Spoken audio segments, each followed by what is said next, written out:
of course, we are in the Orochi Tower. Whoa, am I stuck? Oh, there we go. The Orochi lobby, but we can leave anytime we want, and we're it'll just allow us to continue where we left off. So we're 2/3 the way through the Faust Capital sections. But yeah, like I said, we can hop on anytime we want to. In fact, I think if I wanted to leave, it'd be out through this door, right? Yes. All right, so yeah, we're gonna meet up with Jay. Actually, I probably could have just done a meetup instantly. Yeah, we'll do some layers to start the night off, and then we shall do some Orochi Tower questings. I don't think we're gonna finish it tonight, but we're definitely gonna make some serious progress, because last time, meaning Tuesday, yeah, Tuesday, I forgot what day it was for a second. On Tuesday, yeah, we began that whole sequence. We initiated the assault. Yeah, we followed the whole storyline through the Dream Palace, encountered John for the first time, like directly. And then, yeah, stormed us the Orochi Tower and did... What did we do? We did all of... I remember the name of that one. We did all of the one that was about, like, food and meats and that kind of stuff. Like, edible, like not agriculture, but... Well, maybe some agriculture, but more, like, consumer-level food. Like bingo cola, that kind of stuff, but... meats and cafeteria food, that kind of stuff. We did that company, and then did, I think, the first of 2 floors of Faust Capital.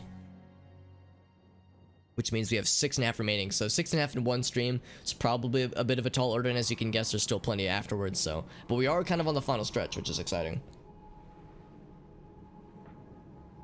Alright, so let me go ahead and do a meetup. Whoops, see daisy. We got the full squad. I just noticed, yeah, we have all 10 people already. Wow, that was quick. Also need to join the raid group. Just to make sure that I am catching up with chat. Getting caught up in chat, rather.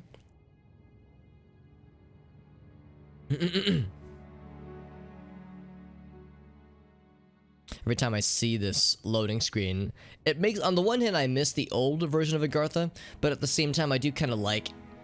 I like this image, and I also like the new Agartha. I'm both nostalgic for the old and appreciating the new.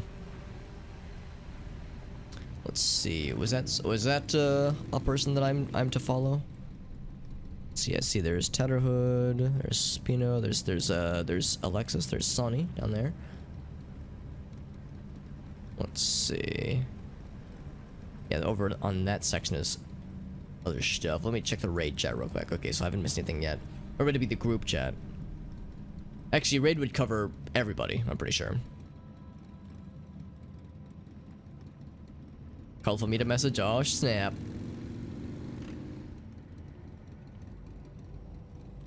Oh, that's right. Okay, yeah. So I was gonna say, I saw who I thought might have been Jay. Unless that's her. No, that's someone else. That's Tatterhood, who's in the chat with us. Or in the group with us, rather.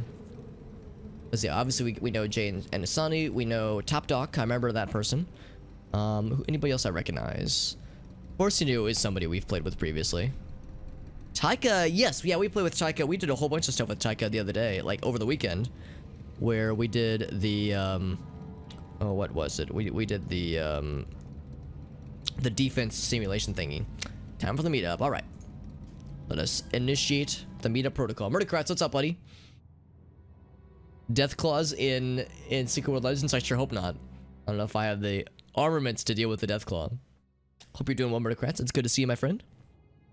We're doing some Secret World Legends. We're starting off with some multiplayer shenanigans with some friends before hopping over to single player stuff.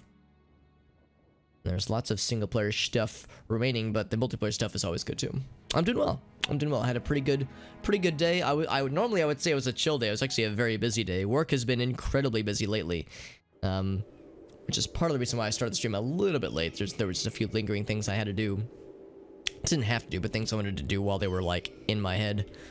Oh, there's Tatterhood. Oh, the cool green outfit. Very good.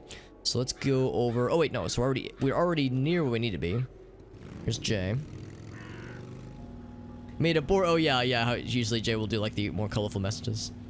Thank you. Major shoutouts to Jay for leading me through where we need to go. And then she's able to one-shot all these fools like a boss. Yeah, here's the beginning of the lair. We've been here before. But this is obviously as far as I got because this place is scary. Also, that's cool. Tatterhood has like a...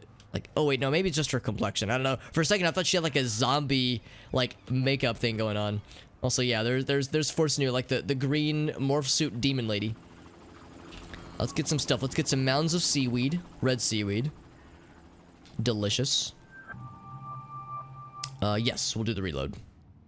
Yeah, if it's getting weird with the instance. Sometimes that happens. That's okay. We'll get it sorted out.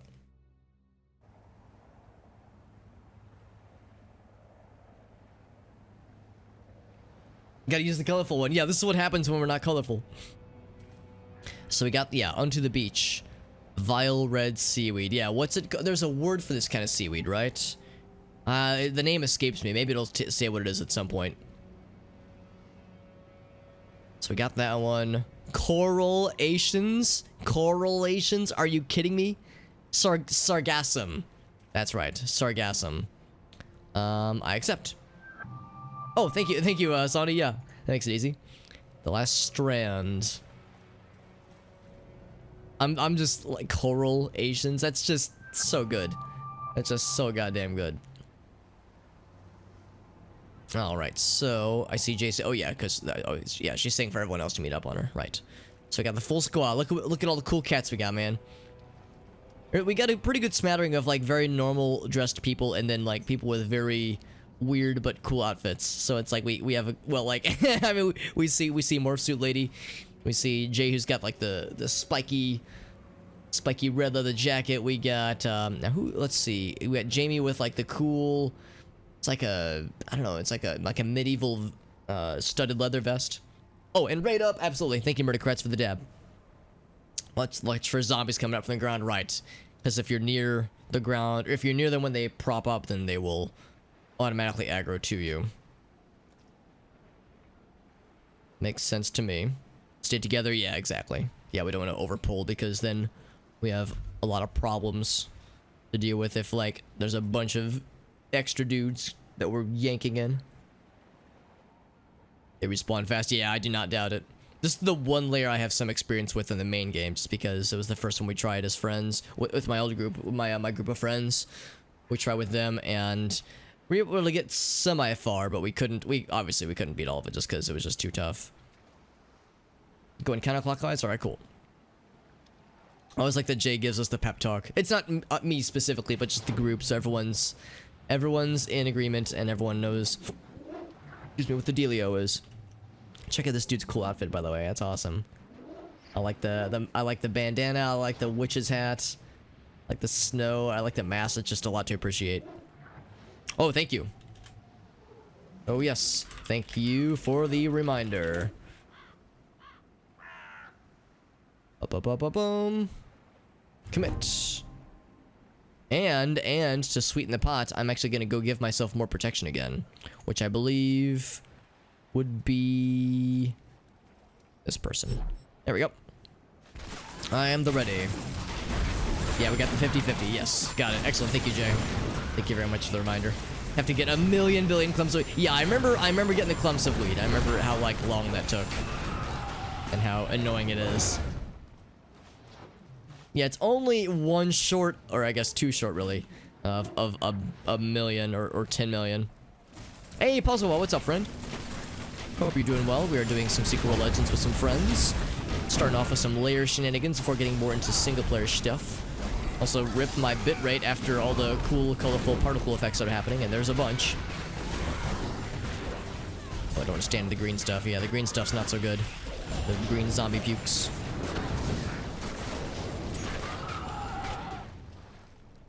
Okay, so far so good. I don't think anyone's died yet.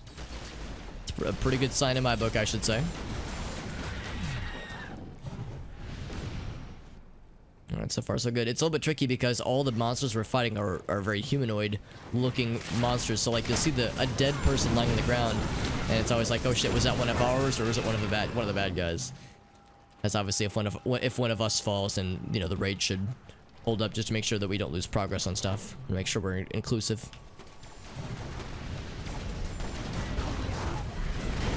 There's a lot of bad guys we have to fight. There's 25 of the regular dudes. Oh no, it's 25 mounds of Sargassum.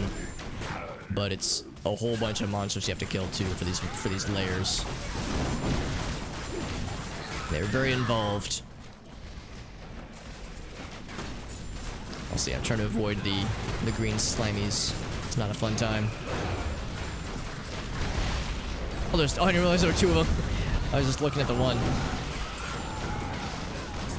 And as always, it's worth mentioning that I'm very much of like the low tier stuff. I mean, I'm definitely scrubbing it up compared to the really high level badasses we're playing with. I mean, there are some people in our group right now, in the 2 groups we're playing with rather, who are so like high level and so powerful, like with the stuff they have. It's like, holy shit, why are they like inviting me along? I don't know what I did to be invited to the Cool Kids Club, but I'm very grateful for it because it's very nice of them to do so.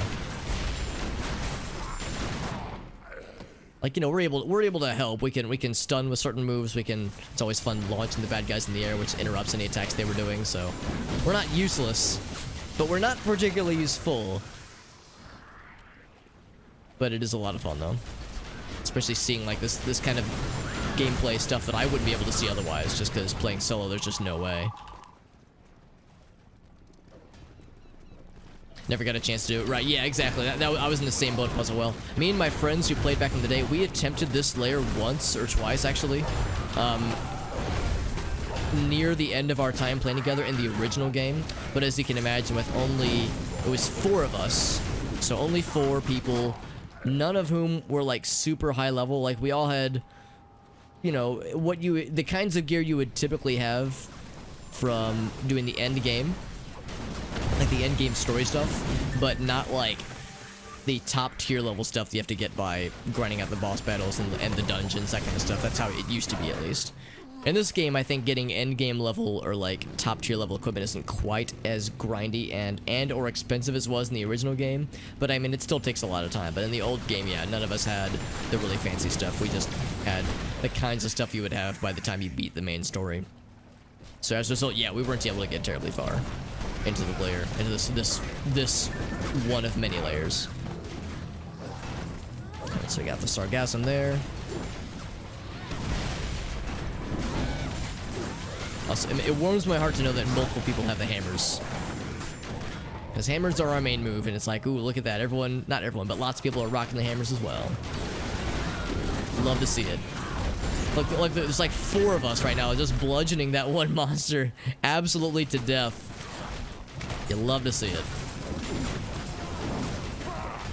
Yeah, we're just melting these guys' health bars, because these guys have a lot of health. I mean, this person right here, this one has like 2 million, I think.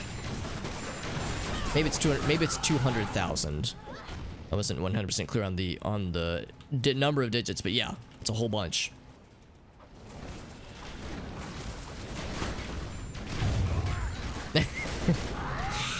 Always launching them like that is always so satisfying.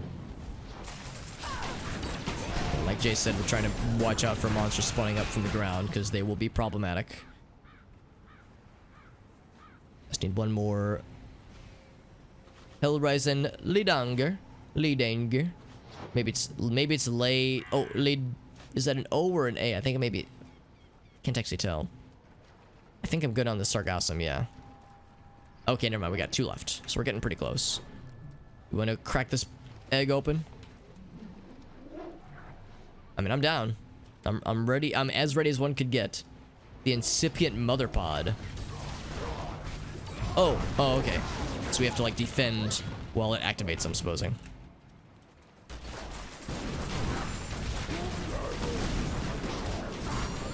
There we go.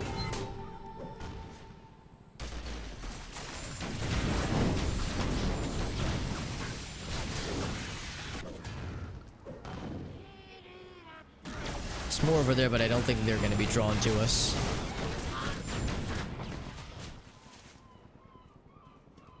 Keep wondering if they're going to pop over from the other sides. Oh, they are. Yeah, they're popping over from this side now. Oh, and it says we're igniting it. Yeah, it literally means we're catching it on fire. Okay, I thought it meant that we were, like, activating it. No, it means we're burning that ship to the ground. Hell yeah.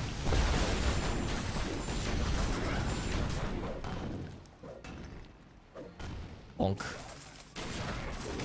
Jay is sending all these monsters to horny jail with the bong. So, whoop, I gotta get out of the way of that.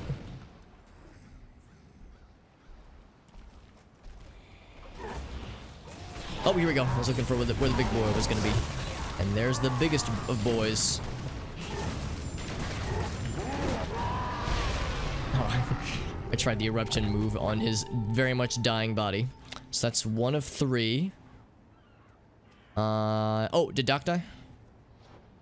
Let's see. So I need 1 more Hellrising fancy man, fancy person, and then 2 more clumps of the Sargassum. And then it already reignites, or not reignites, but respawns. Ice cream taiyaki. Now, of course, I'm familiar with ice cream. I don't know if I know what taiyaki is, JD. I'm very curious. If it is a delicious Japanese treat, then I'm sure it's gonna be dope as hell. Need to do over on this guy? Oh, he might have died right at the very end, yeah. Which is fine. As long as Top Dog is with us, looks like he is, hell yeah. He or she is.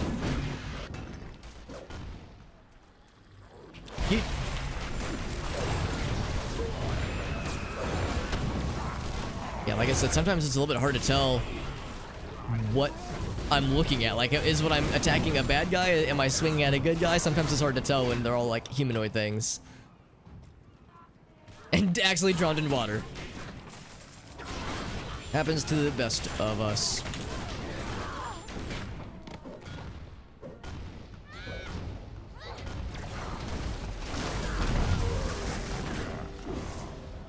Honestly, an excuse to re-spank all these bad guys. It's not a bad thing in my book, honestly.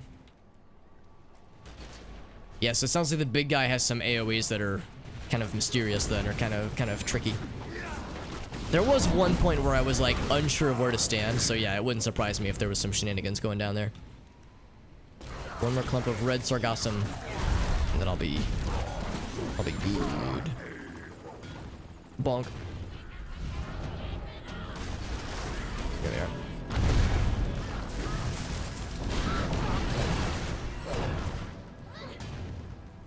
Here comes big boy. The Warmonger. Yeah, that move, yeah, we interrupted it that time, but sometimes it's not so obvious.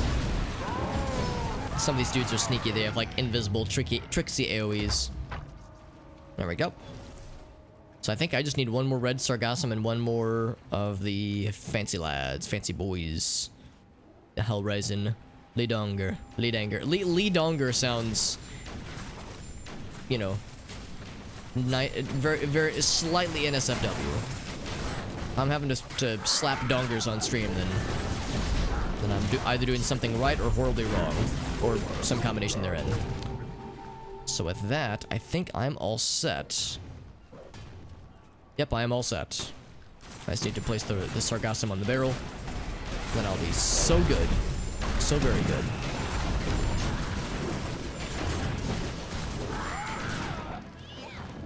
Look at Jay just surrounding herself in the green pukey stuff that they're exploding out. Oh yeah, so yeah, she's in group 1, so she knows that we're all set too. Still in Kingsmouth and managing to keep alive, hell yeah. We don't know everything. There are things in this world, it seems, out of this world we don't have a name for yet. The sobering fact is part of why she employs us. Just because I can't explain to something doesn't mean that you're not expected to. It's obviously something peculiar about this stretch of beach. Something that goes beyond Kingsmouth. The Drogmother pods were drawn to this particular spot for a reason. I can't wait for you to tell me what it is. We expect to know everything by 2017. Well, here we are in 2017 now, so, or past 2017, so that means we know everything now. Keep up the tolerable results, says Kirsten. Don't get all pissy just because a girl's got a control V from time to time.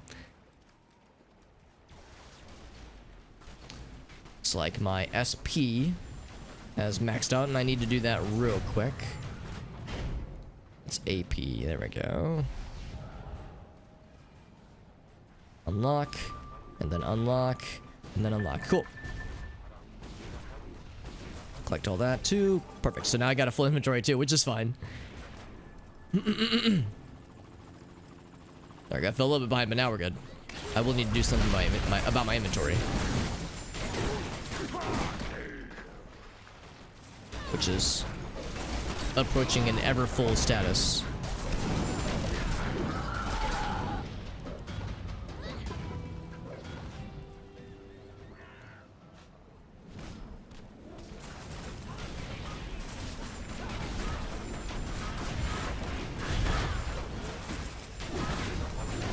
Yeah, the tricky thing about any kind of layer mission side quest thingy that involves picking something up is that when you're killing bad guys, I don't think whoever gets the killing blow gets credit. I think anytime a monster dies near your group, then whether it's by your hand, as long as it's done by a friendly, then it counts towards like your overall killing the bad guys numbers.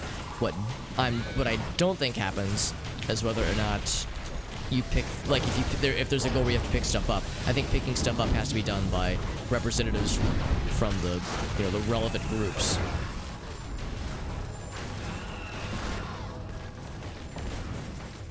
Oh, there's one left. There we go.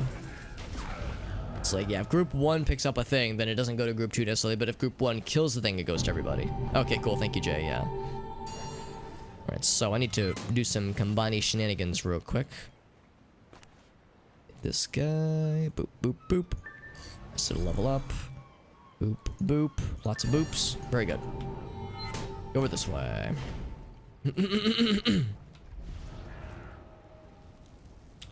All these roasting zombies. I love it. Delicious. All these people with snow, and I'm like running behind them, so I'm going like pop, pop, pop, pop, as it's like getting caught in my face. Yeah, there's 1, 2, 3 people with a cool snowy effect. Oh my goodness, and Jay, holy shit, that's very kind. I don't know if I have room for all these. Oh, okay, I do. Thank you. Thank you, Jay. My goodness. So we got Bron Mak Diarmida. I accept this new person. Very exciting. Thank you, Jay, for all these. Holy shit, that's awesome. Thank you so much. New friends to add to our group. Francis Rowan, very good. Accept this lad, hell yes. All these new people. And then Nuala Megorion. Some really cool, these are some like really good people too, some really good stuff. Thank you very much to Jay for the hookup. That's very kind of you. My goodness. That is so nice. Alright, group 1 is doing their thing. I too shall... Oh, I need to accept it real quick. I accept. Now I can slap my bloody hand in the group. And it's Big Boy, unsurprising. Uh-oh. Oh, thank you for the heals, yeah. I was like, alright, time to find a safe place to land. Safe place to stand, rather. I didn't see an AoE, but yeah, maybe it was just, it was not abundantly clear. Also, we got a big bad boy. Oh, he's dead. Collect all that stuff. Mostly distillates and some anima shards, which, you know, I'm always happy to receive.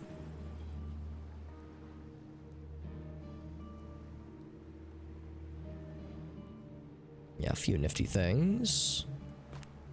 Power that up real quick. Get this guy going. Bam. City of the Sun God? Sure. Yeah, I'm down for that as well.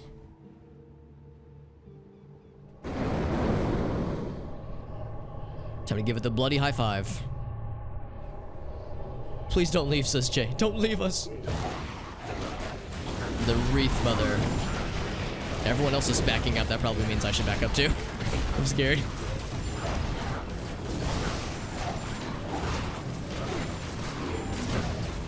Keep an eye on the ground and on my health bar. Just make sure there's no surprises. Very good. Wreath Mother's nice and simple.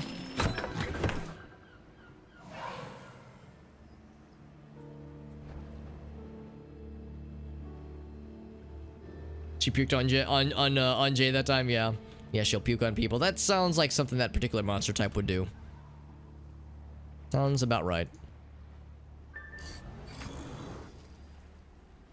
Critical empowerment results.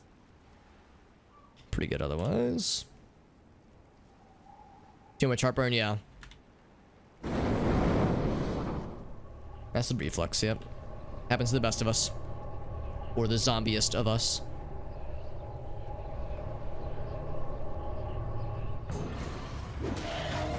Now it's like a smaller version of this lad. We've seen this lad before in the dungeons. Down in the dungeon, just Hoople and me. This guy has every buff debuff imaginable on him. Look over here in the bottom right. Like, look at all those icons, all those debuffs. Head of glamour, of glamour. I like to think it's glamour, like he's glamorous. Yeah, my inventory's filling up, which is fine. It always happens. We got a fancy one. Energized Signet Distillate 2000. Wow, that's like ultimate fancy purple. I've gotten this purple, but never like double purple. Some of them will get like the gigantic stacks. I do not doubt it. Yeah, I'm sure that like when you get to the really high level shit, that yeah, you'll have boss and or enemy encounters. Yeah, where there's like so many debuffs and just effects happening. There's just no room for anything else.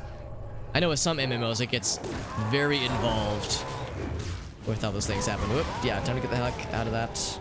That AoE, yeah, that AoE is scary. And I can't do much about it other than just trying to get away.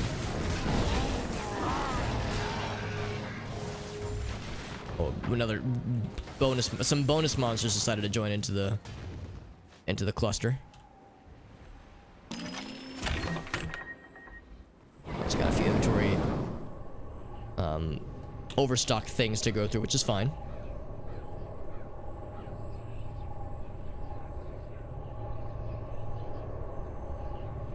Yeah, I know with some MMOs that like sometimes the UI can get super, not really cluttered per se. I mean, maybe cluttered, but very, just very involved with all the different leveled things that you might have to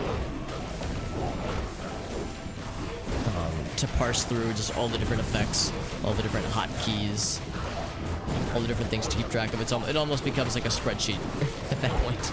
It's like this game would be easier if I could play it through a spreadsheet instead of being bogged down by all these like, you know, character models and pretty backgrounds. The puke effect, I'm sure it's probably pretty spicy if it's coming from a layer boss.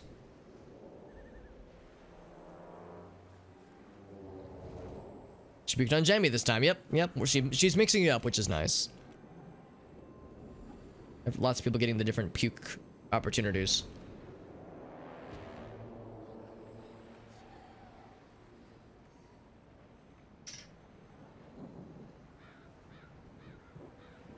Something I can go through right now. Yeah, this is all Signet stuff. And of course, we have a couple Signets to level up, but nothing crazy.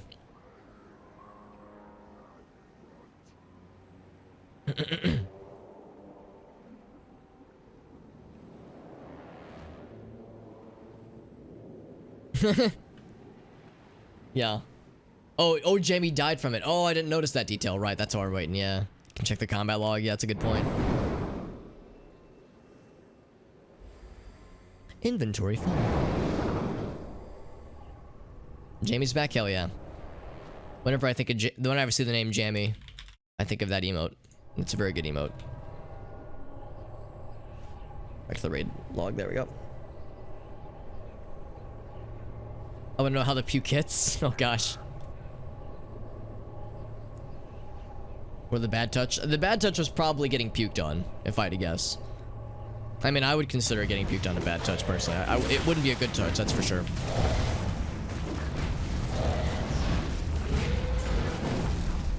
This guy seems a lot easier to fight since, like, his AoE seems pretty predictable. Like, it's in very slow building. Even though he's the last one, he seems like the simplest of the bunch. And there it is. I believe that was the last of the Holy Trinity. It builds up each time though. Oh, okay, yeah, so you gotta kill him fast then. That makes sense. And with a group this big and this high level, easy peasy. Yeah, exactly. Like, he's getting overpowered for sure. Alright, so let's go through our inventory stuff.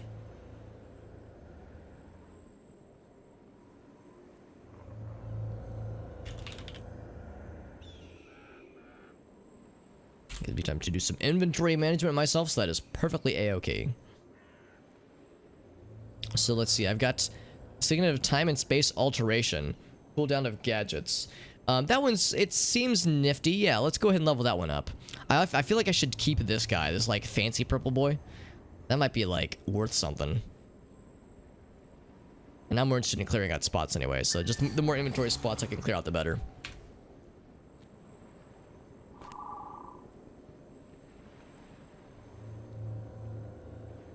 Over 10,000? That sounds about good, yep. Sounds about right, rather. I mean, it would definitely take out somebody who wasn't built for tanking. Like myself right now. Like, it would take me out for sure. But I guess an intended tank would be able to handle it, but it'd still be pretty spicy, though. Actually, hold off on leveling that one up. Let's get this one instead.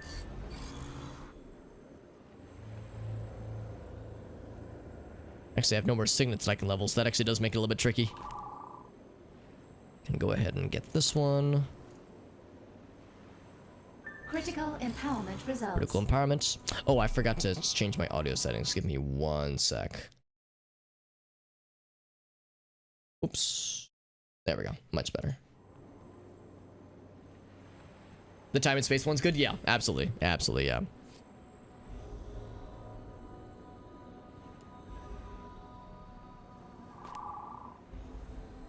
I'm slowly like churning through these. Actually, you know what? I will go ahead and level this up, actually. Ugh, it feels so wasteful. No, I shouldn't. I shouldn't. I'll be good. I'll be a good boy.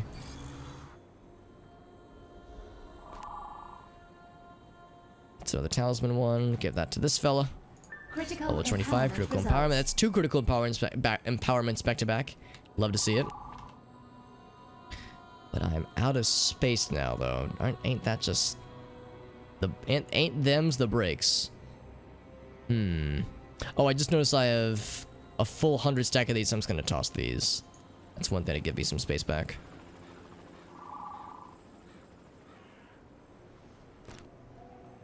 So one thing I can do is I can get this guy leveled out all the way, and then we can combine it. That's critical rating. I can give that guy to... Which one needs a fancy critical rating? This one needs fancy critical rating.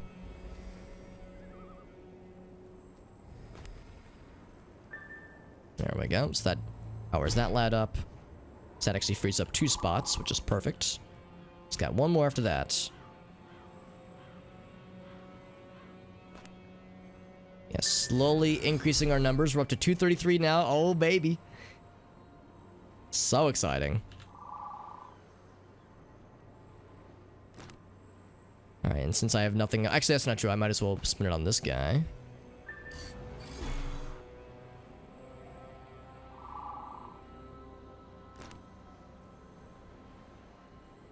Let's see. That's for weapons. Give that to this lad.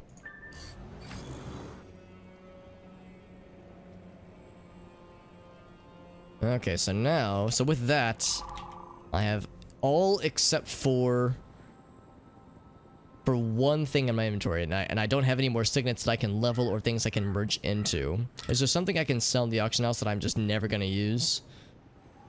I might sell this one. How much would this be worth typically? I can get rid of this guy. Yeah, we already have one of those. I can get rid of that. Okay, cool. Good enough for me. Let's do a meetup on J. And there we go. Good to see Mr. Alpha Devil. Thank you for the jammies. Always appreciative. Hope you're doing well, my friend. Hopefully, I hope the jammies means that, like, it's a sign that you're comfy. The raid achievement section, you got it, Jay. Let's see what we got. In fact, I think we might already be there. Layers, raid achievements. So I have a whole 1. At least in... Oh, over Deep Agartha. Right, I got you, yeah. Yes, we did the very first one. Do 3 more after? Yeah, I'm totally down for that. Absolutely. We've gotten so many achievement points from doing all these layers and raids with Jay and her crew, because again, this is stuff that I would never be able to reach myself doing as a solo player. But it's gotten us a bunch more raid achievement points, which is nice for getting like certain cosmetic items available, that kind of thing. I'm doing well. Alpha Devil, I'm doing well. It's been a busy few weeks actually, ever since the new year began. Work-wise, things have been very busy, and I knew that it would be. I'm not surprised. This is how it goes every year, but it feels like every January is always spicier than the last one. It'll calm down eventually, but right now it's pretty rough. Not in a bad way, but you know, just it's significant. I'll see. I'm just looking at this. Yeah, there's a number of quests that we'll want to do at some point. We've done the British Museum of the Occult thing before. But I'd be curious about this investigation quest. I'd be curious about these 2 action quests. There's a number of quests that I want to do. I'll want to come back for at some point.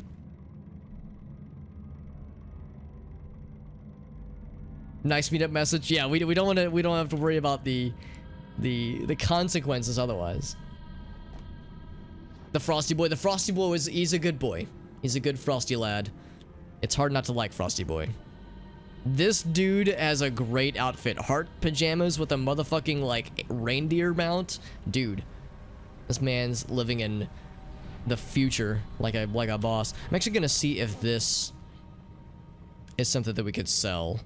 Like, auction house, specifically. So it would be under upgrades. Catalyst? Yes. So it's called Synergizing Signet Empowerment. This one. It's not worth a small amount. 40%? Yeah. Right now it's selling for 3,000. I'll put mine on for 3,000.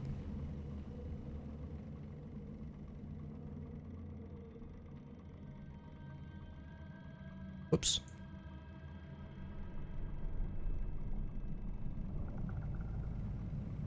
Oh wait, did I do it right? That's the same one, right? Yeah, it's not showing, but it's just, I think it's the same one. All right, time for the meetup. You got it. Bam. Yeah, the Frosty Boy was good. I did like it. Like I said, when you sent me the screenshots of the devil, if you would have said, oh yeah, these were taken from, like, within the Oblivion engine, I would have been like, yeah, I believe it. It looked that good. It looked a generation ahead of its time.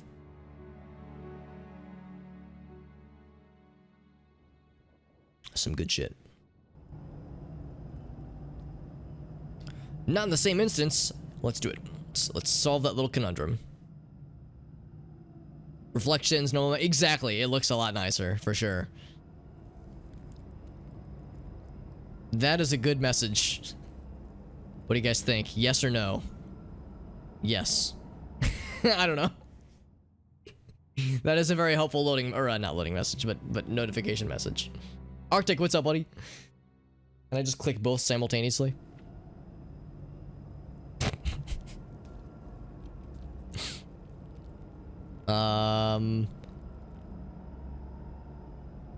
I'll say no. Okay. And then I'm gonna give it a second because right now we can't see anybody, but sometimes it takes a second to load in. Yes.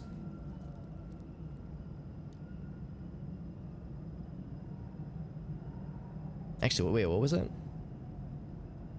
You can't see postings made from the same IP. Really? That's interesting. Let's see if it's good now, though. Canyon portal, right. This allows us to travel around. Do I need to be... So yeah, I need to just warp here. What am I doing? Like, where am I right now? I am...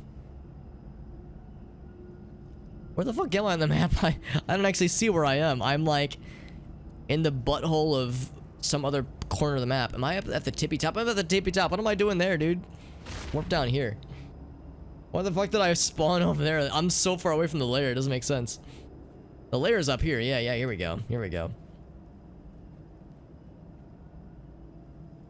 That was very strange.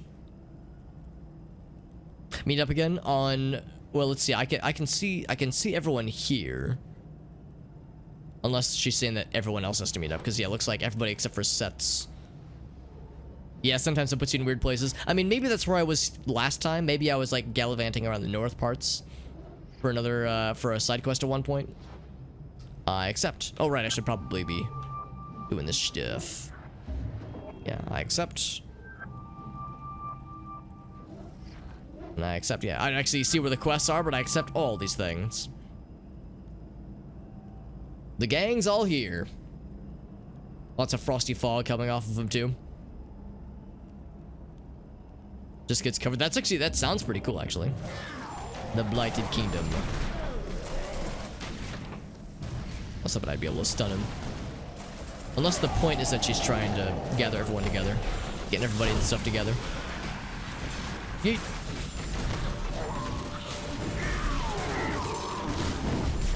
I thought it said the best of Armana. Beast of Armana. Or maybe he's the best too, I don't know.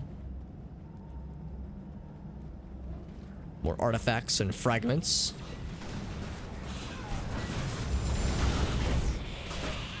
Clang, clang. Yeah, I couldn't.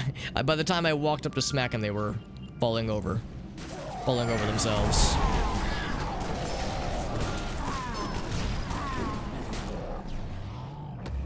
Ooh.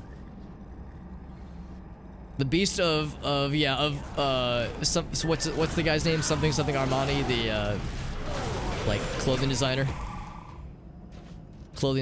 and or like fragrance, like cologne and perfume. Yeah, Gucci and Versace. Yeah, exactly. yeah. Maybe Armana is Armani plural. Maybe that's how it works. Amarna.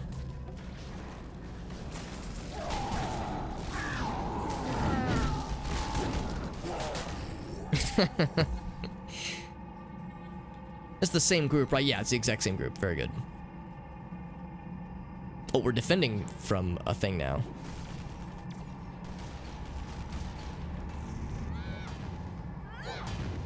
Bonk. Yeet. There we go, trying to bring them all in. Actually, I already have that, so I don't think I need any more. I think I've already got one of those. Yeah, I definitely got one of those already. So I'll leave that there. We don't need duplicates. That'd be if like I needed like extra anime shards.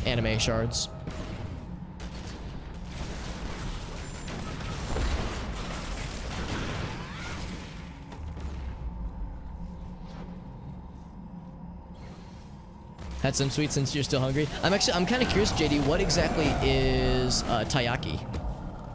Ice cream taiyaki, because it sounds fancy and it sounds delicious, whatever it is. And being that you are a very knowledgeable lad when it comes to tasty treats from the Far East, then I'm sure it's quite good. Oh, these guys are just walking in from anywhere. High Priest of what's the guy's first name? Giorgio Armani.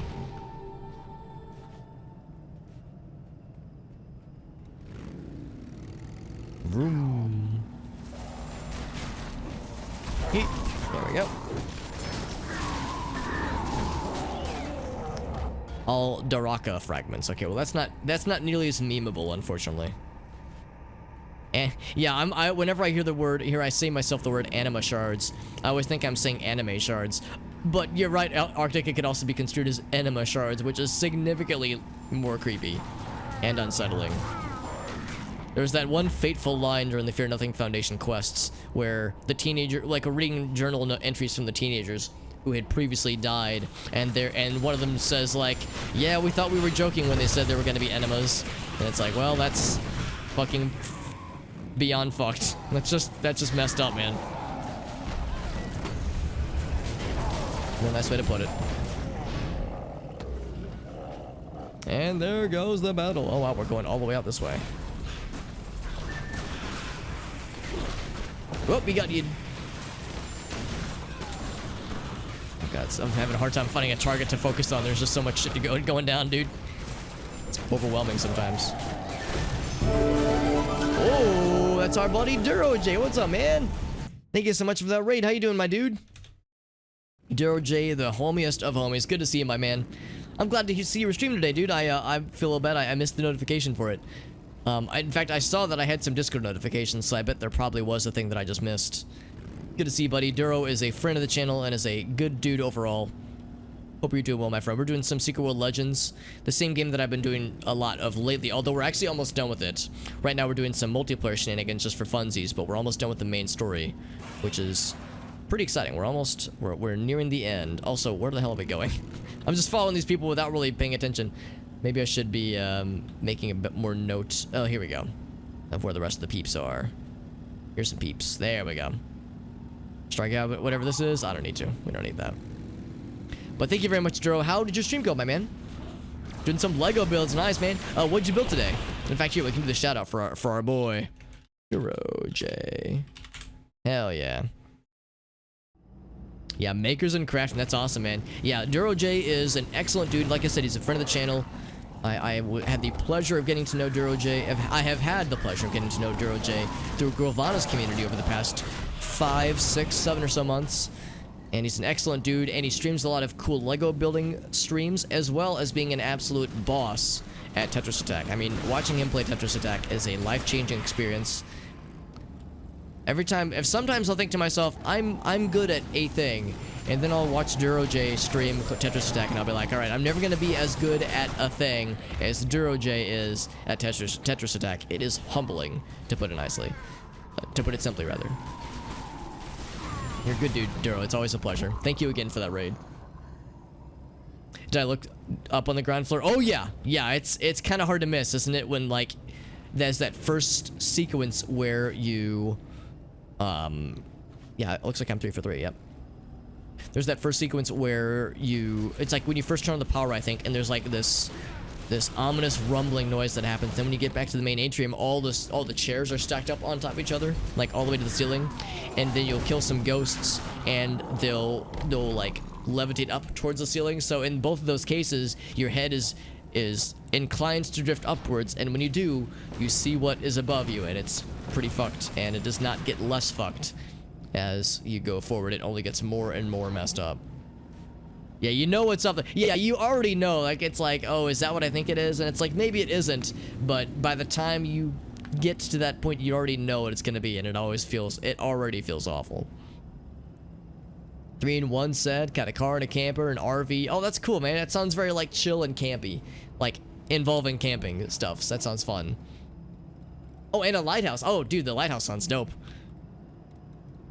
Exactly, yeah, that's how I feel about it too, Buzzle. Like, there's many references at one point. The one that got me the most, I think, was that there was one point when we were reading through the journal entries, and they talked about for the kids that were going through this camp, which we learned later was, you know, very much a just a glorified, not even glorified is the right word for it, but like it was just a Heaven's Gate style cult, for better or for worse. And for worse, obviously, not for better, but it was like Heaven's Gate style cult, and all the kids were forced to dress the same, eat the same, like take place in the same activities. Like there was very little variation left allowed. And one of the things that, at least for the boys or those who shaved, is that they were told to shave, that the razor goes up and not down. Like everyone had to shave the same direction. And as you're reading through the last notes, they're talking about, like, you know, the kids that were going to the 3rd floor and we're not coming back. We know what this means, and it's so messed up and like morbid. And one of the last notes says something about the fact, like, oh yes, we remember the razor goes up and not down. And I read that and I go, oh man, yeah, that's still like, still fucking feels awful, man. You read that and you're like, well, I want to go crawl into a hole and cry now. That's pretty familiar, unfortunately. Like, of course, I love this game, but like, man, there are times where it's like, dude, game, chill out, holy fuck. It's like just so morbid. What the hell? I'm gonna go ahead and get rid of a few things, by the way, just to clear out some inventory spots. There we go. So now I can collect all the stuff. There we go. All the stuff has been acquired. Actually, I don't need that. So if it gave me a new one, I want to go ahead and get rid of it. Okay, I guess it was one of these then.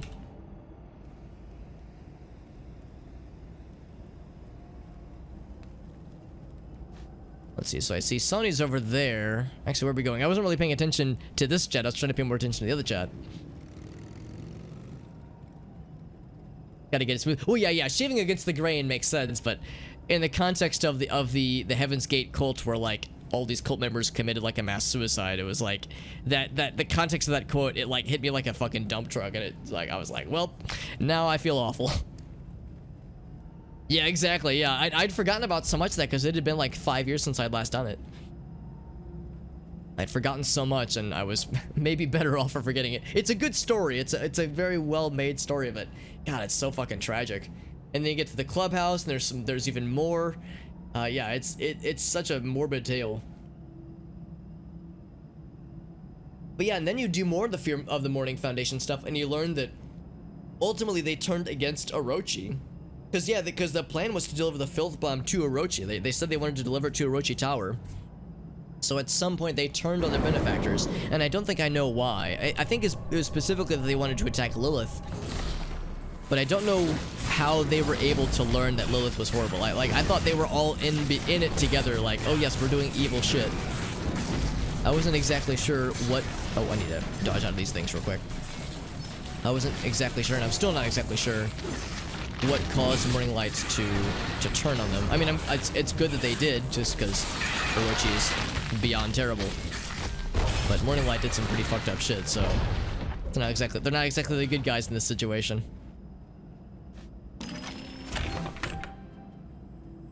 Yeah, I'm gonna have to get rid of some stuff in my inventory just because I just don't have enough room for a bunch of these things, which is fine. Signet distillates are something I just don't really need anyway, just because I have so many signets anywho. Tree, mummy, ghost. Let's see, MB. Would that be the Deep Agartha stuff? It's traumatizing.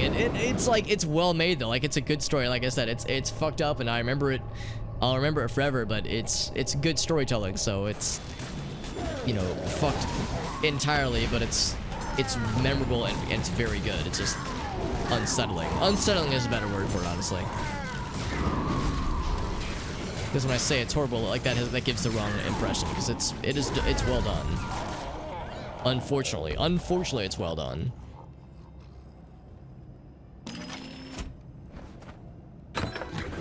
The tasty Kool-Aid, yep. Oh boy, free Kool-Aid. My favorite.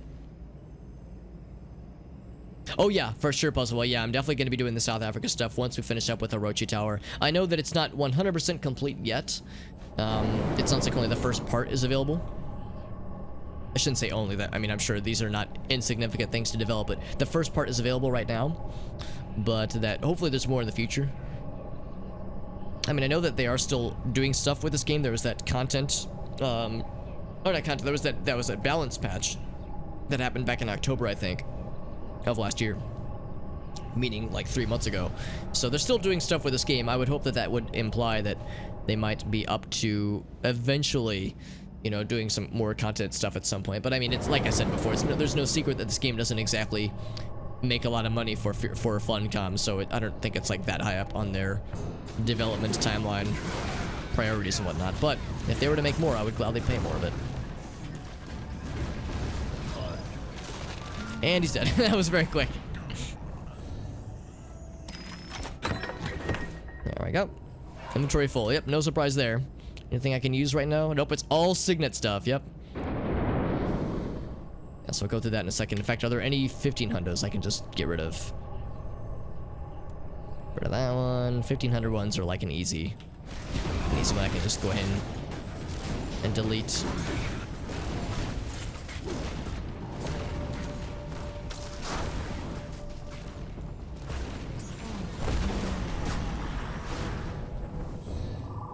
Actually, yeah, we'll grab that one.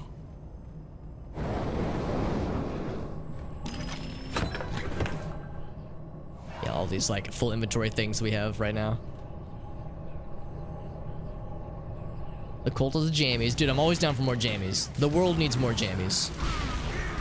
And I say that not just because because it's my cult. Of course, I would feel good things about my cult.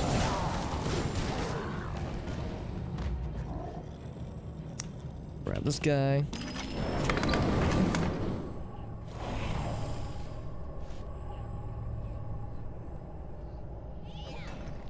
There's quite a bit of content, but yeah, it's still incomplete, so we'll see. We'll see how it goes down. I've heard it's relatively short, but that it's still quite good. And that I do not doubt.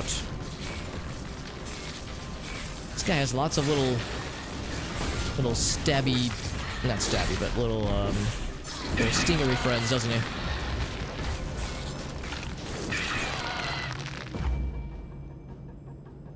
Is that the last one? I believe it was. Alright, so I've got a bunch of inventorying to do. I wear the white t-shirt. Yeah, nothing underneath.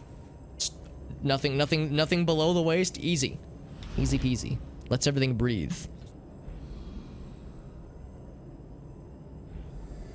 Actually, I wonder if there's somebody I could trade these to. Like, if there's somebody who would want these extra distillates, these like low tier distillates that I'm just gonna waste. Like, is that something that someone else would want? Or should I auction house this thing? Maybe I should. I forgot about this Signet lad right here. So it'd be an upgrade catalyst, right? Yeah, it's technically a catalyst. This one might not be worth much. It is a energizing Signet empowerment. Signet empowerment. It's worth a couple thousand. We'll go and auction house it.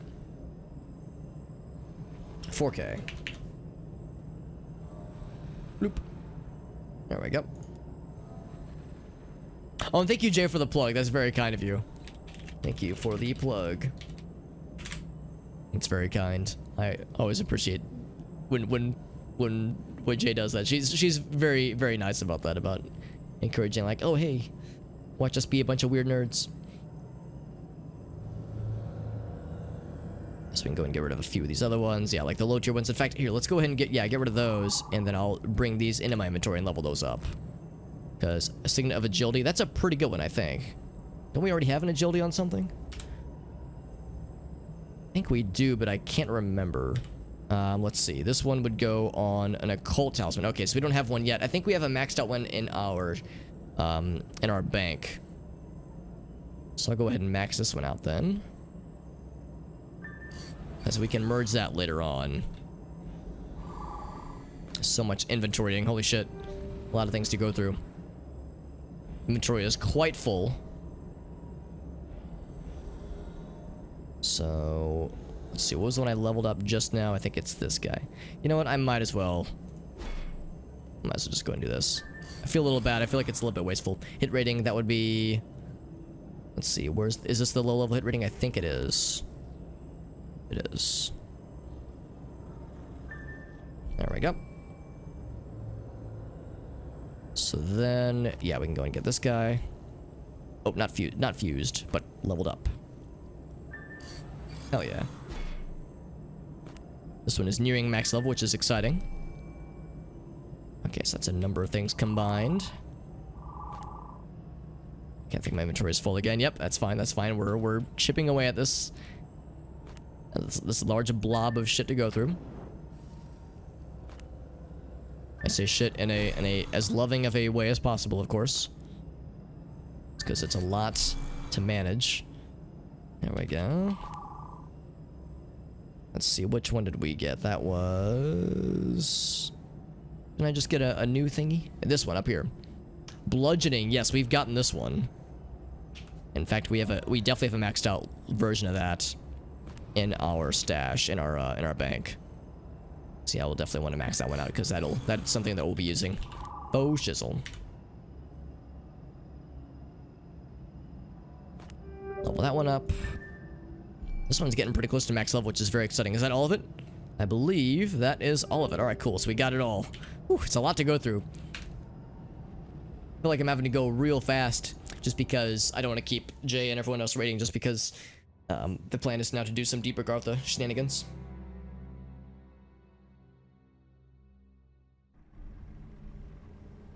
In fact, yeah, while I'm here, I'm gonna take a quick pit stop to merge some things together based on what we have in the bank. So we can't use them yet. We can at least merge them. So, quickness. Oh, that one's agility, not quickness. Okay, well this one we can still merge.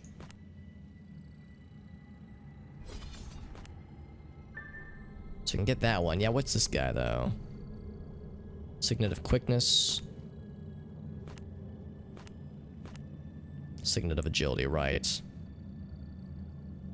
Yeah, those are definitely distinct from each other. Put that in there. Yeah, I've just got so many of these things, man. I need to auction house that one just because I'm never gonna use it. Put the purple ones in. Actually, what am I doing? I can go ahead and like get this one pretty leveled up. Whoops, not fuse. Empower. Yes, that one. Boop, boop, boop. All the way.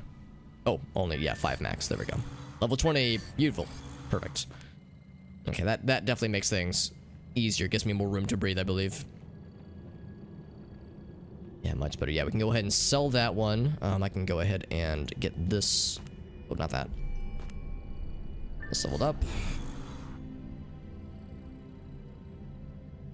Yeah, to finger talismans. That'll be a very good one. We're getting pretty close to the point of being able to use that, actually. So let's see. How much would this go for? A Purifying Signet empowerment. All these Signet things. That's an upgrade. Or Signets. Oh, Catalyst. Well, that's what I'm looking for. So it's called Purifying Signet Empowerment. They're worth very little, so it's not worth selling. I'll just use it myself at some point. Next time the opportunity presents itself. Okay, so I can go ahead and put a bunch of these other things away then. Let's put... So, finger talismans. It'll be a while before that one's available. I'll go ahead and stash that. Luck talismans. That one will be ready... no, that'll be a while, actually, too.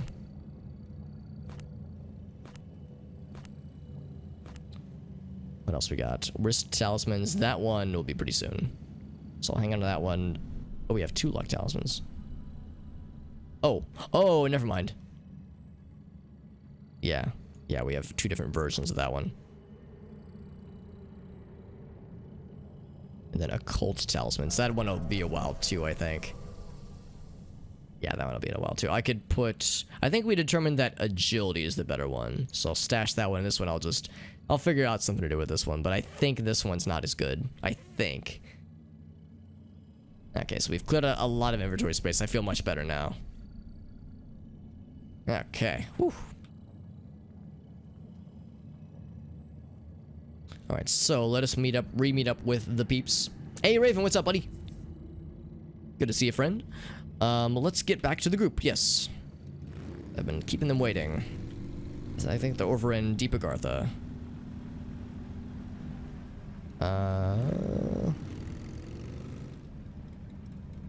They're in... Are they in this one? The South Africa one? Is that right? Am I looking at this right? No. This one. Yeah, they're in Deep Agartha. Okay, cool. Or just outside Deep Agartha. There we go. There we go. So no, that way I'm not late for class. Or maybe I am late, actually. But yeah, it's like we're all like standing at attention, and Jay is the one delivering a lecture to us. It's a little bit hard to tell on the map sometimes. I should have just zoomed in to have like more to like be able to see exactly. It was tricky because I couldn't quite see which one this arrow was coming from. Because it looked like both of these were coming from this little spot right here, but there's one in the middle that's not accounting for. So this would be the group chat. Actually, no, I guess it would still be the raid chat, wouldn't it? Because we got sets in there as well. Oh, cool pirate outfit. That's awesome. Yeah, it's like a yellow jacket pirate outfit. That's cool. What else we got? We got like cool like green. Actually, that outfit kind of reminds me of that one Resident Evil lady's outfit, but instead of a blue blouse, it's a green one. Oh, we got like this. I like this very like casual, like working from home lady, but also here to kill bad guys and save the world. Yeah, we need, I guess, 4 more people. Can't quite tell. This guy's got like a cool, like a bunch of cool gadgets and doodads on his outfit. I've seen this lady before with the cool glyphs that float around her. I remember that effect a lot. Yeah, I got folks like this guy. There's a few other folks that have like relatively like normal looking outfits. This guy would look pretty normal except for the mask and the fact that he's riding an elk. Is that actually that might be a Christmas thingy. Yeah, so the killing would take a million years, which is understandable because yeah, I know that some of these get pretty high level. Like Deep Agartha is for like the pretty spicy bosses. Bringing a living flame? Hell yeah. Oh, and while we're waiting, I'll put this down. Pile of snowballs. Yep. Who's getting snowballed? Who's gonna get it? Can I throw the snowball at the big robot guy? I don't think I can. You need a target. Yeah, it doesn't let me throw it at the snowball at the big boys. Can't target those guys.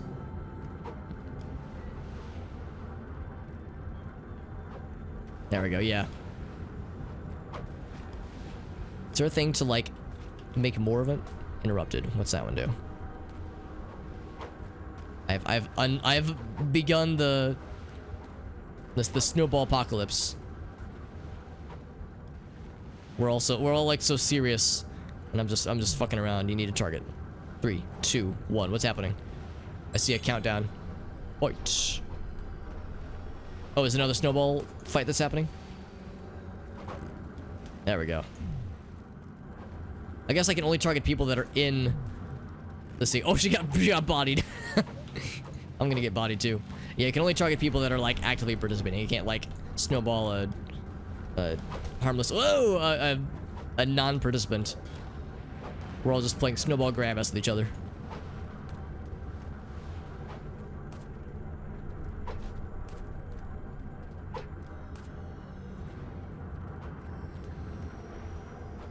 Two minutes remaining. These things take quite a while, actually.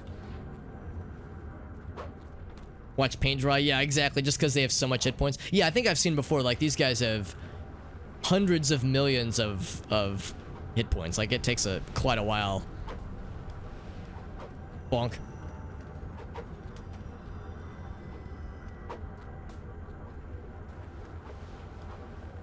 Bonk. Looking for more targets. I think we only have a few people actually participating. I don't know how you dodge. I guess because it seems like they lock on pretty well and they fly pretty far and pretty fast.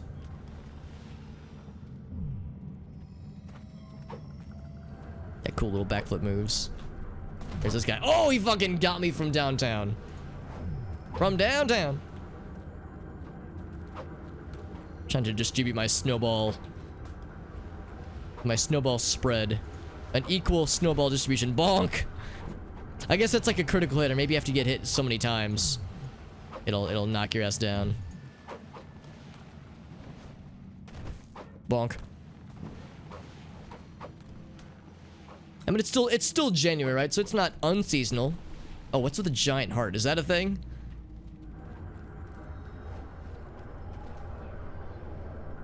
Children, it's very important business, okay? It's very important snowball fucking around business. Cease your tomfoolery, says Jay. I'm not gonna say we're not a bunch of overgrown children, but I'm not saying it. Here, I'll put more blood in for the giant heart. How many people do we need for the giant heart? I guess 5. Join the tomfoolery, that's right. Yeah, join our bullshit.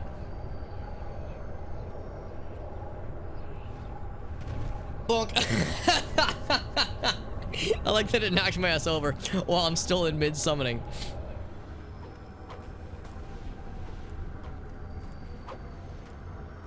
See, like, we can multitask. Like that it fucking just cleaned my clock, dude. 27. Like that it just cleaned my clock while I was, Oh crap, I have to re-equip my stuff, don't I? There we go. There we go. Yeah, it's like I still had my hand out doing the summoning thing and I still got fucking bodied. So I'm guessing it didn't summon it just because we didn't have enough people. I see there's 5 people in our group, but I see there's a lot of people standing around, so maybe... Let's see, should it be the raid chat or the group chat? Yeah, Tyka's prepping dinner. Should I look at... There's the general tab. I guess raid is still the tab for the chat for me to be in. Because yeah, Tyka's... Yeah, he or she said they'd be AFK for a while. But, well, be AFK for a little bit, but be checking every so often. Well, that's a name I recognize, Math Girl.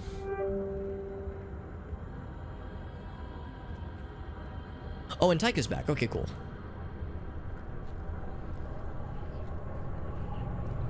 There we go.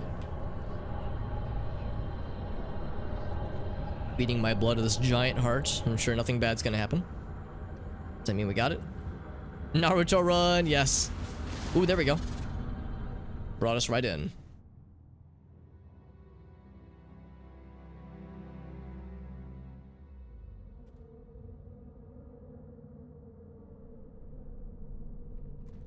So we got 5 of us.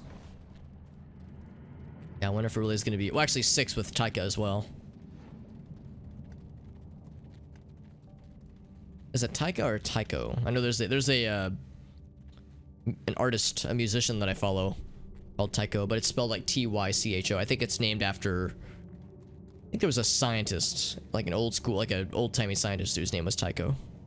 I think that's how it was spelled. Get this big boy. 1, 2, 3, 4, 5. Yeah, so there's 5 of us right now. Oh, it's from Fallen. Okay. So here we go. This guy has 328. Or no, it's 32 million. Is that it? Am I reading this correctly? 32 million hit points. Okay, I thought it was hundreds of millions. So tens of millions is less than 100 of million. I mean, it's fewer numbers. I wonder if I should have switched to not 50-50, if I should have given myself more DPS. Although I sincerely doubt that me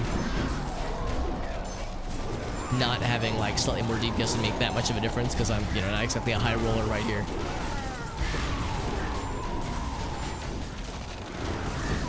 So we've got like a decent group here. Yeah, it's not too bad. It'll be a minute. This'll take a hot minute for us to knock out. Oh, I see Jay got stunned. Is she okay? No, she's fine. She's fine. Yeah, she's good. Don't get hit by anything or else you'll die horribly. Yeah, that sounds about right. Yeah, it would be instant murder for me for sure.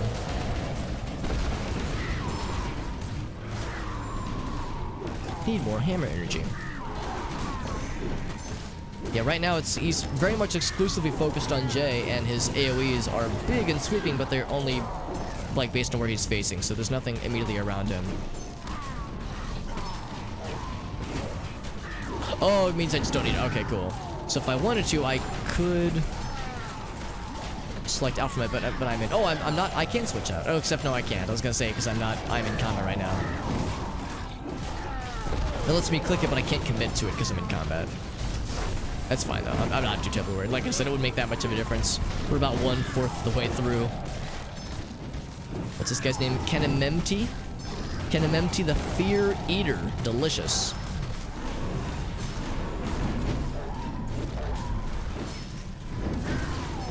Of course, we got a number of buffs. What's this buff right here? Depleted. Oh, that's not a good thing. Oh, that's for opening shot, which is a... that's one of the gun effects, I'm pretty sure. Dropping to the edge. I could try that, yeah. See if it would let me drop combat. Already do that. Can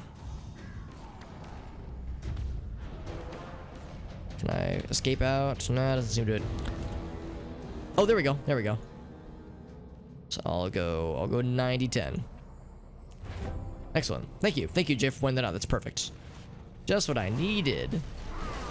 Right. Observe as I do slightly more numbers now. Aha! Slightly. Emphasis on the term slightly.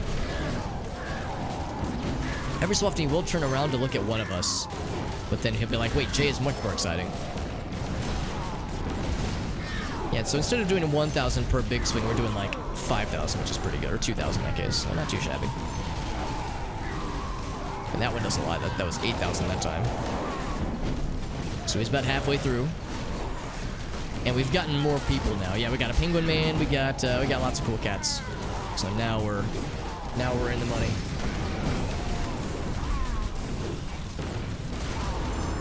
In the world. Oh right, that's the Revenant attack thing. I was like, oh god, what's getting spawned? I'm scared. Was it from 1 through 3 or was it 4?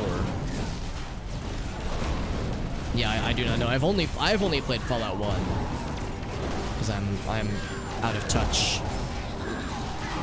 Could it be that I'm out of touch? No. Clearly, it's the children who are wrong.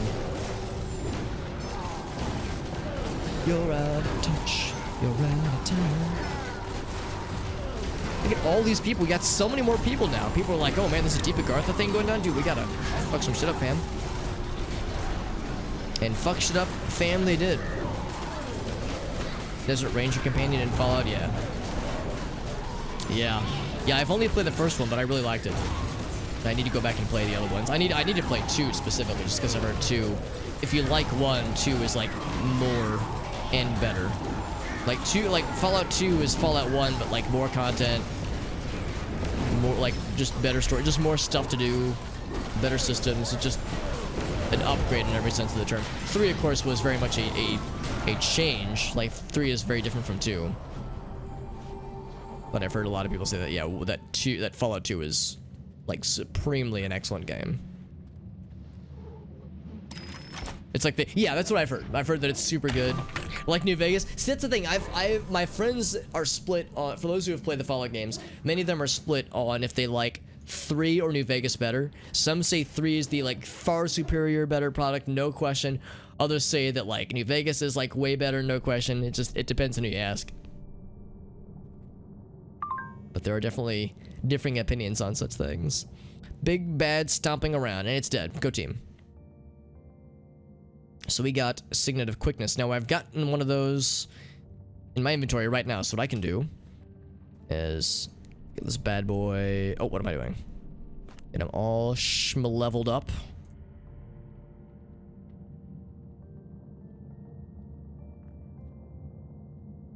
Apparently you don't need, yeah, I don't need all those. There we go. And then quickness. And I can do something like this for no reason. Oh, whoops, not that one.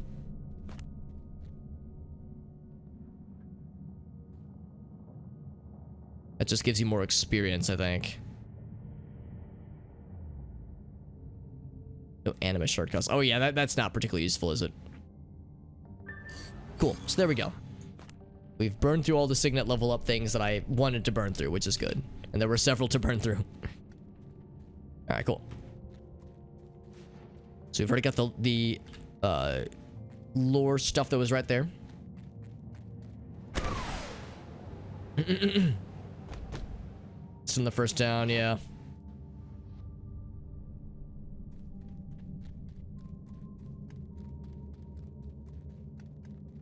Except 3 was trash. Yeah, it's like, again, it's like everybody that has opinions on these games, frequently the opinions are very split between 3 and New Vegas.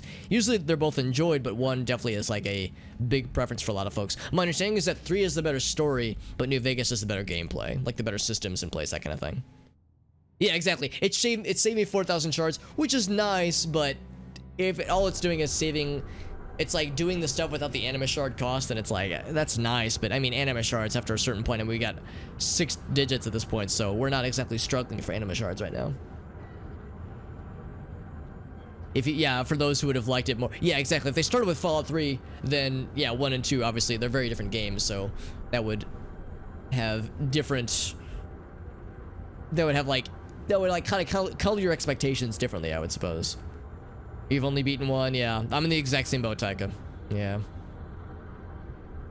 Lots of distractions. Yeah, there's just so many games to play. So many games to play, so little time. And then, of course, yeah, with Fallout 4, there's like all the town stuff you build up, for better, for worse. I know not everybody loves it. What I do love is this Penguin Man's outfit. We've seen Penguin Man before. That's a solid outfit.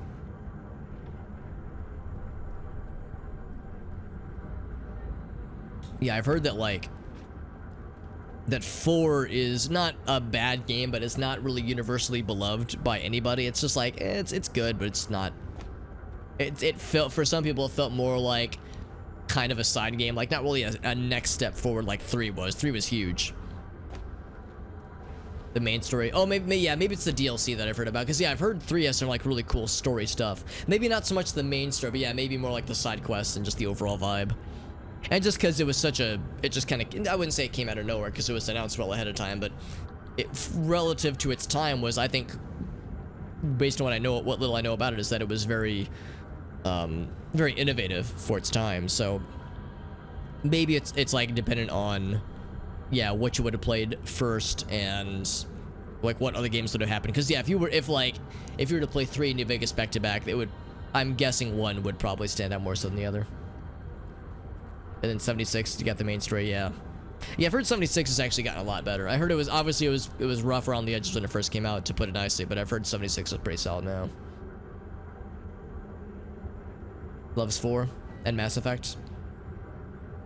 Yeah, 76 and 4 are kind of like 76 and 4. I feel like I'm talking about a bootleg Tool song. But yeah, Fallout 76 and Fallout 4. I don't know. Those are both kind of weird cases, aren't they? Just because they aren't. Well, 76 was kind of a rough game at start. I don't know if it was a bad game, but it was unpleasant at first. But it's got a lot better. Yeah, 4. I just don't know of a lot of people that are that excited about 4 though. At least 76 had some hype. And like some people who liked it at the very beginning. And there are people that like it now, but I feel like it's the excitement has kind of dropped off for a lot of folks. Couldn't pick a faction. Yeah. I do enjoy this conversation. 2 is super good though. Yeah, we can't murder children. What the hell is that about, man? I know, right? I know. Yeah, because that wasn't a Bethesda game. That was ZeniMax Studios or something.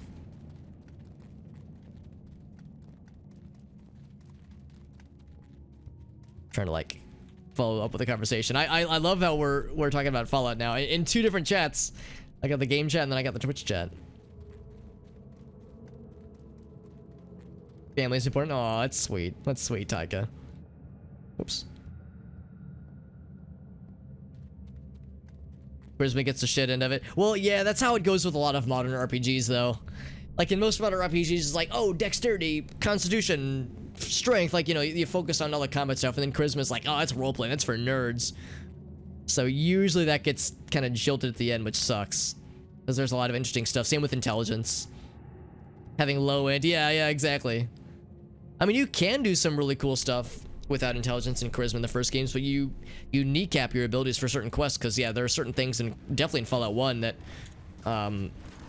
that are like, there are just certain things you can't do in certain quests unless you have a high enough intelligence and charisma score. For those who have played Fallout 1, I won't spoil it, but there's a pretty significant thing that can happen at the very end of the game, where if you have enough intelligence and charisma, and if you've done a certain number of side quests, there's a certain thing that happens at the very end of the game that kind of sets it apart from other games of its time, and even games of today's time. Well, me and this other hammer guy are in sync, by the way. But yeah, I think it does a pretty good job of. Oh, look at that! Yeah, we're all in sync. That's cool. I love that we're making our moves simultaneous. But yeah, I love how the end sequence gives you some new options if you have like the right stats for it. The final boss becomes a very different kind of encounter in that way. You can hit children in the groin with a sledgehammer, but yeah, not a Fallout game though, yeah.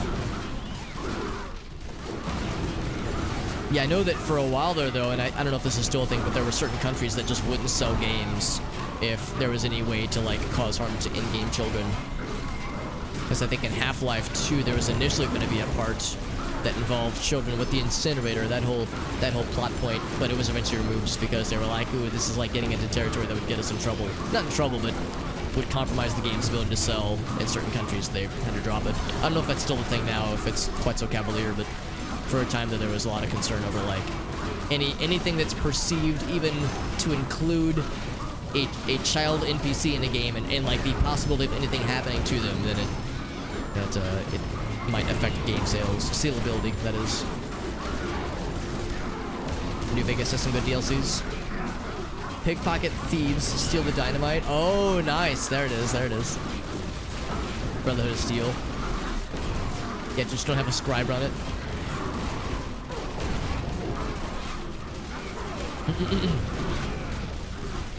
Fallout 4. You're right, Dave. Yeah, Fallout 4 had a lot of hype at the beginning. I just feel like it died out shortly thereafter. 76 was a hot mess when it first came out, but then there were people who were like invested in the hot mess. So there were people who were like hate playing the game, which was weird. Ended up hating 4. Yeah, I've just heard that it's like not exciting. At least there are people now that defend 76, understandably, because it's improved quite a bit. But I don't really know anybody that's really defended 4. I mean, not a lot of people hate it, as I understand it. But just not a lot of people love it. It's just kind of like, it's just okay. Some good moments, like cool single player. Yeah.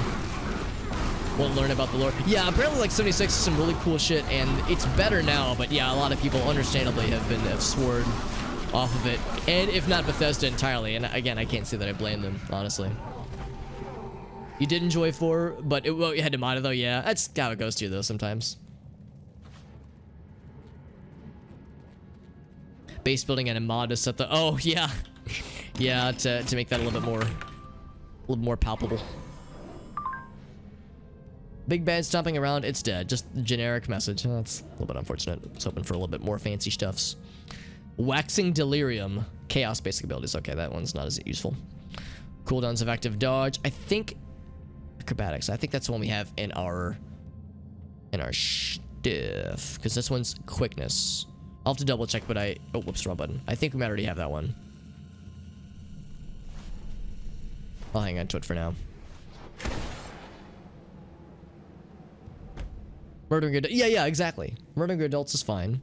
I mean, I'm an adult and I'm a piece of shit, so, you know, I get it. Adults aren't innocent. Same with, like, animals in video games. It's like, oh, you murdered, like, a dog dying in a movie or in a video game? Oh, dude. It's bullshit. People dying? Ah, who cares? But animals, oh man, those are innocent. Innocent creatures. And I'm that way, dude. I get like all emotional if like a dog dies in a movie, dude. Half the time it's like if I know it's coming ahead of time, I just won't watch it. The kids are just removed entirely. Yeah, exactly. They removed karma from 4? Really? That is kind of strange. Digital crotch nuggets. Delicious. Check out this dude's very proper outfit. I love this. This very proper garb. Yeah, like we got lots of cool people with like really cool, like legit like cool and classy outfits, not like fucking meme weirdos like myself. Yeah, like this lady's got like a nice dress on. Like, yeah, all these like classy costumes, classy outfits. Then you got fucking meme lords like my taco hat self. This guy's got a cool like smoke mask, cowboy hat garb kind of aesthetic going on. Oh, Wasteland. Yeah, I've heard the Wasteland games are super good. There's a couple of friends I have that liked Fallout 1 and 2, but strongly disliked 3 and are very antagonistic towards the new Fallout games because they've diverged rather so much from the original games. But they speak very highly of Wasteland, so it's like if you like old school Fallout, apparently Wasteland is hella good. Because they're up to Wasteland 3 now, I think. I think there's 3 of them total.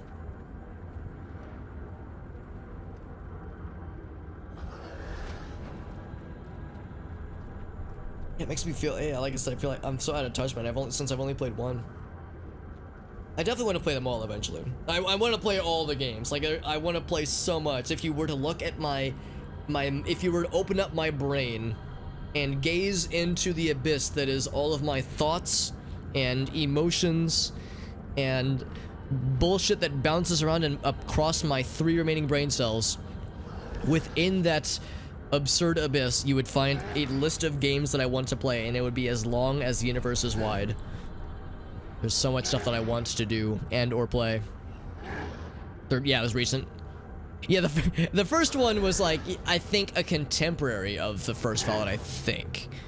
I think Fallout or Wasteland 1 was like around the first one. The first Fallout game. Also, I don't know how I brought up that menu. Adam RPG?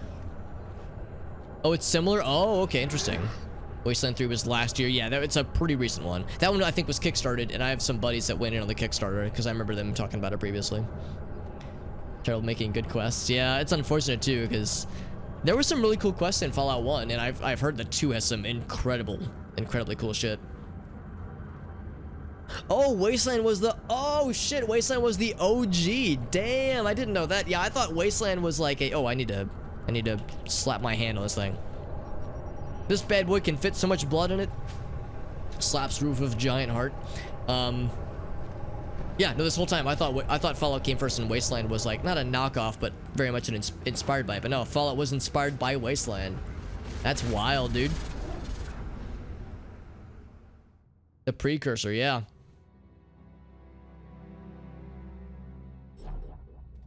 They couldn't make a sequel, so they made Fallout 1. Interesting. So it even had some of the same dev team? That shit's fascinating. Then B3, then 2. Oh yeah, Taiko wants to go backwards. Yeah, before 5 comes out. I mean, I don't think 5's been announced yet, but I mean, it's probably gonna happen just because the series is incredibly popular. Yeah, Fallout is always popular. Obviously, Elder Scrolls is always popular. I mean, Bethesda makes popular games. Yeah, I mean, I know since I've played a lot of Morrowind on stream, I mean, shit-talking Bethesda is something that happens frequently. But but really, the only Bethesda game I've played.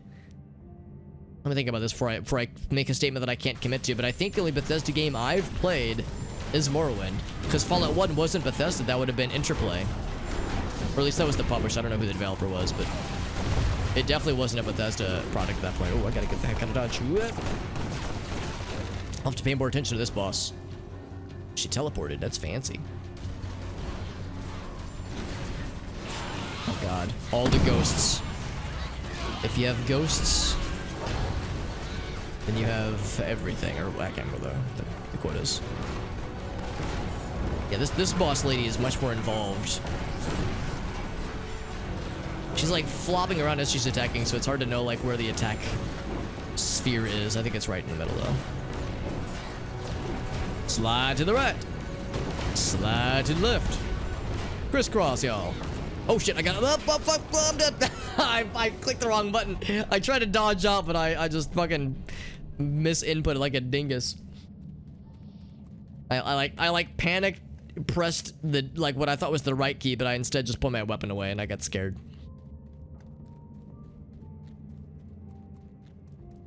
Yeah, there was Wasteland 2, which was 5 years or so ago. Like, it was a while ago, and then 3 happened, yeah, last year. Yeah, it kind of came out of nowhere, too. And I'm guessing it had some of the same dev team peoples for the first time around, because I'm guessing that was... Yeah, there we go. I saw it coming this time. Look at that. I'm learning. I need to repair myself. Repair myself before I prepare myself. There we go. The result of people playing Wasteland 1 while watching Mad Max, yeah. Yeah, I mean, the Mad Max vibes are undeniable, for sure, and the fact that Wasteland was the precursor is impressive, to say the least. Maybe I should play Wasteland 1 at some point, too, because, yeah, for a time I was like, oh, I don't want to invest time and energy in that series just because there's so much I want to do with Fallout, but, yeah, maybe Wasteland would be worth my attention at some point in the future.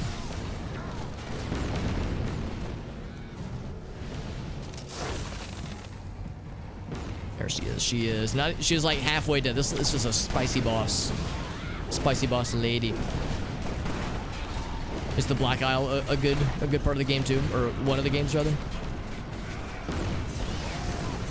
Starfield I think looks cool because well, I mean space. I mean space is cool. Yeah, I'm down for. I mean I'm always down for more spacey adventures. We know so little about it. Yeah, we know so little. Do we know if it's slated to come out this year? I thought I heard somewhere that it's supposed to come out in 2021, but at this point, yeah, we know so little.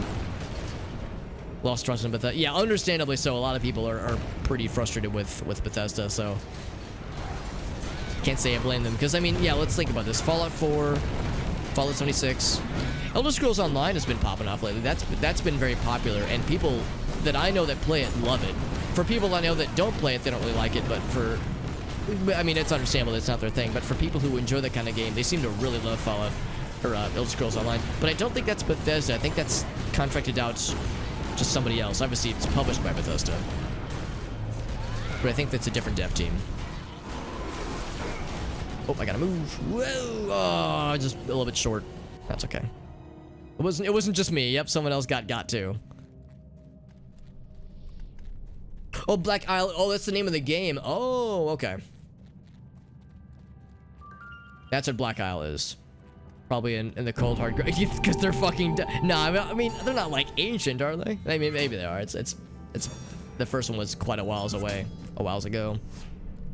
Just inject bees into them, yeah. I mean, it works for this game. Just inject bees into their physiology. Easy.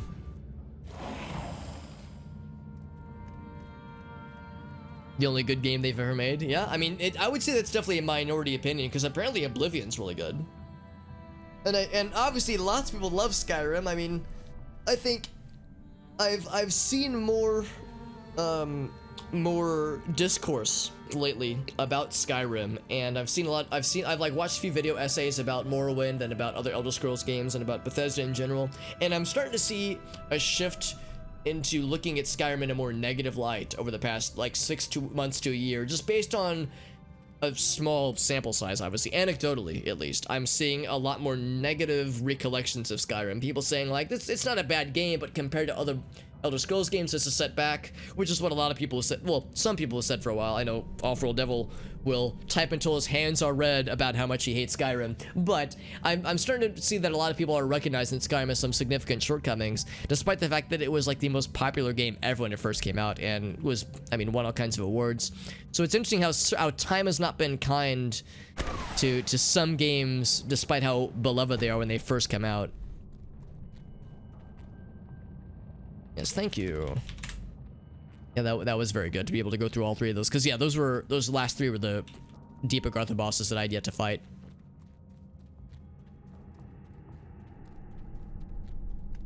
When they got the rights to follow, yeah.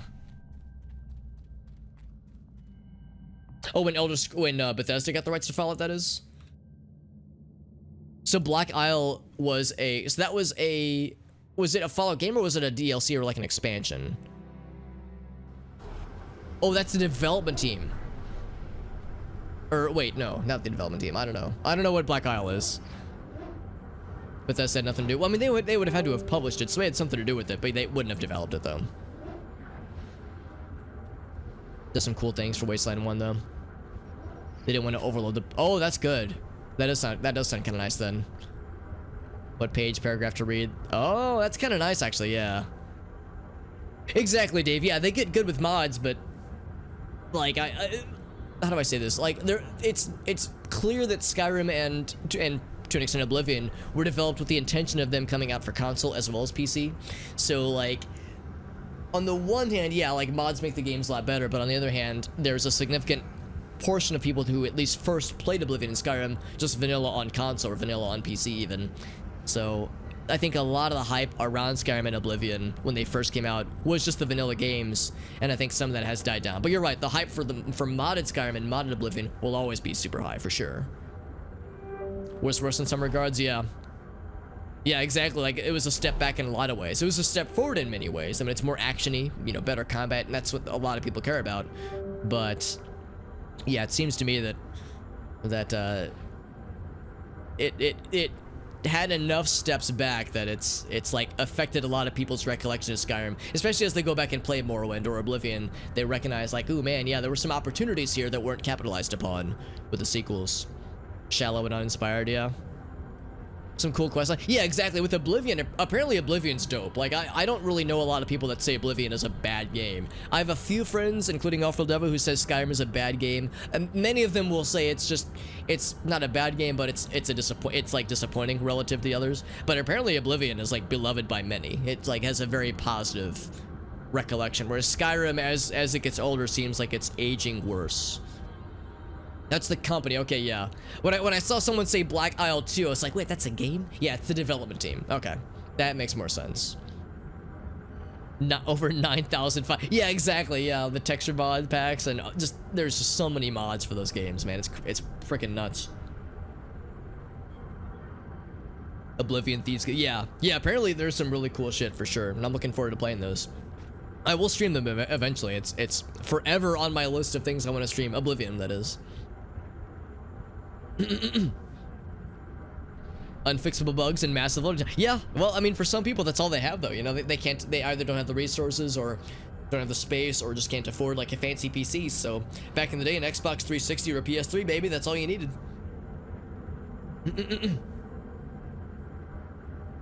Bethesda's technical ineptitude and or stubbornness. Well, there's bugs that they haven't fixed or things that they haven't addressed that mods will fix or address. But yeah, we don't get those on consoles, unfortunately.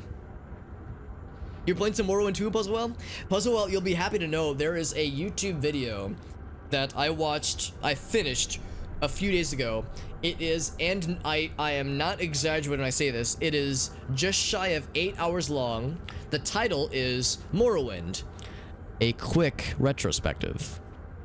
8 hours long, a quick retrospective. So, as you can imagine, it's a deep dive, and the quick part is almost tongue-in-cheek, almost, but it's a very good deep dive into Morrowind and its multiple facets and the things that it does well, things that it doesn't do well. It was a fascinating video, not even a video essay, this is a video encyclopedia. It was very well made, and the person who made it clearly did so from a place of love, and he spends a significant portion of the end talking about how he feels that the sequels, how Morrowind was an imperfect game that was a very good layup for, like, we could do some cool shit if the next game does more with this thing. So we're gonna toss the ball up, will Oblivion jump up and slam dunk it, and instead it jumps up, does a backflip, and then gets a touchdown. Like it goes in a different direction, like with a different sport. So it's like Morrowind was this thriving new possibility for, like, new things that could be done with RPGs. We could add some really interesting innovation, and instead, unsurprisingly to a degree, Bethesda went for the more mainstream approach of how do we get more people to play our game, which is how it goes. It's a business. They want people to play their games and make their money and increase their stock value. I get it, but it's unfortunate where it's like there's an alternate universe where Oblivion, or whatever the sequel to Morrowind was, continued down this weird lore-filled like, what's the word I'm looking for? I can't really think of a good word for it, but less focus on simplification, less focus on mainstream appeal, and more focus on, like, how can we make this as not immersive, I don't know. I can't think of a good word for it. Just more Morrowindy, I guess. I don't know. It's just less scaled down, and maybe not necessarily more scaled up, because, I mean, too much complexity can be bad, but embracing the complexity and the depth that Morrowind brought with it, and capitalizing on some of the things that were initially designed but weren't implemented in Morrowind. Some of the ideas about interactions with different quests, the notion of the like the branching quest lines and whatnot that did get realized to some degree in the sequels, based on what I understand, but like doing more with it, like not just branching paths, but like branching storylines in different ways and having quests intersect with each other more, just like having it be less streamlined, you know, less singular. So anyway, I don't know, I'm kind of flapping my gab here, but it was an interesting video, and yeah, it was, I think, it shined a good light on how Morrowind is, again, it's not a perfect game, there's very valid criticisms there, but how it's like, it's not so much that Oblivion and Skyrim were bad games, but to some, it was like disappointing, because it was like there was some potential here that wasn't realized upon, that by now that ship has probably sailed, from Bethesda at least.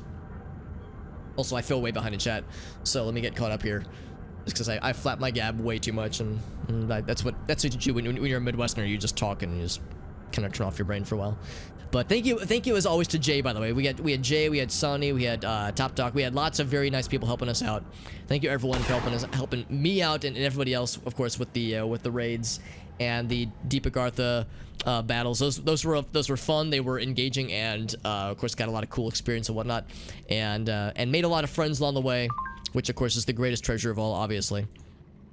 Got lots of cool stuff to play with, and yeah, like I said, I'm seeing like post-game, end-game content, excuse me, that I wouldn't be able to see otherwise, because there's no way I'd be able to do that solo as a solo player. So I appreciate everyone. I appreciate Jay for bringing me along. I appreciate again Soniee and Top Doc, and anybody else who might be listening in. That was very nice of everyone to enable me to like check out these cool things, because like I said, this is stuff that's definitely above my character's pay grade right now.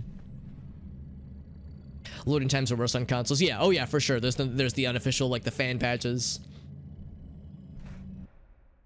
One of your favorite games. Yeah, it's not perfect. Yeah, Morrowind I love to death, but it's not a perfect game. And I have a few friends who it's like, Alex, I think it's cool that you love Morrowind so much. They know I've made like mods for it. They're like, you know, I think it's cool, but I've tried playing Morrowind, but I just can't get past the graphics or the clunky combat. And it's like, yeah, I get it. It's hasn't aged perfectly. So when people say it's not for them, I understand completely. But I think it's quite good. Yeah, I had the same kind of effect too, Buzzwell. Like when I watched this video, I've mentioned before that for the mods that I made for Morrowind, with Off-World Devil's help, I've kind of established a laundry list of things I want to do for these mods. And once I complete these things I want to do for the mods that I made, I want to start streaming it again, because we were doing the Morrowind randomizer stuff for a while, which is kind of fun. I want to get back to doing that. But before I do that, I've got some other pet projects I need to finish. And before I do that, I have some YouTube videos I need to finish editing. So I've got like this giant list of shit that I want to do, like fun shit, but you know, it's hard to find the time for it because obviously, and I've got a full-time job, I've got other social obligations, so it's tricky wrangling all this together. But there's like so much stuff I want to do, but no, it's that's kind of how it goes, man. Like your brain gets tickled the right way, and it's like, ooh, that reminds me, I need to do this thing. Has some good quests, yeah. The story, I've heard the main story is actually pretty good, but yeah, the setting, obviously, it's all Imperials. Not all, but mostly Imperials, so Imperial cities are pretty generic fantasy. Yeah, Danae's stream, yeah, dude, Danae's, or what's her channel? Danae Plays, her streams are always so chill. I know she loves Morrowind, but she streams other stuff too. But yeah, her streams are a lot of fun. She was one of the people that inspired me to, like, find a cool configuration for like a Morrowind randomizer thing. So I always cite her as a really excellent modding inspiration source.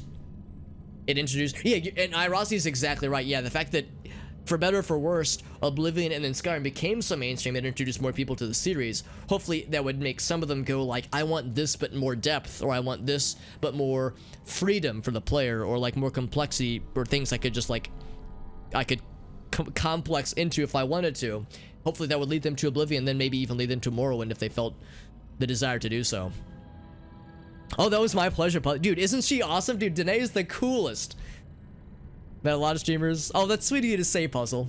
Dude, I'm in the same boat, though. Like, the streamers I watch, like, whenever somebody raids someone I haven't seen before, I'll stick around because it's like, oh, shit, like, this might be a new person to hang out with. One of my favorite things as a streamer is to raid somebody that I genuinely care about. Like, I raid someone... I will admit, sometimes I'll raid somebody that I don't know very well. Like, I'll raid this person just because I'm following them and they have a view count that's, like, around similar to me, but I haven't watched their stuff in a while, or I followed them once and I haven't really watched them at all.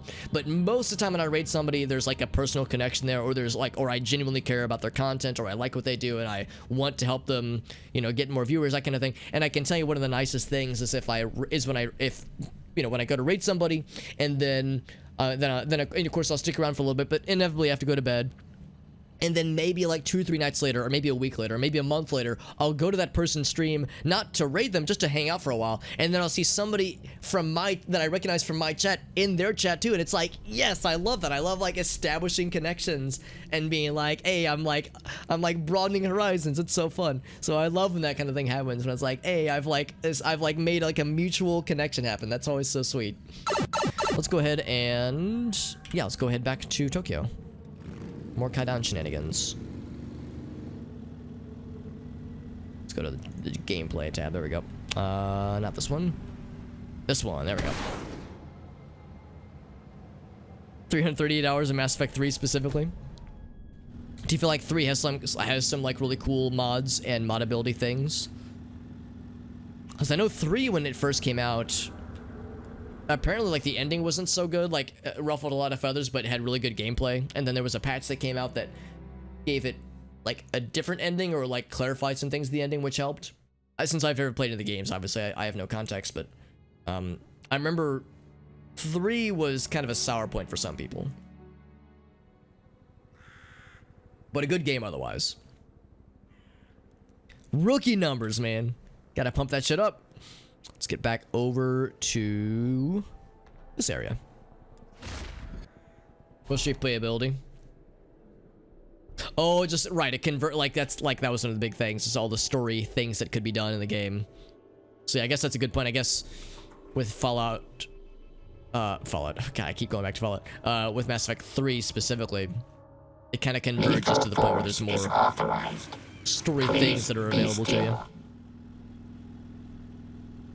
A 1-minute slideshow.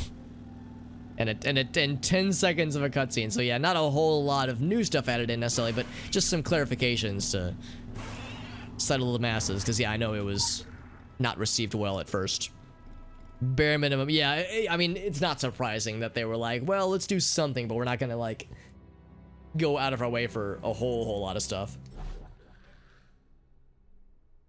Just a slightly extended version, right? I gotcha. So yeah, it's not like they reinvented the wheel exactly. Still said I can't rev my motorcycle from inside of this place. Am I in the wrong elevator? We're going up to Faust. There we go. I was in the wrong elevator. To 16, please. Sweet 16. Mass Effect 2 had the... Yeah, I've heard 1 has a really good story, but like kind of so-so gameplay. 2 has a so-so story with really good gameplay, and then 3 brought it together pretty well, but the ending was unsatisfactory for some. Side quests are good, yeah. That's sometimes how it goes, right? Where the main story can sometimes be a bit of a disappointment, but if it has cool side story things, and all can be forgiven.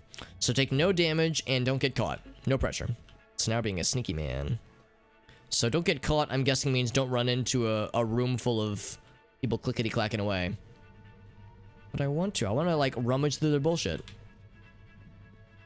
Lore for Lilith nearby, over there. So there's lots of people clickety-clacking and studiously working right now. Despite all the things happening in this game. It's also worth noting that Orochi Tower has been like on lockdown all this time. So it's strange to me the idea that the apocalypse is happening outside, this place has been locked down this whole time, and everyone's just still working. Casual Friday's been suspended given last week's incident. Like to remind everyone that shatterproof glass has been installed in every window. If you suffer from any self-destructive thoughts, please speak with one of our in-house counselors at once. There's some implications there that are a little bit unpleasant. Still mad over ME3's that, yeah, over Mass Effect 3. I know that it was a big... It caused a stink back in the day, understandably so. And again, since I haven't played it myself, I don't really have the context, but I understand the notion of like a game with all this build-up, a series with all this build-up, and then the ending is unsatisfying. The main quest kind of drag it out. Yeah, exactly. I think a few other games that have some similar things that happen. Yeah, I'm assuming when they say don't get caught, they mean like don't just jump into these... They look like classrooms, honestly, but they're just these open offices. It's like a lab when I used to take labs in school. Or like lab science classes. Is this guy dead or asleep? What do you guys think? What do you think he's over under? That guy just being straight up dead and his coworkers just haven't noticed. Also, there's lore in there. Actually, I don't know. Maybe I can go in here. Okay. Okay, I'm allowed to go in here then. Oh, he is dead. Yeah, he's dead. That man is dead. Oh, smiley face, medium face, or frowny face? Let's get. We got some more Lilith lore. Lorelith or something. You will pick up the Legendary Edition. I mean, I'd be curious to hear how it is. It sounds like maybe I should start with the originals. Well, actually, what do you guys think? From like a new player's perspective. I mean, I wouldn't have interest in mods from the get-go. Maybe eventually, but just to play the stories and that kind of thing. Thank you for...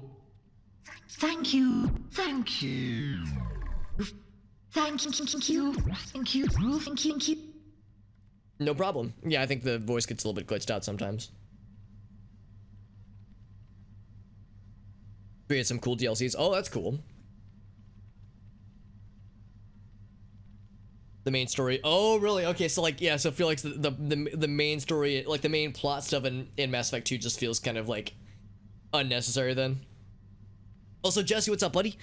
We're doing well, my friend. Yeah, so we're doing more Faust Capital stuff. We started with some layer shenanigans with our friends Jay and Soniee and a whole bunch of other cool cats. And now we're doing more of this here Orochi Tower shenanigans.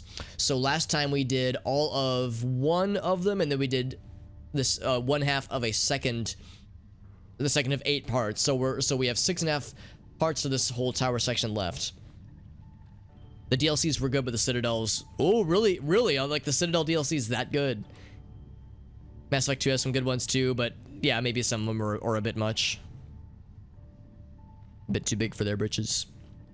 The 17 names, right? Yeah, we know that when we first met, or got to experience Lilith, as she revealed herself to us. Yeah, she gave all these names.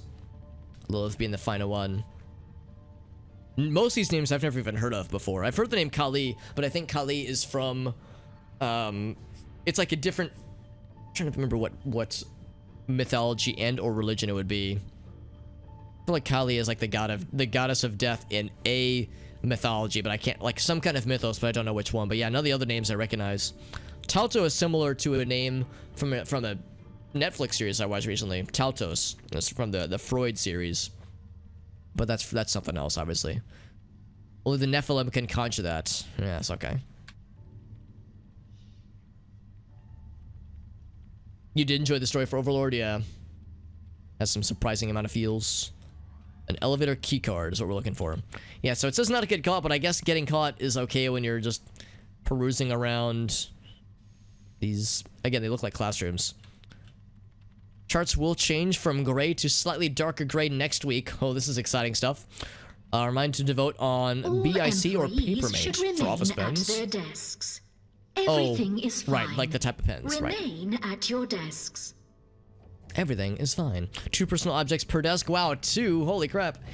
Adequate work. Maintain pace.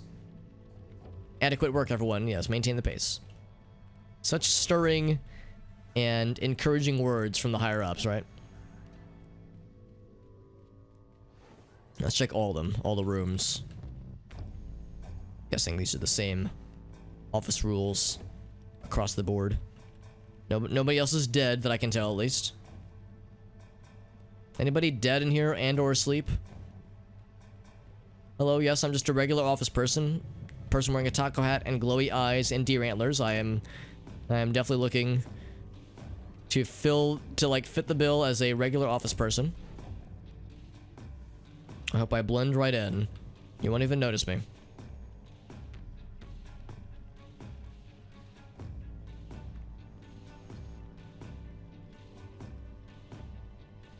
There's optional stuff you want to... Oh, okay, cool. Papermate is kind of rough. I don't even remember if I've used Papermate before. I probably have, but... Yeah, I'd say BIC or BIC is the stuff I stick with. Oh, she's got cool green hair. Hell yeah. I like that. With Orochi's awfulness, at least they're open to, like, cool hair colors and shit like that. Because some places are like, we require, professional... our professionals to dress properly, and alternate hairstyles are strictly forbidden. Yeah, we've already read this one.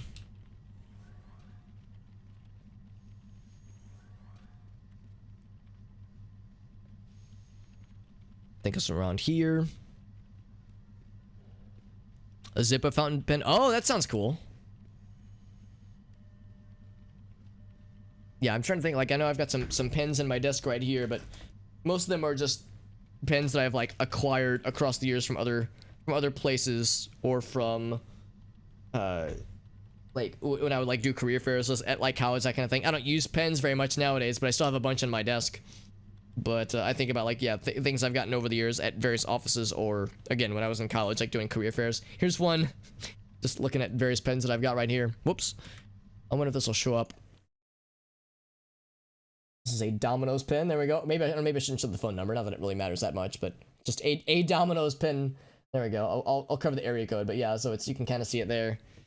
So I got a few ones, but I haven't actually like bought like a bundle of pens in a while.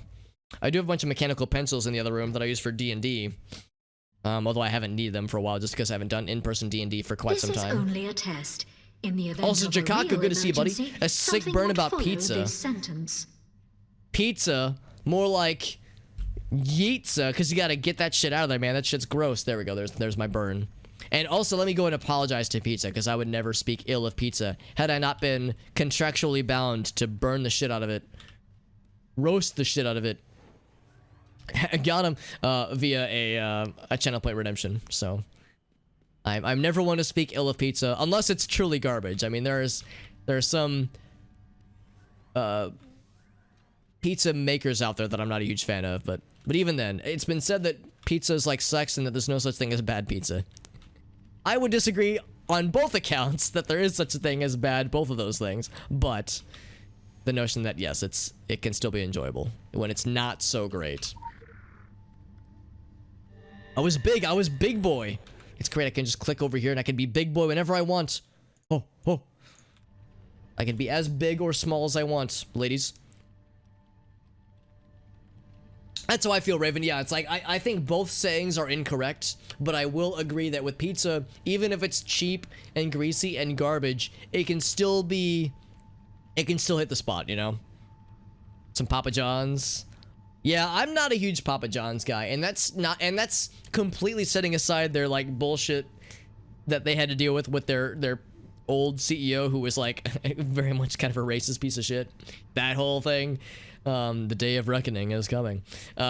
Even just looking at their pizza in a vacuum outside of all the bullshit that like, yeah, I don't know, it's all right, it's okay. I would say for me, Papa John's is, I would say they're higher up on my tier list than Pizza Hut. Pizza Hut, it's like, ugh.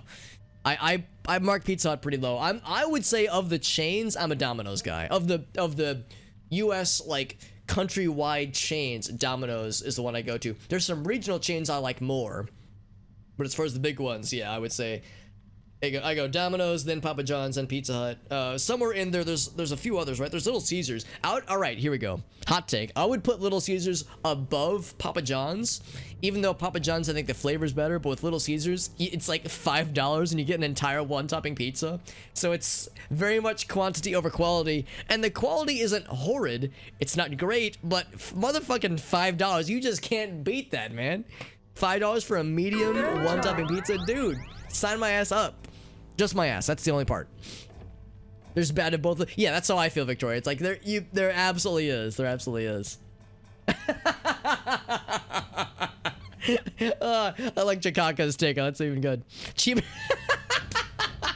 Cheap and greasy. Do not panic. Do not panic. Yeah, we're talking about sex or pizza.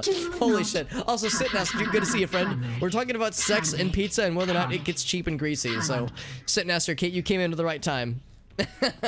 All of our minds are in the gutter. Sex is like pizza, generally better warm. Yeah, generally better warm and or cheesy sometimes, honestly. And or smothered in cheese and marinara sauce. It's best the second day. You know, I read something the other day, not the other day, this was like years ago, that talked about how one of the best like kinds of breakfasts you can do for yourself if you're hungover is like leftover pizza as like a breakfast thing. Like, so if you're hungover and you just need some like quick and dirty like protein, just like get something in your system, something that like a really quick and dirty breakfast thing you can do is like have pizza, like leftover pizza, which I think is pretty funny, honestly. It's best second day. And I have a convection oven, which is nice because for a while I would just microwave leftover pizza like a fucking simpleton, like a peasant, and now I've got a motherfucking convection oven. And of course air fryers are a big thing right now, which are honestly pretty much the same thing. Air fryers are like convection ovens, a bit smaller, but it's, you know, same general idea. The concept of like using heated air that's circulating to toast or to bake something, and yeah, it takes it to the next level, and I love it. So leftover pizza when I like toaster oven that shit or convection oven that shit. Oh man, so good. So heckin' good. Thank you to Setness for that host, by the way. Hope you're doing well, my friend. Oh man. You know, one thing I've always wanted to do on stream, and I don't know if I'm gonna do it tonight. One thing I've always wanted to do you guys know about like the tier list that you can do? Where you can, it can like inspire either stirring debate or violent protests or just straight up violent bloodshed. Violent bloodshed is like doing a tier list on stream and like voting, maybe not voting, but like trying to reason my way through of like, here's why I like this pizza fast food company more than this one's, or this is why I rate this Star Wars movie higher than this one, or this Star Trek series more than this one. I mean, as you can imagine, these kinds of things can get very involved and blood can be shed on the streets. It can get very messy, but I've always wanted to do the tier list things just because there's a lot of fun that can inspire some interesting conversations. Anyway, we found some lore about the Orochi tech, some more about the Orochi group, decades ahead of other corporations in several lines of technology. Is now 11:11. Oh, I was gonna shit my ass if that was actually 11:11. It's actually 11:43 where I'm at, here in the old CST. The sprinting speeds, they often trip and tumble and crash, trying to harness something that is new and old, to harness something that does not fully belong here. But this is here. It belonged in that here. Are we making sense, Sweetling? Not particularly. I keep finding lore next to dead people, but their coworkers don't seem to mind, I guess. Not so much, at least. Pizza for dinner, leave leftovers out. Oh, no reheating? See, I put it in the fridge and then I toaster oven that shit, or convection oven that shit. But the notion of like have it just be room temperature from 12 hours ago, I see it. I understand. It may not be my preferred medium of pizza into my mouth, but I get it. I can understand like the draw.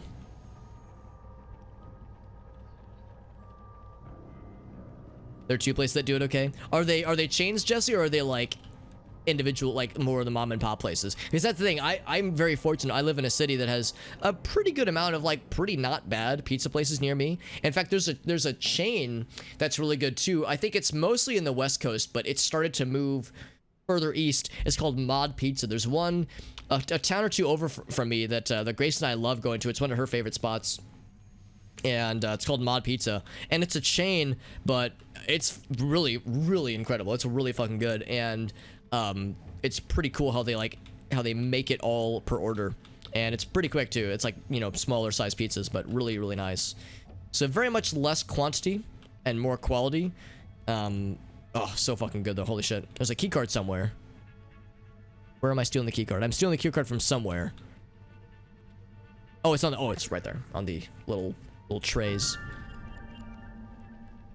So far so good. Yeah, nothing bad has happened. We found some dead people. Here's another dead person. We found some dead, like, strangely veiny looking people. See, they got like the black veins. Maybe the filth has infected them. I don't know. Not sure what's going on with these people, but they're very dead. And in the other level we did with Faust earlier, there was a bunch of dead people and a bunch of drones nearby. But the drones were programmed to fight us or any outsiders, so it's like either the drones betrayed them or something else killed all these people in like a bloody mess. And we've yet to see what exactly happened. Do not panic. Do not Rocky Rockos. I've heard of Rocky Rockos, but I don't think that's anywhere near me at least. Panic. Oh, you're in the Midwest as well, Jesse? Yeah, I'm in St. Louis, so I'm right in the middle of the country. Mod is the... Yeah, I would agree. It's like a similar construction style of pizza. Construction and delivery system. And when I say delivery system, I don't mean they deliver to your place. I mean delivering pizza from birth into your mouth. That's a weird... Why did I say it that way? That's fucking weird. But yeah, Mod Pizza's really good. Yeah, Subway, I don't know. Subway is more of like a convenience. Like if I don't want something... If I want fast food, but I don't want it deep fried... and I want it to just fill my stomach and be full and not have it be... It's not like an offensive thing to my stomach, but I don't love it. It's just very mediocre, Subways. And I feel like there's better Subway sandwich style chain, like sub sandwich chains that are available. Like there's Firehouse subs that are pretty close to me. They're pretty good. Quiznos is alright, I guess. I don't know, they're alright. To me, Subway and Quiznos are about the same, but... I would say maybe Quiznos is a little bit better. I would say Jimmy John's, but I don't really like supporting Jimmy John's. I'm not a huge fan of the top brass in that company. Oh, you're in Bloomington. Yeah, I have a cousin and her family that live in Bloomington. That's awesome, dude. Dude, biology. Hell yeah. I'm so glad you know about biology, Victoria. Yeah, I haven't been there in a while, but very similar. And I actually kind of like biology. You think they suck? I like them, but I've only been there like twice, and maybe it's different per location. But the one that's near me, I like a lot. I think I like Mod more. Biology has some ingredient options that aren't available in Mod. So if I want to get like really weird with a custom option, Biology can be pretty dope. Pizza Rev. I think I've seen Pizza Rev, but I don't know if I've ever been to a one. Here in the Midwest, there was a few locations for a place called Noble Romans, but I don't know if I've ever went there. I feel like I heard not so good things.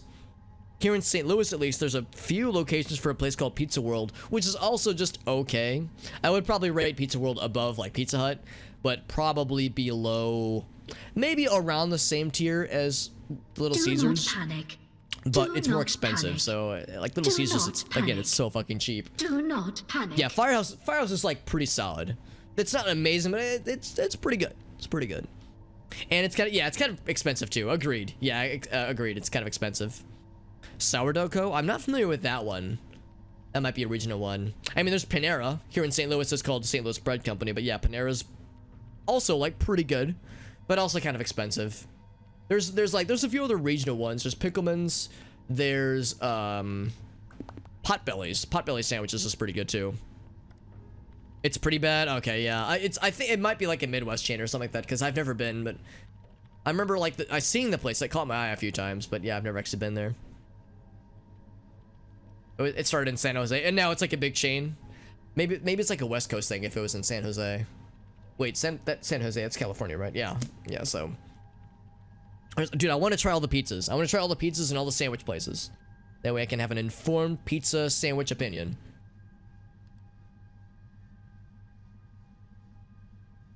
Thank you everyone for like chatting with me, man. It's fun like having these kinds of conversations. I love this shit. The cheddar and broccoli soup. Yeah, that's I would say a staple for sure.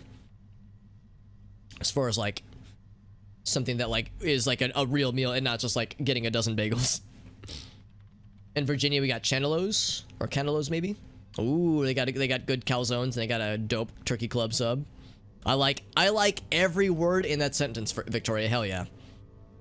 More about Lilith, by the way, the mother of monsters, queen of demons. Some names she gave herself, of course. Others given by her enemies. PR is important in every age. She would rather be remembered for her contributions to science, but she will proudly wear infamy as a garland and recline in furs atop a throne of those who have wronged her. Pretty fucking metal. And pretty brutal. I wonder if the implication here is that this person earned her ire at some point. Also, we apparently took damage and or have been discovered, but I guess me, like, going around here to all these people, these office people, is very, like, not exactly hiding right now, so. But to me, getting lore is more important than getting achievements. So that'll put us into the main area, right? Oh, this is just how we leave. Okay, never mind. Yeah, so to go deeper still. Oh, we don't even have to go into the deeper levels, but I want to. In case there's cool lore shenanigans. Panera sounds like an intestinal disease. I wouldn't disagree. The name does sound, like, when you think about it out of context, it does sound a little bit weird. Here in St. Louis, it's actually called St. Louis Bread Company. And I'm not making that up. Like, the signs say St. Louis Bread Co. It's like the same branding, with the same logo, the same font, but with St. Louis Bread Co. as the label. So sometimes I'll like let slip something about St. Louis Bread Co. and people be like, what the fuck is that? Like, if I'm streaming or if I'm talking to someone who's not from the area. It's like, oh, right, it's just called Panera. I don't know if it originated from St. Louis, but for whatever reason, we call it differently here. Has it been long enough for... Oh, I'm always down for a YouTuber name, absolutely. There might be an intrinsic cooldown for it that's like 5 or 10 minutes, but we've long since gone past that, so... No, I would say, like, if you have channel points for something that you want to redeem, and it's available to be redeemed, meaning that the cooldown is passed, then yeah, it's... Then the gloves are off, or all bets are off, rather. Or all bets are on, rather. Like, yeah, the floodgates are very much open. Because the rule that I generally have is that if I do want there to be some kind of gap in between things when things can be redeemed, I will and have instituted cooldowns for some of them. But yeah, if something is available, then yeah, you don't have to ask for permission first. You can just go right on ahead because it is totes available for anybody who wants it. Also, there seems to be nothing here, which is a little disappointing. I was hoping there'd be something in the middle of Faust Capital. Thinking maybe like if there was some incriminating documentation or some cool lore or a big bad guy monster fight. In fact, yeah, there was nothing in here to fight at all.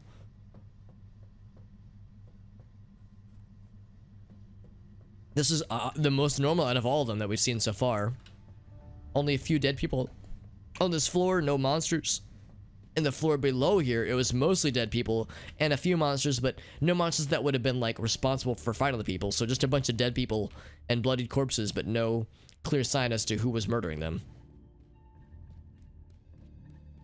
So up to Faust 19 then. So we're not done with Faust yet. We thank you for placing number all 3 coming trash up. in the proper receptacles. Have a dynamic day. Have a dynamic day. Yeah, I haven't played Hades yet, but I've heard it's super freaking solid. So yeah. Totally understandable, but thank you again to Wolf King for stopping in. Guess my name. I know why you're here. You're looking for something. Aren't we all? Come now. Indulge your curiosity. See the doors I have to show you. We have here 2 doors. Behind one is eternal youth. Behind the other is eternal love. Experience life unending or passion unlimited. Which door do you choose? The plot thickens. So I wasn't expecting this. We know that we've been looking for something that's been causing shenanigans throughout Faust Capital, but we haven't found anything significant. Nothing concrete, at least. Just dead people with not explicit signs on what's been killing them. And I definitely wasn't expecting an Overlord demon voice. Last incident was in 3 days. I know we were talking about Morrowind and Elder Scrolls a little bit earlier, and when I hear a voice like that, I kind of in my head think to myself, it reminds me a little bit of Dagoth, not so much with the voice delivery itself, but just the type of text being said. Yeah, like old school, not old school, but very basic kind of modulated demon voice. What do you guys think? Eternal life or eternal love or like unlimited love? I don't know. We were talking about this not too long ago. We had that one Jungian quest. I mean, the guy's name was, he calls himself Jung, but very much based on the philosopher author, Carl Jung, I think. And there was one point where we asked about, like, is eternal life worth it? And I was like, well, I don't know. I kind of like take solace in the fact that I don't have to deal with myself forever, you know, that eventually I'll hopefully live a nice, long, healthy life, and I'll get old and I'll die eventually. And in a way, it's almost comforting where it's like, yeah, I don't have to, like, I'm not stuck with myself for an eternity. Eternity is such a long time, and I don't know if my shitty little human brain can really comprehend what eternal life really is, and if it's all it could cracked up to be. So, based on that existential crisis, we got Jimmy in the chat. Thank you, Jimmy, for that raid. What's up, Jimmy? Thank you so much, man. Jimmy, you've raided me so many times, man. You're so helpful, and you're such a homie. Thank you so much, dude. Yeah, Dagoth, yeah, his voice sounds normal. It's more like is how he talks, like the wording that he uses, the cadence of his voice, less so much his voice in particular. And a beautiful singing voice. I mean, I've seen the meme videos on YouTube of, like, his voice auto-tuned in goofy ways. Oh yeah, I've seen Dagoth Wave. In fact, I think Awful Devil has shown me Dagoth Wave before, and it's very worth showing on stream for sure. Moon and Star, to this place, where destinies meet. Yeah, it's very silly. Thank you, by the way, Jimmy the Rabbit, one of our very much resident homies. Do a quick shout out for our boy here. Almost mistyped your name. Almost called you Jimmy the Rabbot, like a robot rabbit. Thank you very much for that raid. Jimmy has helped me out so much. Jimmy is a veritable badass with this game. He's in the midst of doing a very challenging, just like a challenge run in this game where he doesn't have a primary weapon. He's only doing elementalism, and it sounds super bogus and super difficult, and the dude is a freaking madman, but he is perhaps the most knowledgeable and capable person I've ever seen in this game, and he streams, so if you like watching this game streamed on Twitch, make sure you follow Jimmy, because he's an excellent guy. He's helped me out so much. He's gifted to me a bunch of cool aesthetic things, including the glowy eyes that I have, and the icy claws, and the spider bike we've got. So he's introduced me to nice people like Jay and Soniee that we were playing with previously, so he's an awesome guy. Anyway, I'm going for Eternal Love. Hell yeah. We're storming Orochi Tower, by the way, so you can probably guess. But we're fighting a naked demon lady. Alright, for anybody who is offended by such things, avert your eyes. There may or may not be, you know, whenever these demon ladies happen, I know that they can inspire fear amongst those who are afraid of such things. Yeah, the succubi, rather. Best song ever, dude. It's a banger, for sure. Alright, so that's what Eternal Love was. We had to fight a succubus. With illimitable fervor, but her kind know no other way to express the unutterable. She loved us so much, she wanted to try and murder us. Now, I'm curious what Eternal Life would have been. I'm guessing it would have been, I don't know, some other monster we fought previously. The Rabbit Rabbi. Ooh, even better. Hey, that we could save that for next time. As long as you could find a source image, because the rule is that, like, I need a source image to go by. If I'm left to my own creativity, it's not as fun for me because I'm not a very creative guy. I tend to struggle when it comes to coming up with uniquely creative things. But that is my specialty. I know the things people don't even know they want. I don't doubt that, whoever you are, omniscient voice. You've made it to City of the Sun God? Dude, that's awesome, Jimmy. I know last time you were working on the Scorched Sands. I'm not surprised you've made it that far, because Like I said, if there's anybody that's capable of pulling off this crazy meme run that you're working on, it's you. But it definitely does sound tough. And I know you're saying that the boss for City of the Sun God is going to be spicy. A vampire? Yeah, I could see that. A vampire would make sense. How can you kill a guy? What are you doing? As you're smacking the heart of Lorcan with the hammer. What a grand and intoxicating innocence. So, Chandra, yeah, that's the boss of Orochi, right? Chandra, I don't know. Markard, I think Markard. Oh, wait, no, Markard was the leader of Morning Light. I can't remember. Anyway, Chandra, the leader of Orochi, has had more practice with this whole notion of creating artificial secret worlders, as the Mitsubachi has shown us. He was just as limited by the factored surprise. He had no more knowledge, no more head start in regards to when this latest explosion of the imbued would occur. He had to dash out just as madly, but he does not know what happens to those imbued in the long run. He knows what happens after the sunset, after the sun death. He remembers. Those, or rather, thought that must be the haziest of blurs by now, we would wager. Samuel, thank you, Jimmy, yeah. Doing some Monster Hunter, that's cool. Which Monster Hunter game are you playing, Victoria? And there's a new one that has a demo out right now that looks pretty cool.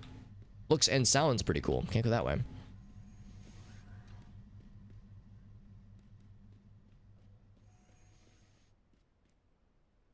Yeah, who knew that somebody would get Wraithguard and then also get Sunder and Keening and actually fuck up the heart? There are two more doors. Behind one is power. Behind the other are riches.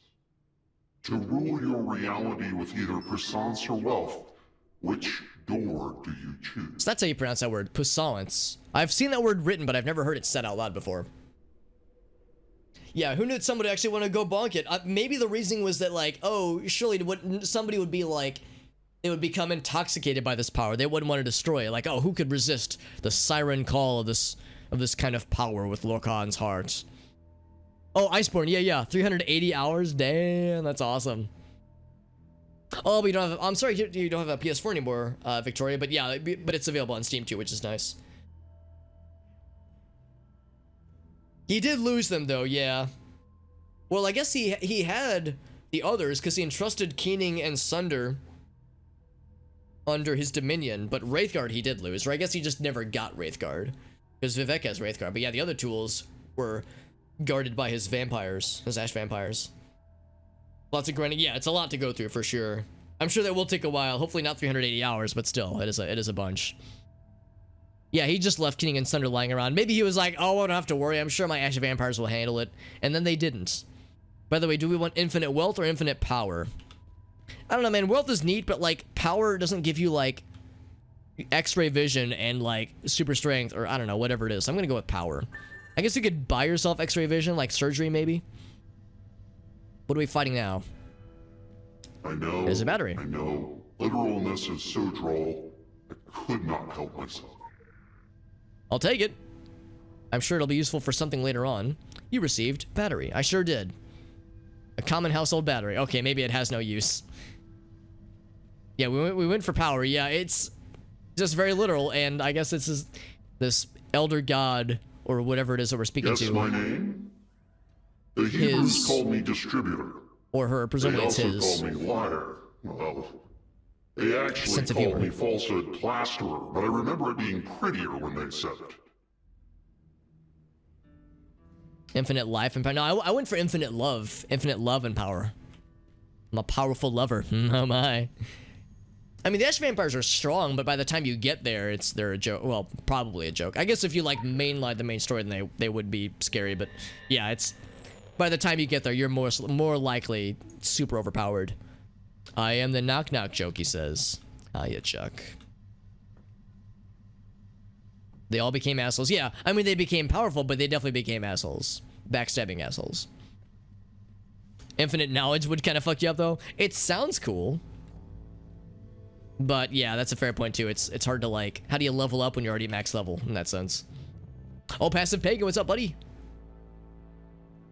Just level. Well, yeah, if you like, you know the shit. I mean, if you know the alchemy bullshit, then yeah, absolutely.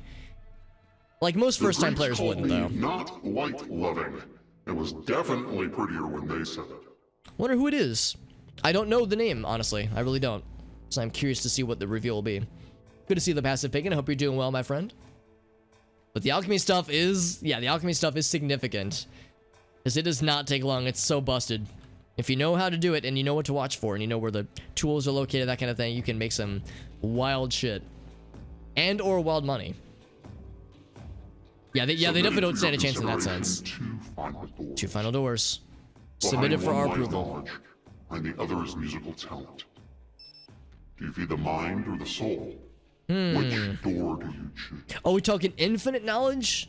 Or an infinite musical power or musical ability? Or do we just mean like you get like you level up, so to speak, but it's not like forever knowledge? Like, cause like who was it? It was like Victoria said, infinite knowledge is like, dude, I don't know so much about that one, man. They're weaker than the tribunal. Wait, the ash vampires are weaker than the... Oh, I see what you're saying. Yeah, that is kind of fucked up, isn't it? Because yeah, in the lore, it's like, oh, the tribunal can't fight them. They're too strong. Maybe it was like a numbers game because there's more ash vampires, so maybe it was like an overwhelming force. Because when you fight them individually, yeah, they're a joke. Are you doing some ESO, Mr. Pagan? We were actually talking about ESO earlier and other Bethesda IPs. Yeah, I agree, Victoria. Yeah, I don't know. I mean, I like to think that, like, the ability to play stuff would be kind of cool. I'm gonna go for knowledge. As long as it's not infinite knowledge, I'm gonna go for big brains. What are we fighting? I can offer humanity all knowledge to link all the disassociated bits. Actually, it already happened. They have seen the internet. It's true. Just look at what they've done with that. Okay, what awful things we've done. Awful, wonderful things. Something about it's in the details. I guess it was their like company slogan or something. Oh, it was only two? I thought it was like the whole crew of them. Yeah, if it's only two of them, then like, come on, that's absurd. And by the time you fight well, maybe I shouldn't spoil it. By the time you do the Tribunal expansion, you observe that Salthasil is way stronger than the Ash Vampires, so... Or not Salthasil, Almalexia. You know, well, I don't want to spoil it, but yeah. You experience Almalexia, and we don't know about Salthasil exactly. But yeah, you know what Almalexia is capable of, so... Yeah, that is kind of silly. Couple of Mournhold bandits, yeah. Yeah, there's some weird balancing shenanigans with the DLC or expansions in those games, because definitely in the case of Tribunal, and to an extent, Blood Moon, there's the expectation that you would have beaten the main game first. Not the requirement, but the expectation. Yeah, some of them are ass backwards, but they kind of have to be from a gameplay perspective, just because it would make sense to have, like, you know, you beat the main game and then you just steamroll everything. I mean, you pretty much steamroll just about everything in Tribunal anyway, but it'd be kind of silly where it's like, oh yes, we've already killed the worst that there is, so now it's just easy peasy. Combat-wise, at least. So no stack trace. Answer me, what is your choice? Okay, yeah, I was gonna say, do I get like a hint about what each riddle is? I guess we'll start with one. You heard me before, yet you hear me again. Then I die till you call me again.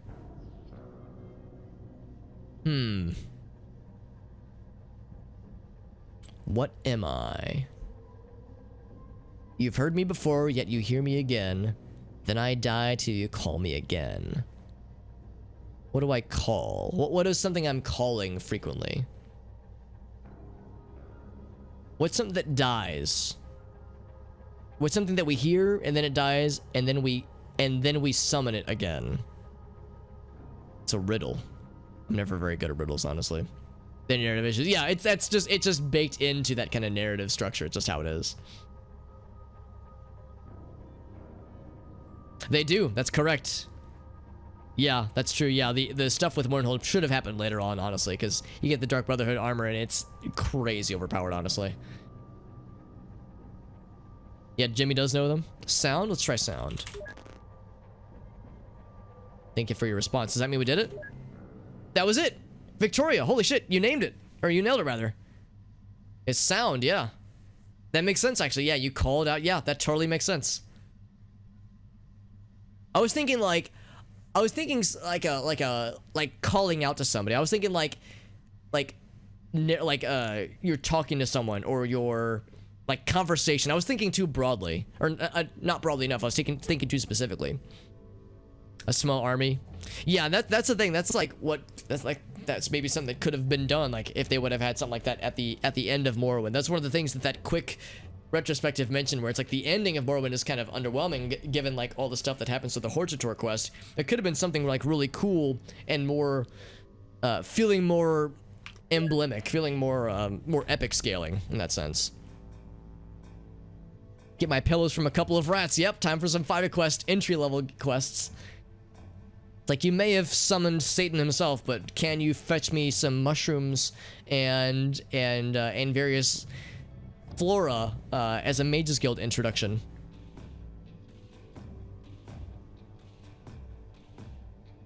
Oh, it's Echo. Okay. Oh, interesting. Okay, so if we answer correctly or incorrectly, it still just goes away. Yeah, that'd be cool. That'd be really neat if there was like a way to, if there was like just more depth available for that. We've talked, you've seen my game. Can you guess my name? Is this meaning the voice that we're hearing? You've seen my game. Can you guess my name? Had like a bunch of names from like other languages, from like the Hebrew languages and Greek for that matter.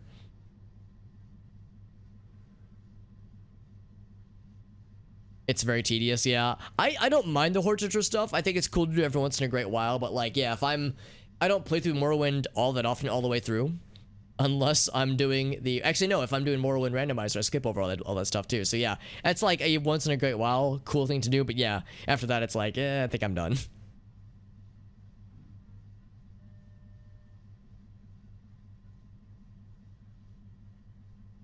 Making pacts with them for their soul.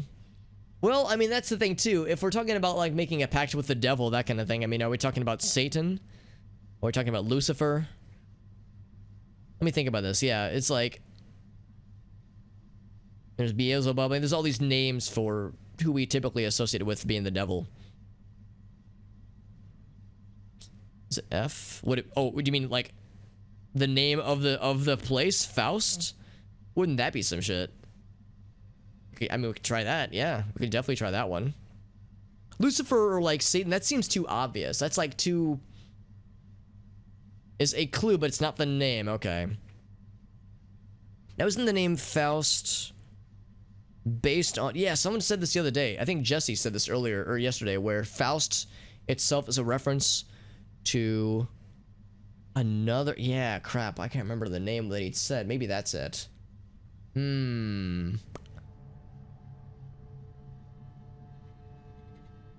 Faust is a clue, but it's not the name. Man, yeah. Yeah, I really don't know. I would have to look up more about Faust. I know so little off the top of my head. I really don't. I would have to like read the Wikipedia article to get like a heads up on it. Okay. So I should check the Wikipedia article or find some kind of Faust lore or Faust mythology. Oh shit, I'm finding like a bunch of video game stuff. Guilty Gear. So it's a demon. Makes a pact with the devil. But what's his name? Pact with the devil at the crossroads. Yeah. That's the story of Faust. The devil, yeah, or the demon. Oh, Mephistopheles? Oh, interesting. I didn't realize Mephistopheles was like a... Let's try that. There we go. So we got that one correct. Thank you. Thank you for the hint on that one. Yeah. I didn't realize that was implied to be the devil. I thought I'm thinking of like Diablo 2. I think of Mephisto. Yeah, that makes sense. Yeah, thank you for the hints on that one. Wait, didn't we just do riddle 2? Maybe that was riddle 3. Maybe I misclicked. Soul to soul to, yeah. He does have a ton of names. That's why it's tricky. Exactly. A rich man needs me, a poor man has me, and if you eat me, you die. Poverty? Rich people need poverty to, unfortunately, it's shitty. If you eat, no, you don't really eat poverty. If you eat, I don't know, sadness, yeah, it's just struggles. I mean, you know, when you're poor, everything's fucking awful. Get a hint? Oh, if I type hint, crap, that'll screw up, but I screwed up. Something that a rich man needs in order to be rich, and that poor people have, which, you know, income inequality. There's so many obvious answers.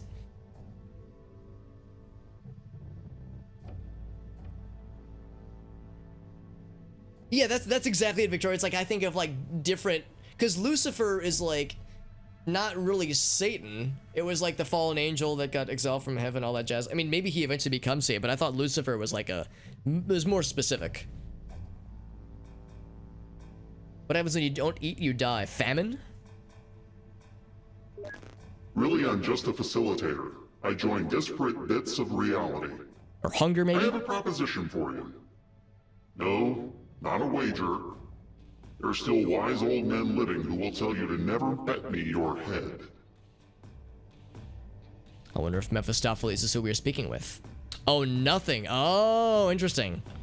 Thank you, Jimmy. Thank you for pointing that out. That's interesting. I could totally see it. Lucifer Morningstar was the full name, and then he became Satan, right? So when you say Lucifer, it's like the old name. It's like calling him Anakin instead of Darth Vader. Also, Lucas, what's up, buddy? Good to see you, Mr. Lucas. Okay, you'd get lore if you get all three, so you get a reward. This is the point. I'm unkindly portrayed. I always play fair.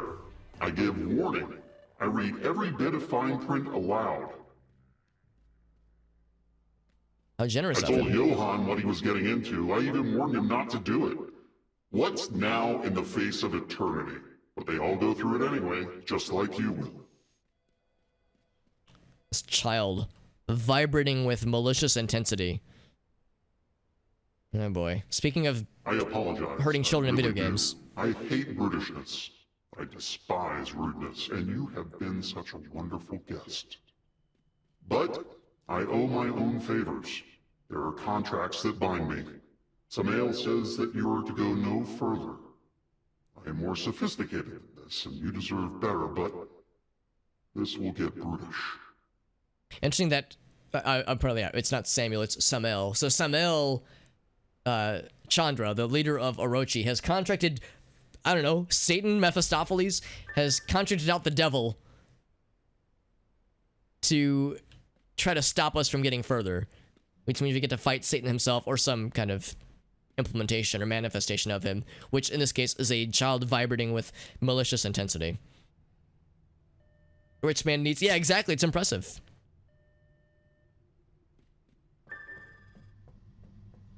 There he is. It's a Jinn. Yeah, it's not just a Jinn, it's the Jinn, Mephistopheles.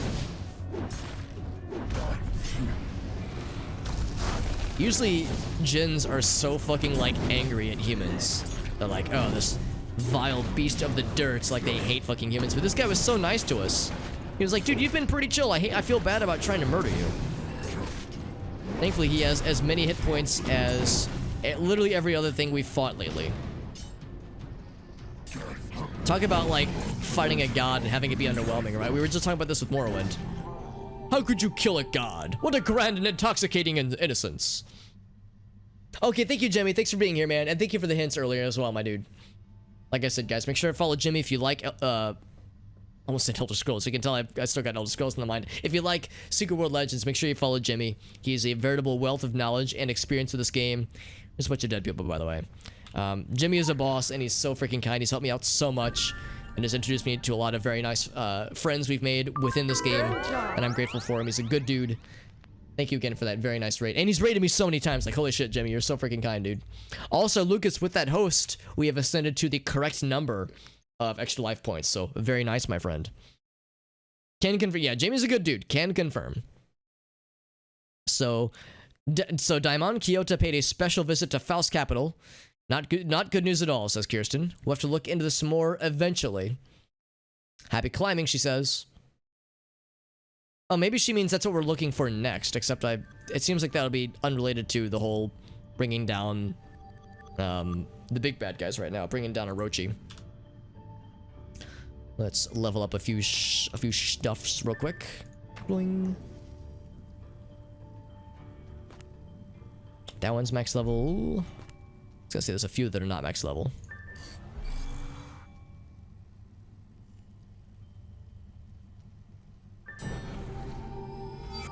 Talisman. This one. That actually should bring it to max level, won't it? Oh, just short. Just a little bit short. Something I know all too much about, being a little short. Our item power is 239, by the way. We're so close to the coveted 250. 250. 69. I know, dude. I know. It's a good stream. Yeah, Jimmy does a great job with this stream. And like I said, he does a great job with this game in general. He's so knowledgeable. And his challenge runs that he does are so bonkers and impressive. It astounds me that any one person could have this much knowledge and or power with this game. He might even be too powerful. He might be dangerous. But still very worth. Still very much worth. He's a good dude. He has dangerous amounts of power and knowledge. He might be illegal in 12 continents, but he's a good guy. Even if his knowledge does make him a liability. To Manticore, by the way. So we're switching it up now. That was actually pretty cool. I like how Faust Capital, this banking financial giant company thing, was at its core was like Satan himself, or at least an implementation of Satan. An implementation of the devil with Mephistopheles. Welcome to the Manticore Research Oh my. Group. Manticore, we bring you the horizon. Well, there's a lot of dead things too. Received. Initializing. Kill all rampaging creatures. You got it. This is the opposite of the previous one, which was to say we were supposed to sneak. Now we're doing the opposite of sneaking. Dr. Mandelbaum. Now, I think that's a name I've seen before. Francis Mandelbaum. Hope this delivery finds you and your colleagues well. The most recent iteration of the ODT. We believe this version will be more successful in purging your enhanced test subjects of the blight you and your team have created. Whoops. Please exercise more caution going forward when trying to weaponize this pathogen. I'm shocked that it didn't go so well. Absolutely shocked. Well, not that shocked. Quick access inventory So we get to updated. use these bad boys. We've used these things before with other side quests. So, look at this guy right here. When I see this outfit right here, it reminds me of the lore we've seen with the Mitsubaki, depending on how you pronounce it. The Orochi created Secret World, or the attempts at Orochi creating Secret World denizens with those kinds of superpowers. But surprisingly enough, much like in the Jedi Knight series, how creating artificial Jedi and artificial Force powers didn't work out so well, I imagine this doesn't work out so well either. Everything is locked. Maybe I have to place the thing. Aha. Oh. I just kind of let myself get bodied by that, didn't I?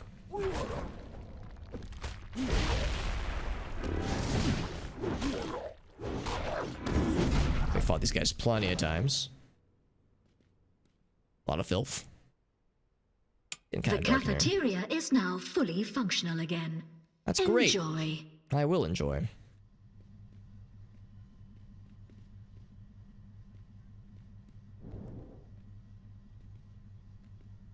Can I pick it back up? No, I cannot. Okay. So once it's down, it is down. To clown. See lots of test subjects strapped to gurneys over there. Very nice.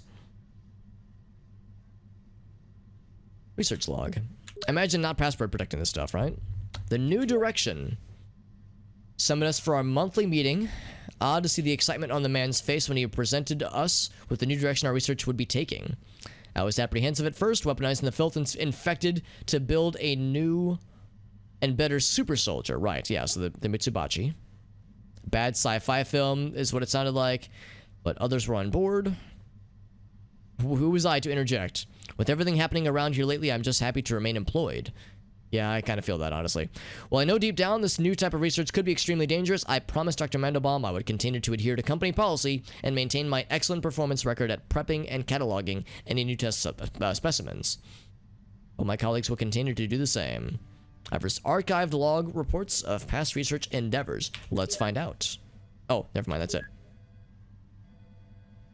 So maybe we'll find other ways to view said archives.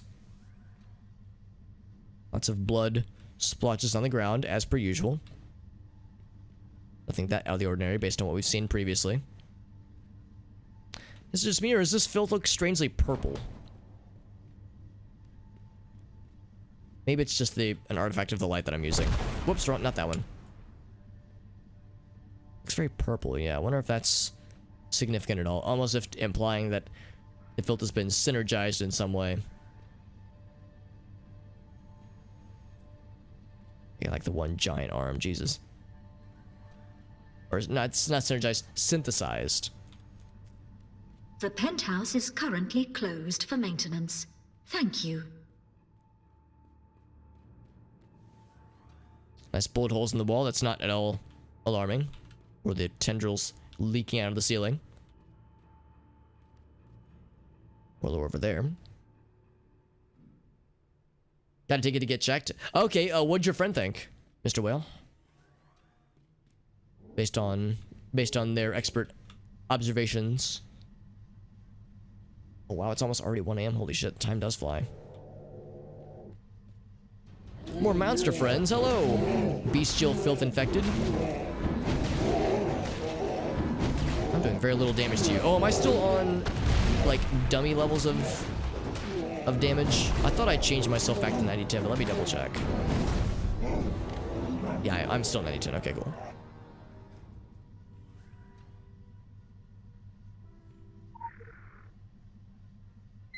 Okay, so something is indeed gone bad, either the CPU or the motherboard. That's unfortunate, but at least it's fairly conclusive evidence that, yeah, it's not something you've done wrong or something that you've plugged in incorrectly, that one of them is just a bum piece, which is unfortunate. Research status report. So test subject 99A007. James Bond. Showing some interesting results with the new steroid regimen. One would think she's actually a normal dog and not, oh, they were like testing on dogs and infecting them. Jesus. So think she's actually a normal dog and not one of the infected. Until you look at her, that is, then there's not much else to say. But if you inject more powerful doses of the steroids, I decided to issue a command and test the response. I was surprised to see her actually sit upon me, instructing her to do so. It was a shame, however, that immediately afterwards she reverted into an uncontrollable state of rage and had to be euthanized. Man, it's so fucked up, dude. So inform me, after meeting with Francis, we are soon to receive a much larger shipment of the canine infected, so not all is a loss. This should give me ample opportunity to perfect the dosage, find a complement to the filth transformation, and achieve the results, the doctor's expected results. So, yeah, not surprising that they'd be testing on animals and dogs specifically, and that, of course, it doesn't go very well. So they were trying to weaponize the filth and find a way to counteract it and make it controllable, and of course, shocking nobody, it didn't go very well. Has escaped its enclosure. Please hide. We apologize for any inconvenience.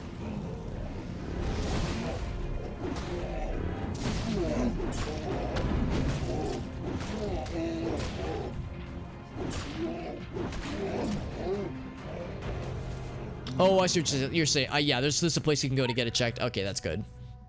There's a place near you. I'm guessing that'll be able to, like, conclusively say what's going on then. So the messenger, he had bubbles and boils and blasphemes. You had a moment, the two of you. Oh, I'm guessing she means Lilith. Wait, the two of us had a moment. Oh, he has the advantage. Maybe she's referring to John. The voice is referring to John. He has the advantage over us. His limitations more closely resemble ours. Comforting, like a pleasantly warmed poison poured into the ear. He lets you in. Do you think that is all he will do? Do you think he will not let... do you think he has let a little thing like death stop him from his original mission? He still burns with embarrassment over that. You understand? We do not. We cannot blush. He let you in. Don't you let him in. Don't you let him in. Every time we get a message from John, it's always something along the lines of, "Hiya, Chuck. I am the tickling voice inside of your brain. Let me in. By the hairs of my non-existent chinny chin chin."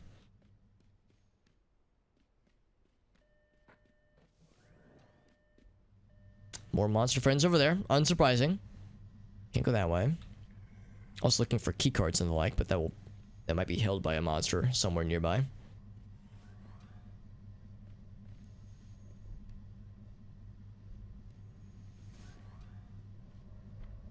Lots of monsters after Gurney still. It's a pretty familiar sight. A Colossus specimen. Oh, we hear that noise so much.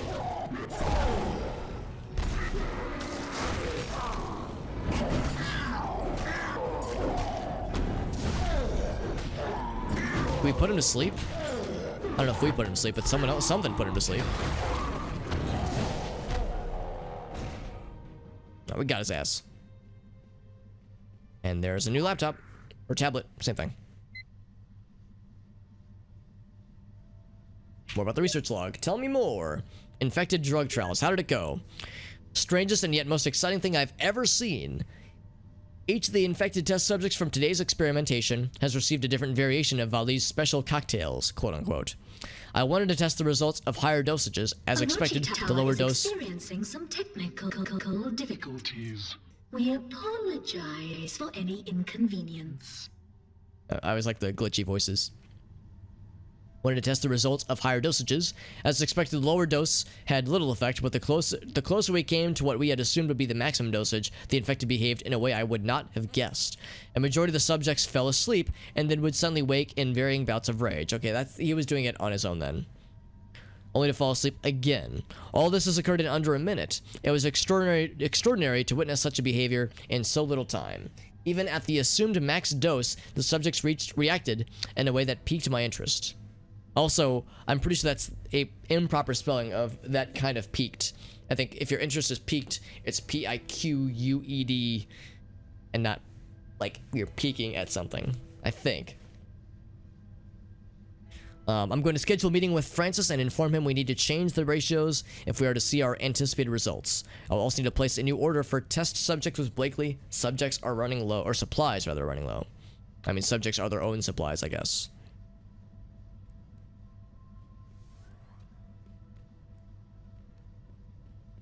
Can we go this way? Nope. Yeah, like with emails or messages written with similar cryptic and vague references to slightly ominous sounding things. I'm gonna get a Discord message, like a Discord DM from JD at like 4 a.m. on a random Thursday, and JD's gonna be like, "The message has been sent, Alex. The time draws near." And I'll be like, "I'm sorry, JD, what's going on?" He'll be like, "The Manticore awakes, and the volcano is bubbling," or I don't know. I'm trying to think of like just random things that someone could say that would sound like very slightly ominous, not overly ominous, Please hide. We but just a little bit, just a little ominous. Still more monsters, more monster friends. Also, no laptop in this room, I don't think. A cipher? Yeah, there you go. Yeah, like a cipher using relatively normal words, but are just, but in a collection, just feel a little bit slightly like off-putting. So that's all the rampaging monsters then. Apparently that was like a side quest, but it'd be kind of hard to avoid fighting those guys just because it's all, these are pretty tight quarters. So how do you not fight those lads?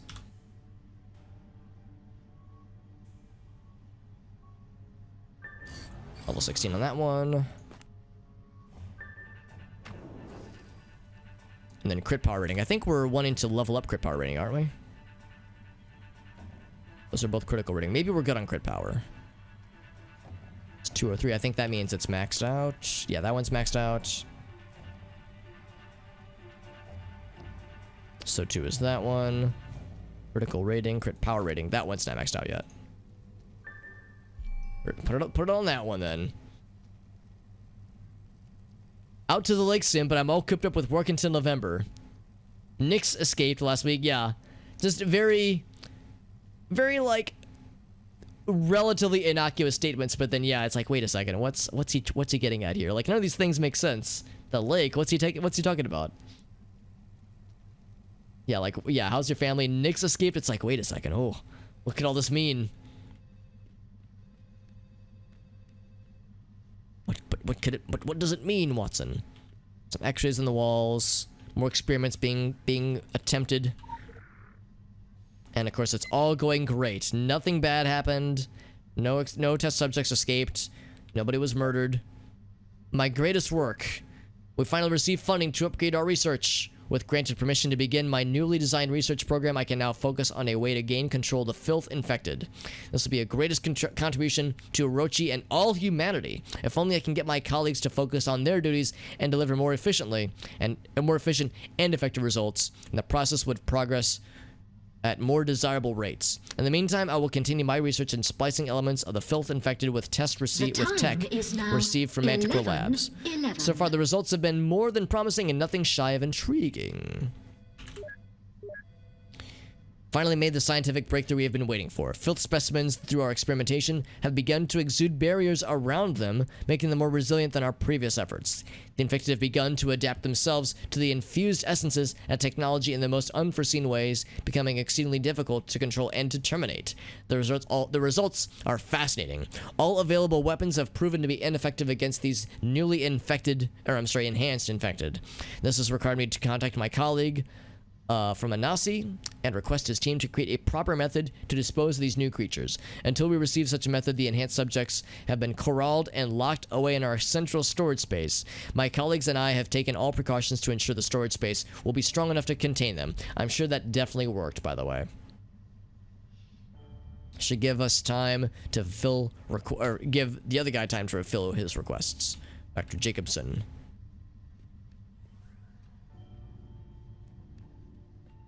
Double rainbow. All right, so yeah, here we're approaching the central room.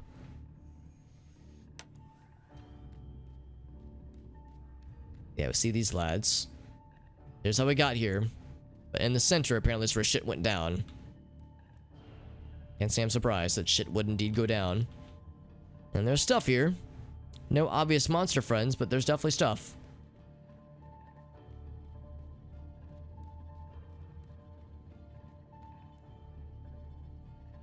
Something right in the middle there. I wonder what it could be.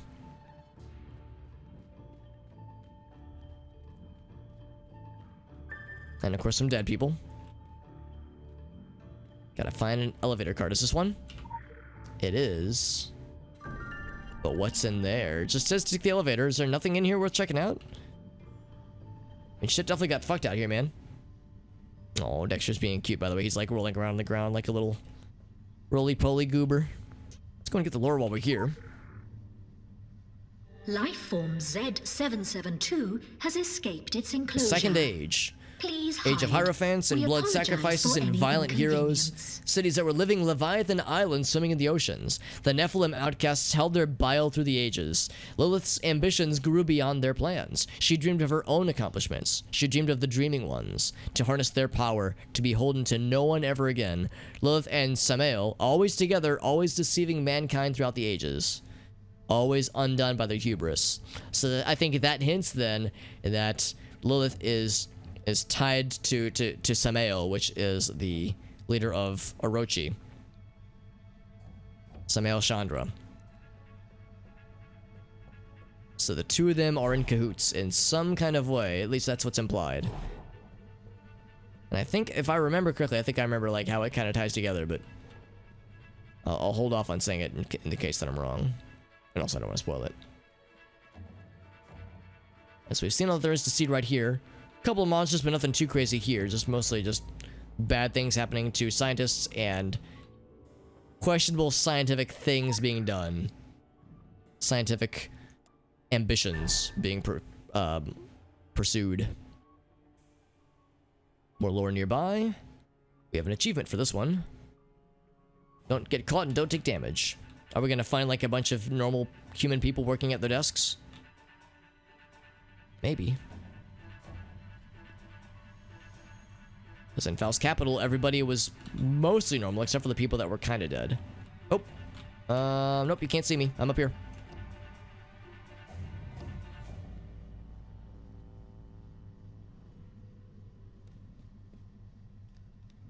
Guys, I'm so sneaky. I'm not obvious at all, am I?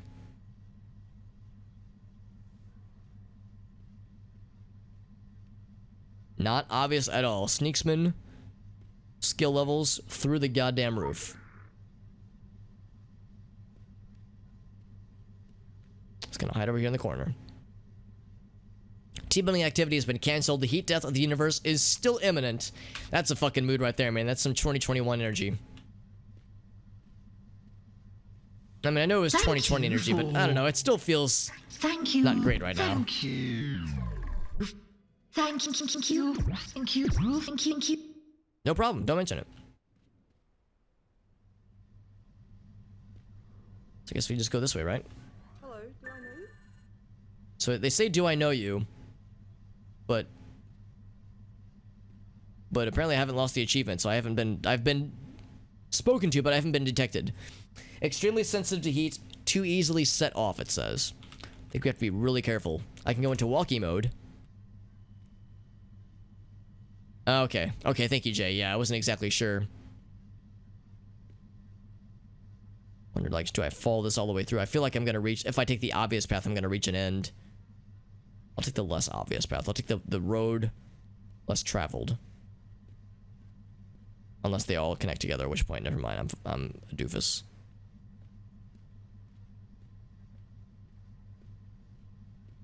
Doing this in light jogging mode, or obviously running mode, but definitely light jogging mode would be tricky. Ah, dead end, I knew it.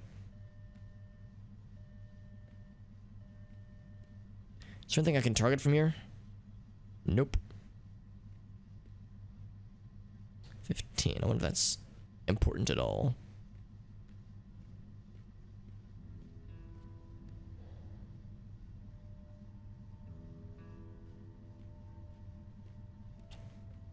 Now, is this what I was hoping to do or see? Maybe. Okay, so far so good. So a bunch of supplies, motherfucker. Batteries, I got one of those. I got a cool battery. There's a relatively normal looking scientist and she's wearing a mask. She gets it. Is her mask splattered in blood? A little bit? Still a little bit of blood, you know. Even as early as 2017 when this game came out, or 2012 when the original game came out, they understood the importance of being safe and social distancing. Are you lost? Lots of fire over there. Before I commit to go in there, what's this? Okay, so there's a card I need to find. It's probably not out here. It's probably within this area. So I gotta be aware of the fires.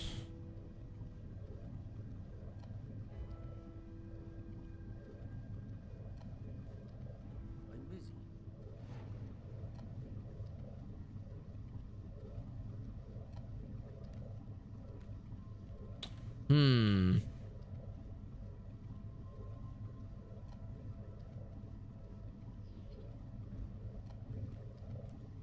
Why can I not jump? Oh, I have to run this way. Oh, I see.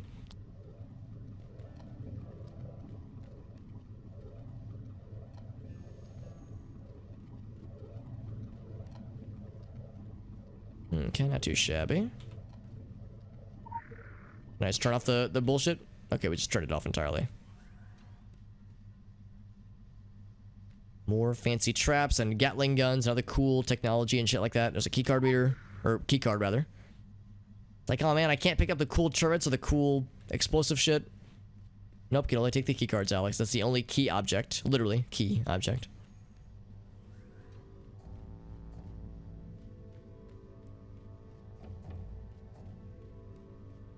That guy just watched me all do it. I'm busy. Swine flu or SARS. That's a good point too. Yeah, it was just different bad diseases. Not pandemics yet necessarily, but you know, still unpleasant things. Well, thank you for placing all trash in the proper receptacles. And swine flu. That was a big one when I was in college.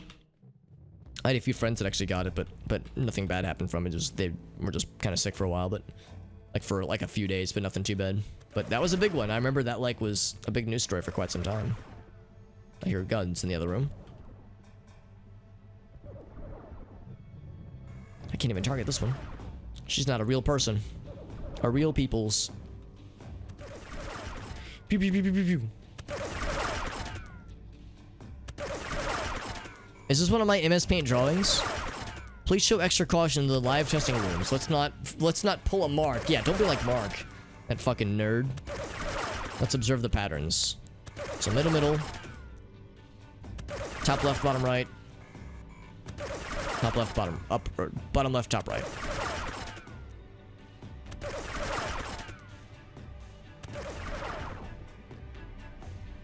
Not too shabby. More ammo, more like exciting looking things, and we can take none of it with us. Ain't that some shit?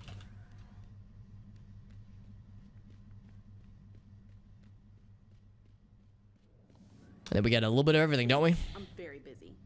I'm very busy, please. Let's read some memos. What do we got? Tripwire and flame turret tests. Oh boy.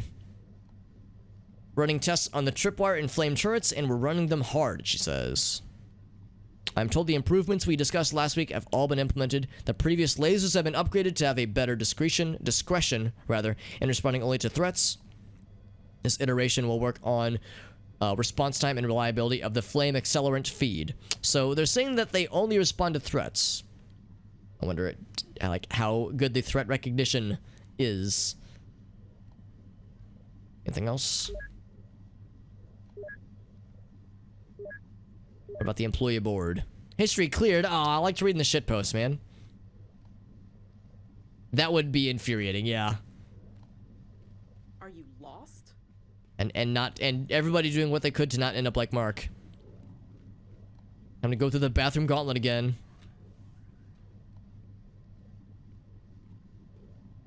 So this one will be quickness, as well as, in fact, yeah, we'll have to go into like jogging mode, quickness, as well as precision. So I might get fucked with this one. I'm gonna try my darndest to not get hacked. Okay, that is already a dead end, I think. Oh shit, I'm gonna dodge. Oh fuck, that sucks. I knew that was gonna happen. I was like, eventually I'm gonna accidentally double input and it's gonna make me dodge. That sucks. That's okay. I didn't need the achievement. It would have been nice, but not the end of the world. I have to go do this again though. I can probably just jog through it, right? That sucks. I knew that was going to happen. It was only a matter of time. Yeah, anytime you do a double input, it'll make you dodge, which usually is a good thing, but that was a very much not good thing. Yeah, I might do that for that room, Jay. In fact, I'm gonna go and do that now.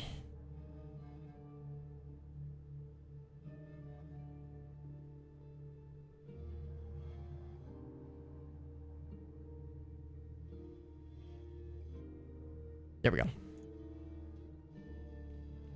Cool. Yeah, much better. Thank you. I should have done that from the get-go, honestly.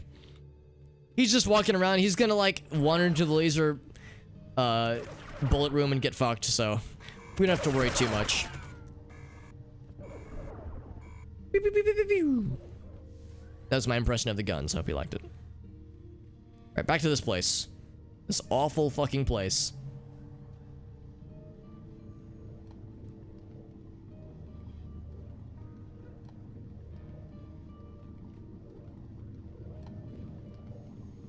Oh, there's not a dead end here. At first I thought there was. Let's back up. Back that thing up.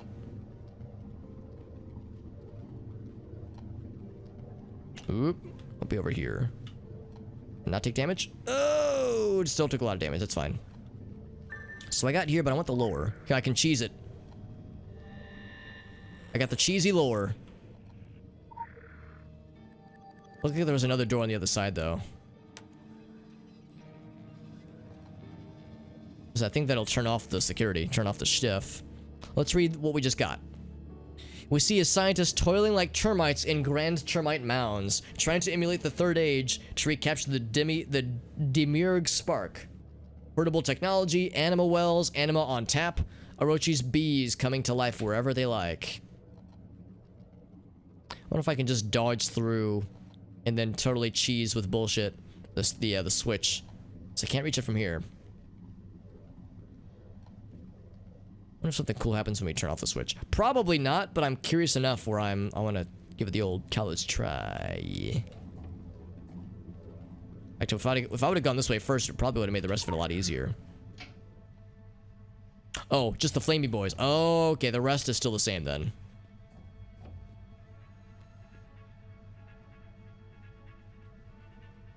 There we go. The time is now 11:11. It's always 11:11. Also, oh, Galsa, what's up, buddy? Good to see you, dude. We're doing more Secret World shenanigans. We're on the final stretch of the Orochi sections. There's a flamey section here. There's some dead people. Some lore in the middle. You know how it is. And some regular scientists that don't seem really that bothered by all the happenings that are here. I mean, I guess this is pretty normal stuff. Maybe that's Mark in the middle. Please, I'm very busy. I'm very busy. We know about Mark. We were advised not to be like Mark. And die, that is. How are the numbers looking, fam? Yes, I blend right in, don't I? Recovering at Vali, so close. The time to beat. Oh, it's like a challenge. One person cheated, disqualified. Don't tamper with the equipment. I'm gonna. So yeah, this person made it, but they incurred injuries. This person almost beat the record. This one has the time to beat. This person presumably died. Leanne hasn't even tried it. Yeah, if you work in Orochi, I guess this shit is just kind of how it goes. So we have a very much an obstacle course. Can I turn this off? Yep. Well, it turns off a little bit of them. I'm tampering with the equipment. I'm fucking it up. Try and stop me. I'm tampering. Oh, it still died though. Shit. You have to like time it just right. Man, that sucks. It starts you all the way back here. You have to go through all over again. Oh wait, no, you don't, because yeah, we got this little shortcut. You gotta be really tricky with your timing for when you're flipping the switches, because it takes a second or two to pull it all the way down. Can I cheese it? Oh man, I can totally cheese this, can't I? Oh no, I can't. Okay, I was thinking maybe there was some cheese here.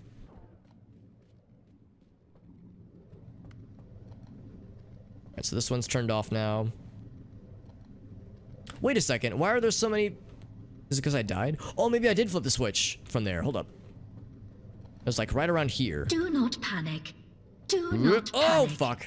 Do not I wasn't paying panic. attention. Do not panic. I don't know, guys. I kind of want to panic, but... This voice is... It's so soothing and not at all unsettling, right? So it's right around here. I want to see if I have switched these things.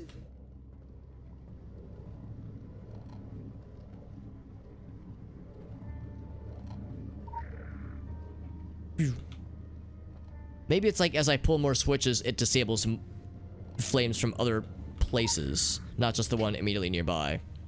As I only switched 2 and suddenly like half of them are gone. Not that I'm complaining. I wasn't successful in pulling this one earlier. Oh wait, was I? It kind of looks like I have, but it's still selectable, which is weird. Maybe I died on the wrong frame. Like I died on the frame that I got it, so it got confused.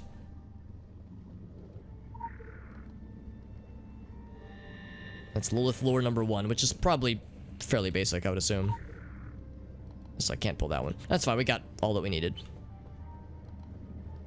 To the next level. Manticore 28. What was the lore? The 2nd, 3rd, and 4th age. The face that launched 1,000 ships. Dynamite with a laser beam, guaranteed to blow your mind. You're goddamn right. When she smiled into the black hole, it smiled back. The face that launched 1,000 ships. Is that an implication that she has some kind of tie to Cleopatra? Are you lost? So I thought that's who Cleopatra was. Up we go, by the way. We're not done with Manticore yet. Of course, it is after 1 a.m., so I do have to wrap up fairly soon. It is getting quite late. I at least want to finish up this part of it, though. Oh, you're right, Victoria. It would be Helen of Troy. You're right. Yeah, not Cleopatra. Yeah, that makes sense.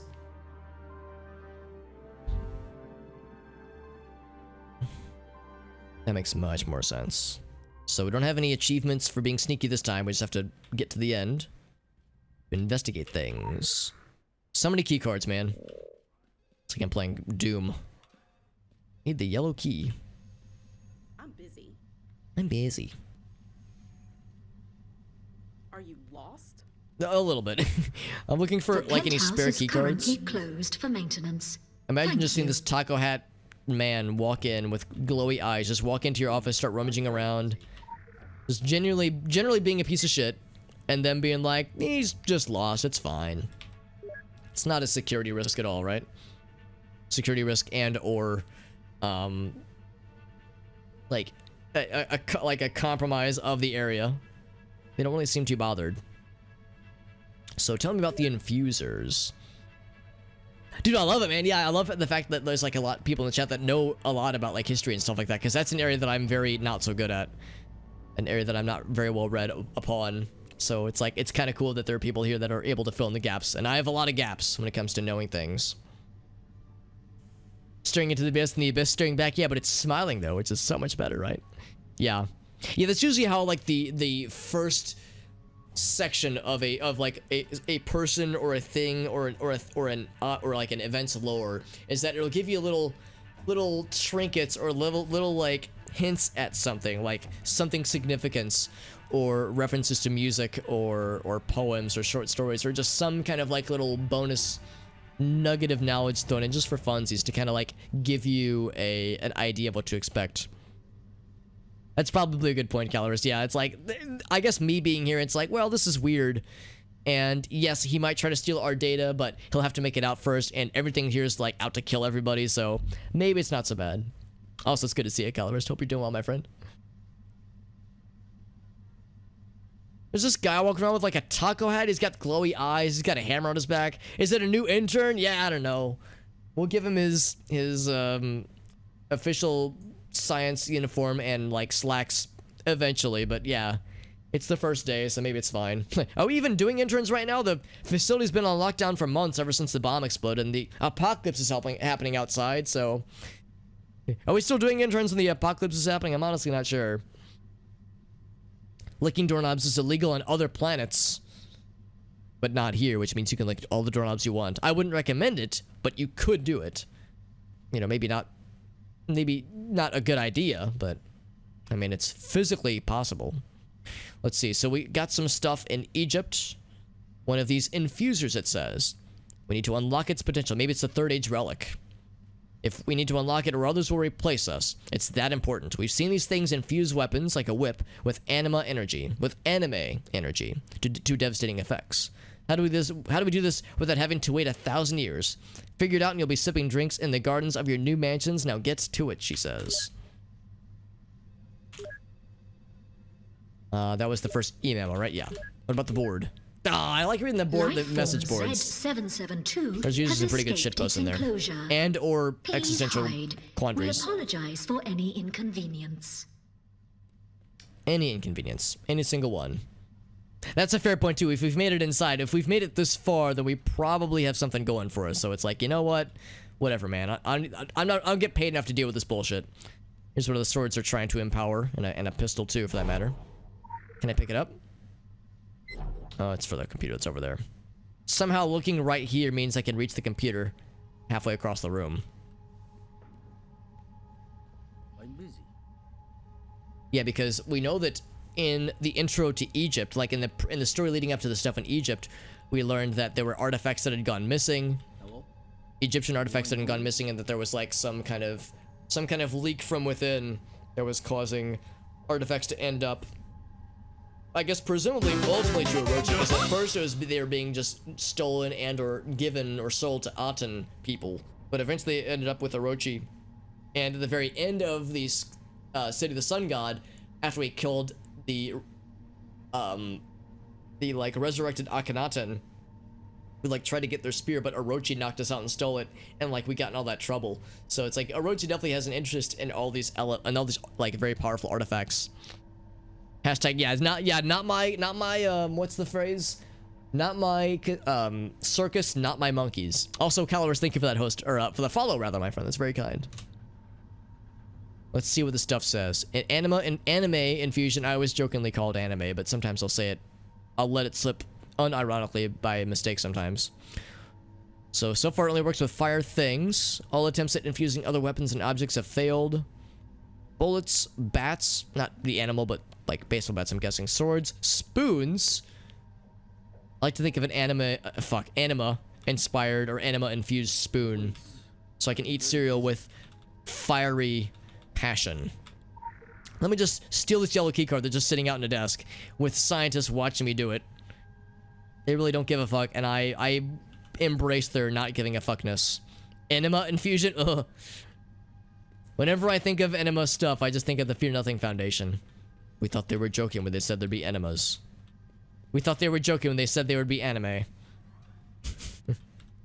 Anyway, we got the keycard. I'm guessing that's all we need to get past this first major door. Right there.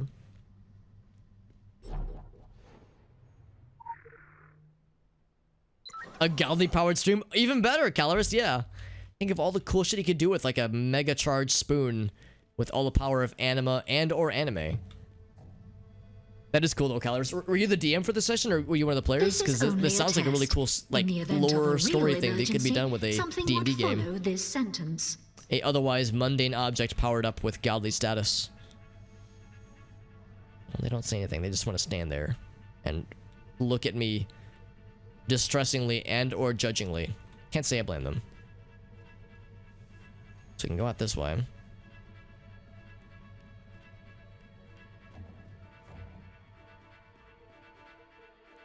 You're the one running it? That's awesome. The group thought he was a helpless lunatic, but he had it was on the cusp of godhood with his god spoon. Hey, do I know you? That's impressive. That kind of shit sounds so freaking cool. I haven't played D&D specifically in a while. I had a Pathfinder group going on for a while, and that group recently, I wouldn't say disbanded, but recently concluded. However, just last week, actually, we just started up a new Shadowrun game, which I'm excited about. Because as you can imagine, people have been inspired by like cyberpunk inspired things as of late.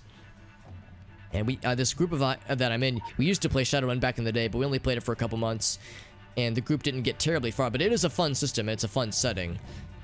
We're actually playing kind of like a homebrewed, simplified version of Shadowrun. But so far so good. It's off to a pretty good start. D&D is so freaking cool. Yeah, JD's in a really cool D&D group. Yeah, JD, you were telling me about how... Didn't your character get turned blue by like some kind of weird curse thing that happened or something? He just blew himself? Got a super-powered fork? Well, there you go. We gotta combine forces then, man. Oh yeah, Planescape would be cool. I'll tell you one setting that I really like, where I'm not a huge fan of the game system itself, but the setting is dope as hell, is Numenera. I've only done a few sessions of it, and I think it's cool, but I don't love the system, but man, the setting is so fucking dope. That's where IRL is headed. Yeah, agreed. Maybe eventually we'll get, you know, magic suddenly, because isn't that how it happened in Shadowrun? Like, magic just suddenly showed up and everyone was like, what the fuck? And then there was like the whole, what do they call it? The goblinization event, when just 10% of the human population turned into orcs and ogres and goblins just overnight. Phone. So maybe that's how it'll happen, like 2030 something. Everyone, I'll just wake up one day and I'll be like, why do I have giant tusks? And why can't I cast fireballs all of a sudden? Wand of Wonders, and your guys blue. Oh, only for 10 days. I thought it was permanent. I thought you became a blueberry or a smurf for, you know, permanently. Yeah, Planescape Torment. I've heard it's really solid. I've heard it's really good. I haven't played it myself, but I've heard that it's quite dope. I think I actually have it. I think I have it on Good Old Games. And I do want to play it at some point. Yeah, exactly. Yeah, it's the income inequality is noteworthy. Also, is she A posing? I think she's A posing, and it's not T posing. It's not, you know, the arms outstretched, but it's another default pose that's called A posing. So that's a nice little glitch. There was a cutscene that we had. It was actually the very first time we got introduced to the woman who would eventually reveal herself as Lilith. At that point, she was still in disguise, but she had her gun out, and she was threatening where we were standing, but instead we were A posing at the default location, so we were just in the middle of the room, staring, you know, into the void with nothingness in our eyes as she was like emoting to where we would normally be standing. It was very silly. Magic would be a stretch, so yeah, probably. I like the idea of just suddenly I can just, you know, teleport, but it's probably not going to happen anytime soon. Mega corporations, yeah, that part, it's like, yeah, Shadowrun and Cyberpunk, it's kind of like a very far into the future, but not that far removed from how things are currently heading as far as, yeah, corporations, significance, and like unchecked capitalism causing these kinds of things. Cybernetics and nanotechnology, yeah, maybe. yeah, things that aren't magic per se, but cause things that would otherwise be described similar to looking like magic. Disney is one of those. Yeah, exactly. Get Disney in here. Get like fucking Amazon or Facebook. Any like the megacorps, man, like technology megacorps. I'm gonna hook you up, dude. I'm down. Summon myself an army of goofies forever. Hell yeah. Man, it'll wipe itself. Yeah, well, that's why we have to move to a different planet or something, right? Before we fuck up this planet beyond recognition, even though we might have already done so, honestly. If it's developed enough, yeah, it would be indistinguishable. That's true. All employees should remain at their desks. Everything is fine. Remain at your desks. That's reassuring. Just keep working, they say. And if evolution be considered a disease, yeah. I mean, if we're turning into goblins overnight, that's one thing, I suppose. According to the Shadowrun lore. A firearm would have to be placed in the anima infusion vessel for 10,000 years. But we need this in 3 weeks. How do we make it happen? What if you just give it a wider garden hose or fire hose of anima? Oh, poor guy. He's so stressed out. Unrealistic expectations coming down from management, causing employee burnout. Oh yeah, we've all been there. Oh yes, it's all coming together, says workplace burnout. Quantum mechanics is kind of magical. Yeah, it's kind of fucking weird, honestly. So, and there's like only so much that we like really know what to do with like certain tenets of quantum mechanics. So it's like still kind of fucky in a good way, but it's very much fucky. So there's still like things to be understood and figured out. Modern medicine. Well, I mean, I wouldn't say modern medicine has wiped out natural selection. You have to be able to afford the medicine. So, you know, medicine plus the means to acquire it.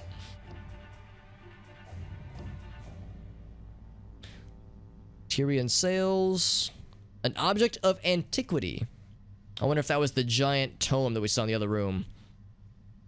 Travel from Venice to Tokyo. It was shipped here. Permits and paperwork. Okay, well, I mean, it sounds interesting. Got some friends. You will and come back. A body bag right there, a biohazard body bag. Will it set off the alarms? Probably.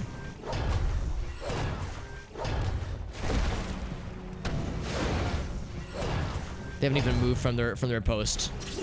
There they go.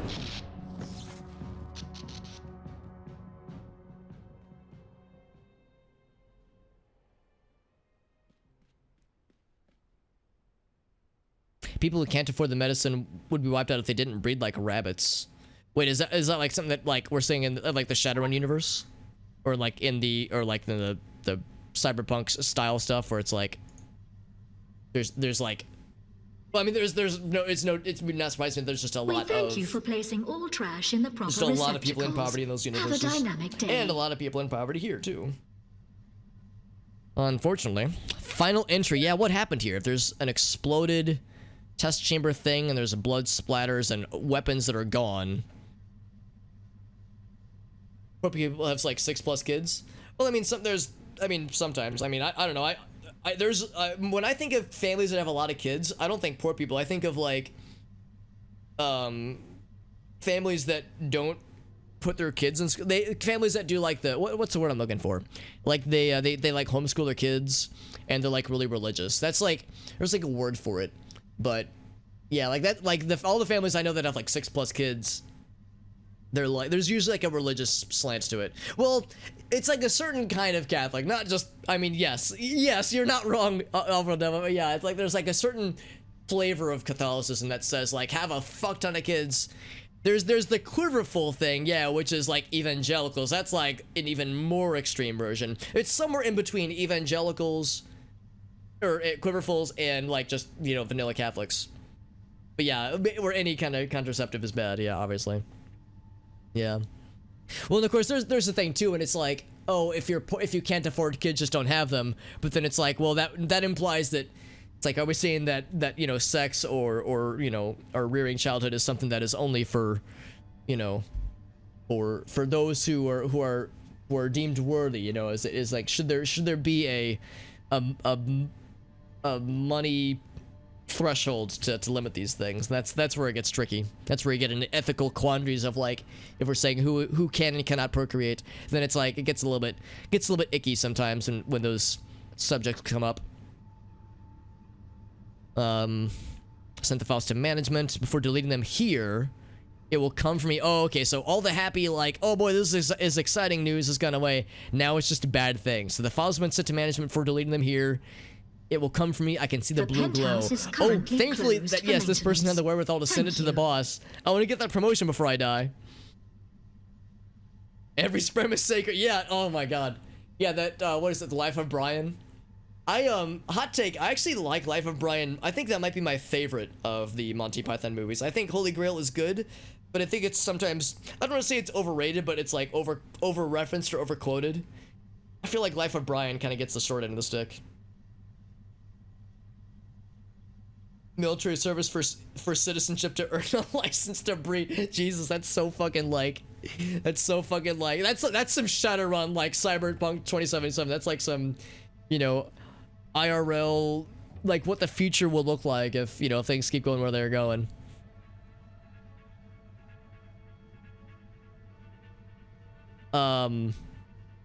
Every sperm is sacred. Oh, that was in Meaning of Life? Oh, interesting. I thought it was Life of Brian at the end when they're like, when he's, you know, oh, shit. Oh, you're right. It is Life of Brian. Right. I'm thinking of, what's the other song I'm thinking of? Fuck. There's a song at the end of Life of Brian that escapes me. And I'm completely blanking on it. I thought it was Every Sperm is Sacred, but you're right. That was Meaning of Life. When they're talking about the people that have like 300 children. That's it, Elgasa. Thank you. Oh my god, I was blowing my own mind here. I was like, what is it? Oh shit. I can think of the lyrics too. Always look in the bright side of life. That's the one, yeah. Such a good one, man. Such a good movie. Caring for the after product. Well, I mean, that implies that it's always intentional and that they, you know, that it's always, you know, desired. Sometimes they don't have a choice. So it's not like it was something like they were like, oh, I'm just gonna do this and be darned the consequences. Usually it's like, oh shit, this has happened. Now I gotta deal with it. And I don't have, you know, the resources to deal with it. And it gets icky. Unexpected money troubles. Well, that's the thing too. It's been said that we're all, you know, even those of us who are insured, we're all like one medical catastrophe away from being completely fucked financially. So, you know, it's unfortunately that's always never not it's never from the realm of possibilities, unfortunately. So no matter how confident we may be, it's like, oh no, insurance will bail me out, or my job will bail me out. It's like, well, what if my company goes under overnight and I lose my insurance and then I get diagnosed with something horrible and I can't afford the payments out of pocket because I don't have just $1 billion lying around.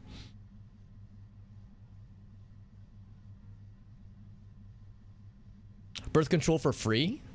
I mean, there's like, you know, methods like pulling out or just abstain. Well, again, that gets in the question of if we're saying that if you have the means to have sex or to have babies, then you should have then you're allowed to have sex. But if you don't have the means, then you just shouldn't have sex. That's where you get into like a topic where I'm just like, I think saying that certain people shouldn't be allowed to have sex gets kind of fucked, honestly. That's like, you know, you can use condoms, you can use birth control and still get pregnant. It literally happened to some of my friends. It took well, 9 months ago. They actually just had their second kid. And she was like, yeah, I was definitely on the pill. And we've been careful. Didn't expect to get preggers during a global pandemic, but here we are. So it was definitely not in their game plan. But, you know, they're rolling with it. Kiddo just happened a week ago and everyone's healthy. But no, I disagree with the notion that, like, that it's like a thing that should be that should be considered irresponsible, because mistakes will happen and or you take all the precautions and shit still happens. If we're saying then that certain people just shouldn't have sex or shouldn't have certain kinds of sex, because like Ogaso or Alpha Devil said, there's, you know, other kinds of sexy times. I don't know. I think that gets into like telling people what to do with their bodies, and that's something I'm not too cool with. It's not explicitly saying it, but it's like getting into a territory where I'm just like, it gives me some not so good feelsies. What they can or cannot do based on their financial situation and such. By the way, I forgot about the lore, but I should probably keep reading this thing. So the Mitsubachi. Oh, okay. So maybe that's what came to murder them. The Orochi crafted super soldier peoples. They opened Agartha to us. One of our many curiosities. The gatekeeper. That's just the. The penthouse is currently Wait, who is the closed gatekeeper? for I don't know what the maintenance. gatekeeper is actually. That's Thank not the you. That's not the station master. Some kind of artificial intelligence. Oh, I know who the gatekeeper is. Yeah, that's how you. Yeah, that's how you used to access the elite dungeons, I think.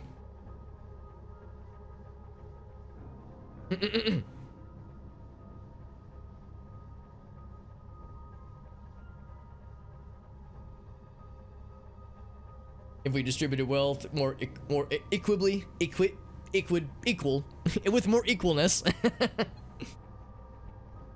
3 kids and was on progressively stronger birth year. Yeah, like I know dudes that have been snipped. I know who have had, you know, unexpected pregnancies.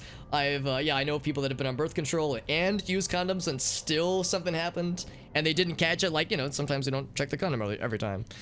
So yeah, it's like these things can happen. Absolutely.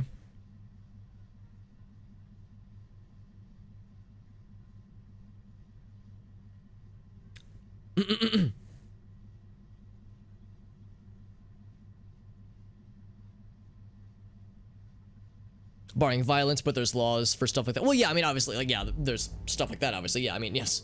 Sexual violence is outlawed. There's absolutely laws against that, no doubt. Seatbelt, helmet laws, insurance requirements laws. Oh, wait, are you saying that, like, things to, like, ensure safety or, like, to encourage safety?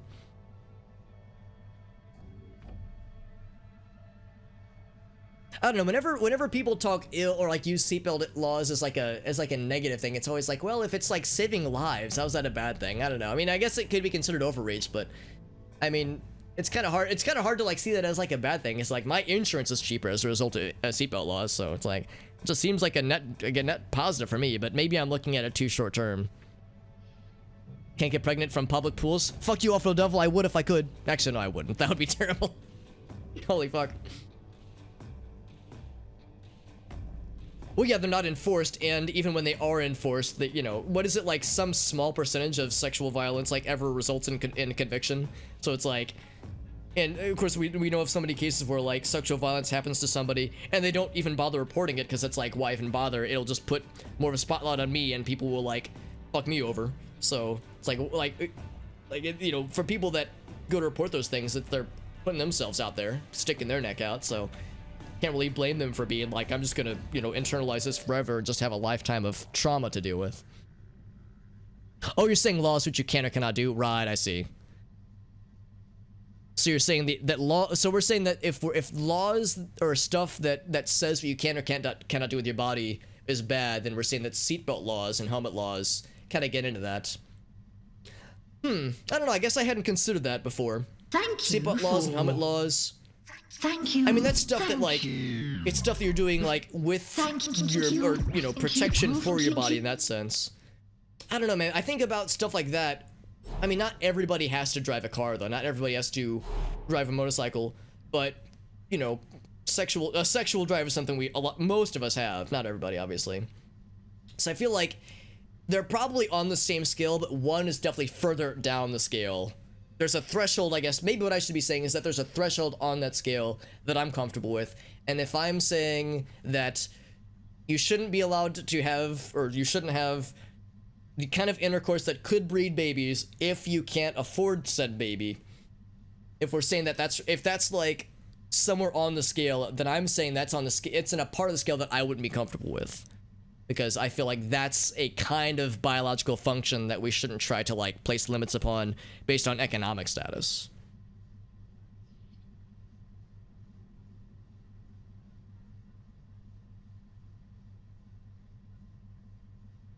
Yeah, there are laws on what you can do with your body or things that involve your body. I mean, if we really want to open up the can of worms, then it'd be like, I wanted to stab that man in the face. It's my body to stab this dude if I want to, and then it's all go, yeah, but you're intruding on their body's right to not get stabbed in the face. So I mean, I can see the argument though that like there are laws that place limits, but I see them as not to like the same degree. It's like, to me it's like there's like this scale. of, maybe it's not a 0 to 1, maybe it's like more of a circular, you know, a multiple diagram, that kind of thing, but it's like there's different grades to all these things, these hypotheticals, and there's definitely a threshold that extends beyond my comfort of what can or cannot be, you know, allowed, that kind of thing. Cannot stab yourself in the face. It's looked down upon. I don't know if it's illegal. It's not a good idea. Medical professionals would advise against it. I don't know if there's a law that says, hey, if you stab yourself in the face, you're gonna get fined for it. It's illegal to stab yourself in the face. Depends on the state. Yeah, I would have never guessed it would be like illegal to injure yourself. I mean, it's probably not a good idea. I mean, it's one thing to like do like medical insurance for, like, throw yourself in front of a vehicle and then be like, that guy ran me over. But to just be like, man, I just wanna do this now. You get locked up. Do you mean like if you'd be considered like mentally unwell and they would like throw you into an asylum? Is that what you mean? Because I'm not familiar with any of this. Is there like some kind of like law that I've just never heard of? A like self-injury thing that's like illegal? I mean, again, it's not a good idea, obviously, and I mean, if we're talking about self-harm, that's, yeah, you know, that's not good, obviously. But people, you know, it still happens, obviously.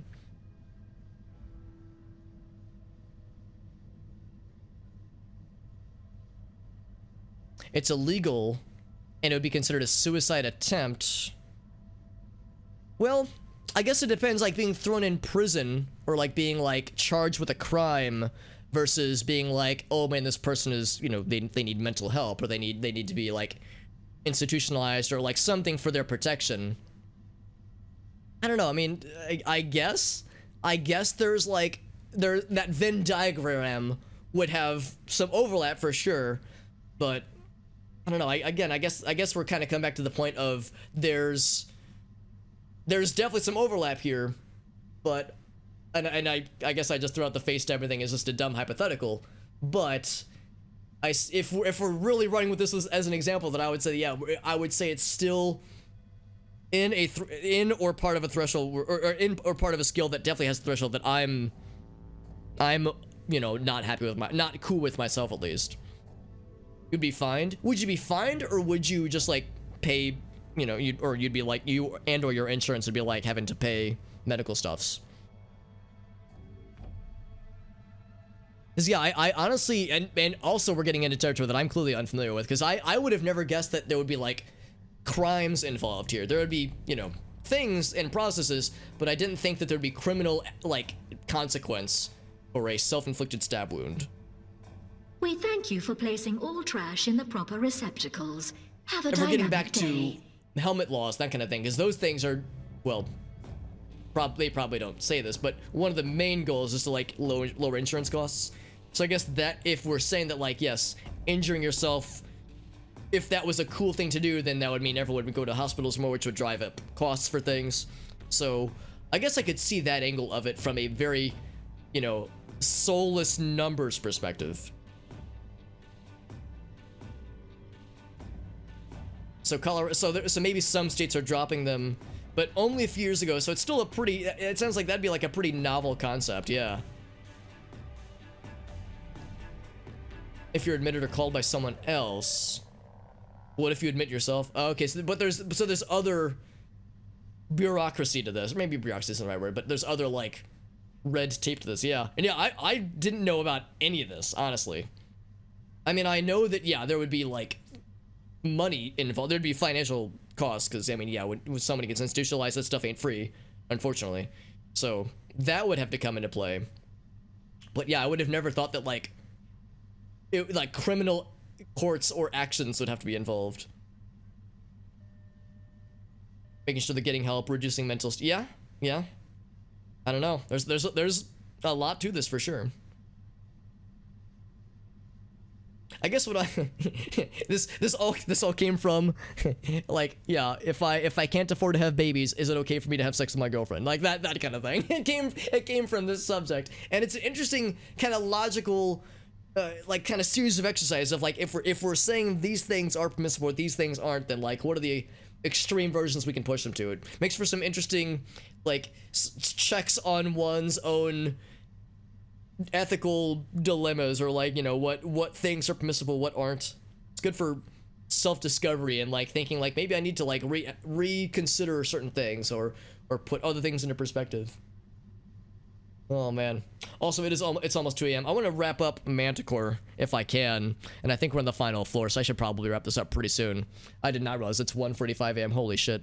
The hell is wrong with me staying up this late? So we were learning about the Gatekeeper. We got a sample of it. What if we could grow our own? Okay. So they form the body, but the knowledge of the third age technology is incomplete. Yeah, I think I remember the Gatekeeper. It's the big golden lad that you had to fight in the original game to access elite dungeons. Let's see, they call it hubris, but I called it hope. We could not get it to wake and live. Wait, we could not get it to wake and live. We tried everything, and then success suddenly, but it didn't turn out right. Of course it didn't. It's not gold, but blue. Right, I remember the gold lad. We couldn't calm it. Aggression, psychotic breaks, scream like a boiler about to burst. It would cry like broken violins. We could not control our Gatekeeper. Found a temporary solution in the devices I dubbed anima prisms. Excuse me. Discharge its destructive blasts, absorbing the worst of its violent tantrums. I think everyone is dead. Unstoppable, invulnerable. A massive blast of anima energy could theoretically disrupt it. The only source of such a blast that I can think of is the Gatekeeper itself. Minor issue. Emergency protocols. Initiated automatically. Okay, that's good, I guess. Security doors. Blue glow is closer. We made mistakes, but I think we were on our way to doing good things. I think we can still do good things. Seems like they're about to die, though, so I think the time is out on that one. There's stuff in here.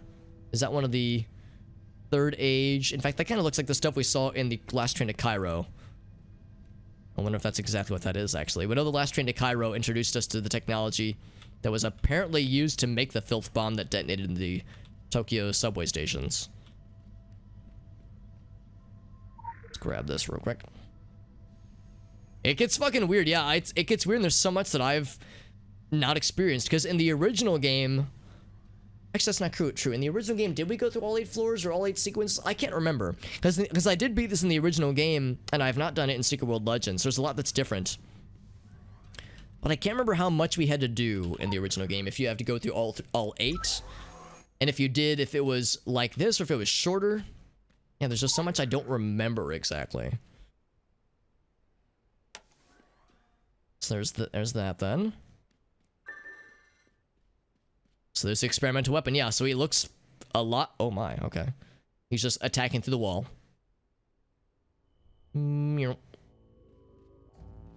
Looks a lot like the Gatekeeper. The golden lad you have to fight in the original game. I don't know if this game has a Gatekeeper. Because, I mean, I can do elite level dungeons based on my item level without having to fight the Gatekeeper. Z772 has escaped. The Gatekeeper was an interesting, like, puzzle thing in the original game. Not really a puzzle. I'm guessing he's gonna kill me instantly, won't he? Yeah, I'm doing 0 damage. And I, like, just activate these things. He's, like, punching Living Flame over there. Just slapping the crap out of him. It was 3 sections. That's what I thought, Calories. Yeah, I thought it was, like, individual stuffs. Like, 3 individual sections, and it was randomly selected. And that was pretty much it. Oh, it's closed. Okay. Gotta be something else then. Does he have like some kind of buff on him that I can purge? Severely reduced. Gotta get rid of your shield somehow. Can I just like break your shield? Wonder if like he can produce enough energy to like explode his own self, maybe? Just these things.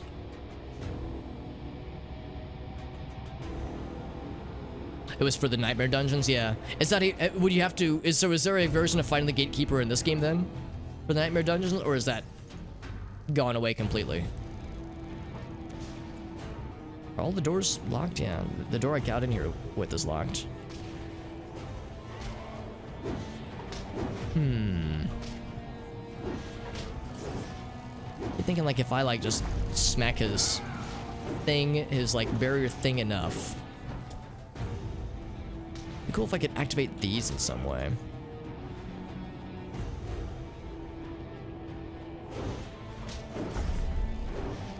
I'm guessing this guy's probably gonna like do some kind of major mega kill move. Would I like a tip? It's about to not matter. Oh god, he's mixing it up. The time is now 11:11. Oh, oh, they're firing on their own. Oh, okay. Yeah, dude, go over here. All right, hold on, stay right here. I don't want to get blasted by this thing. Yeah, now they're doing their stuffs. What caused them to start blasting? There we go. Because I couldn't figure out how to make them do the thing. It's like, how do I activate these thingies? I guess they just... Okay, so yeah, they just happen on their own from time to time then, I guess. Or maybe I have to, like, direct him to fire on one of these things. Like, he's looking at this guy. It's not activating now. Yeah, maybe I need to, like, get Living Flame out of there.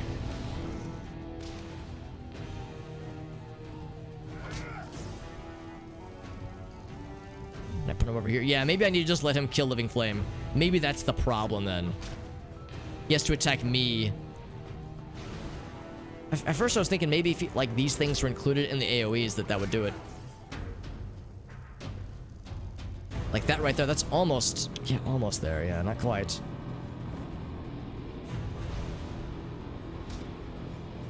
Can I like draw more hate than Living Flame? It always amazes me how Living Flame's able to draw so much aggro. It seems like I cannot. I'll just wait for Living Flame to die. I do wish there was a way to de-summon him conveniently, but I don't think there's an option for that, sadly.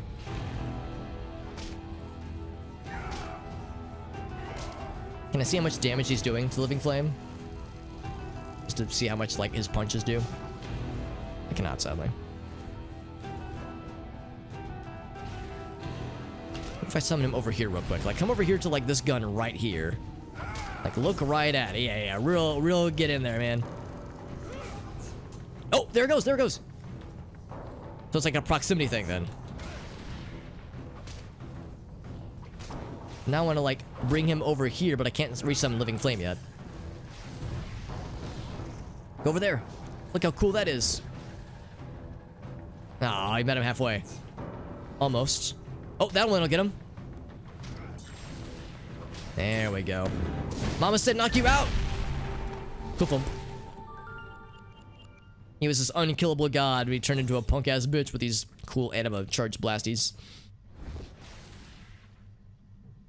Living Tank passive. I think I have a passive for Living Tank friend. Oh, I should not be standing in this room.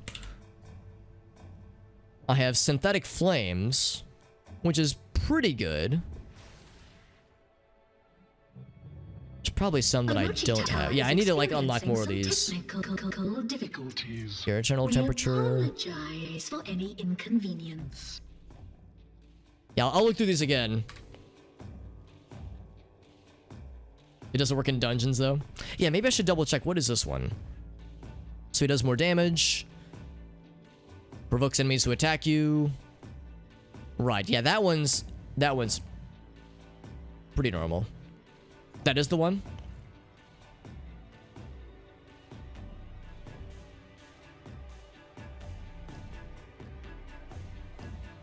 Okay, that is the one, yeah. Without synthetic... Oh, I see. So that's the one that allows it to pull aggro. I gotcha. Yeah, it pulls aggro better, whereas the vanilla version just... It just helps you fight things. But yeah, the pulling aggro part is pretty significant.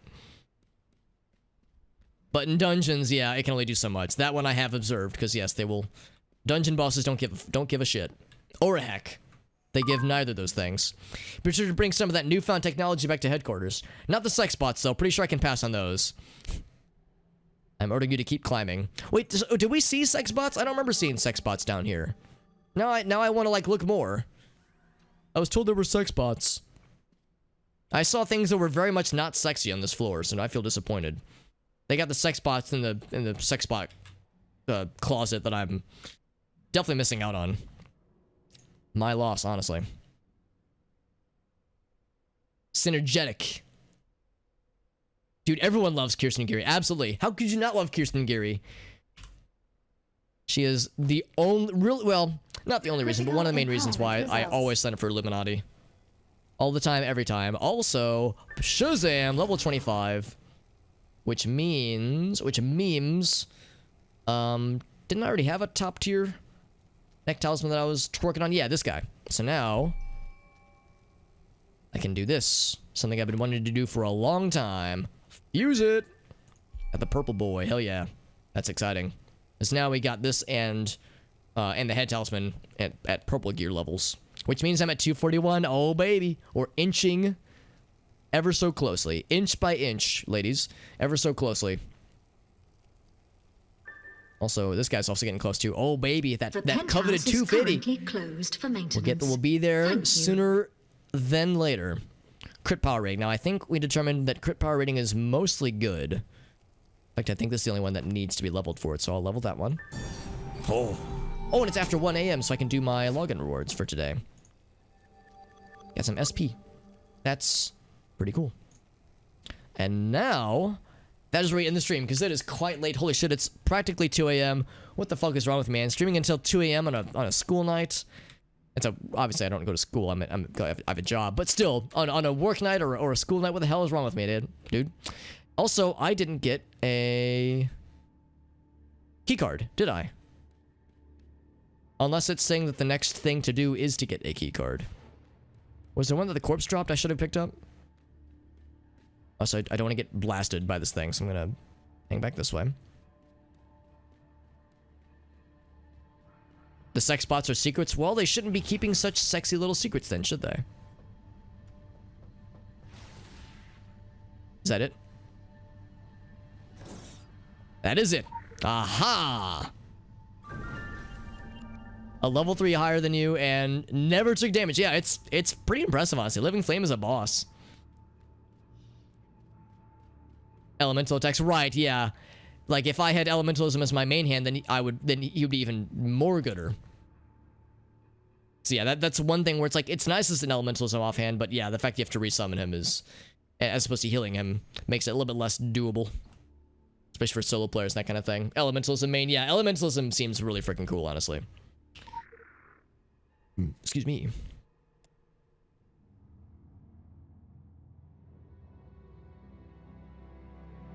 Next stream on Saturday. That's a... Well, I'll go ahead and tentatively plan for that, Jay. Yeah, I would say that there's a pretty good chance I'll be able to stream sometime over the weekend. If I don't stream over the weekend, I'll definitely stream on Monday.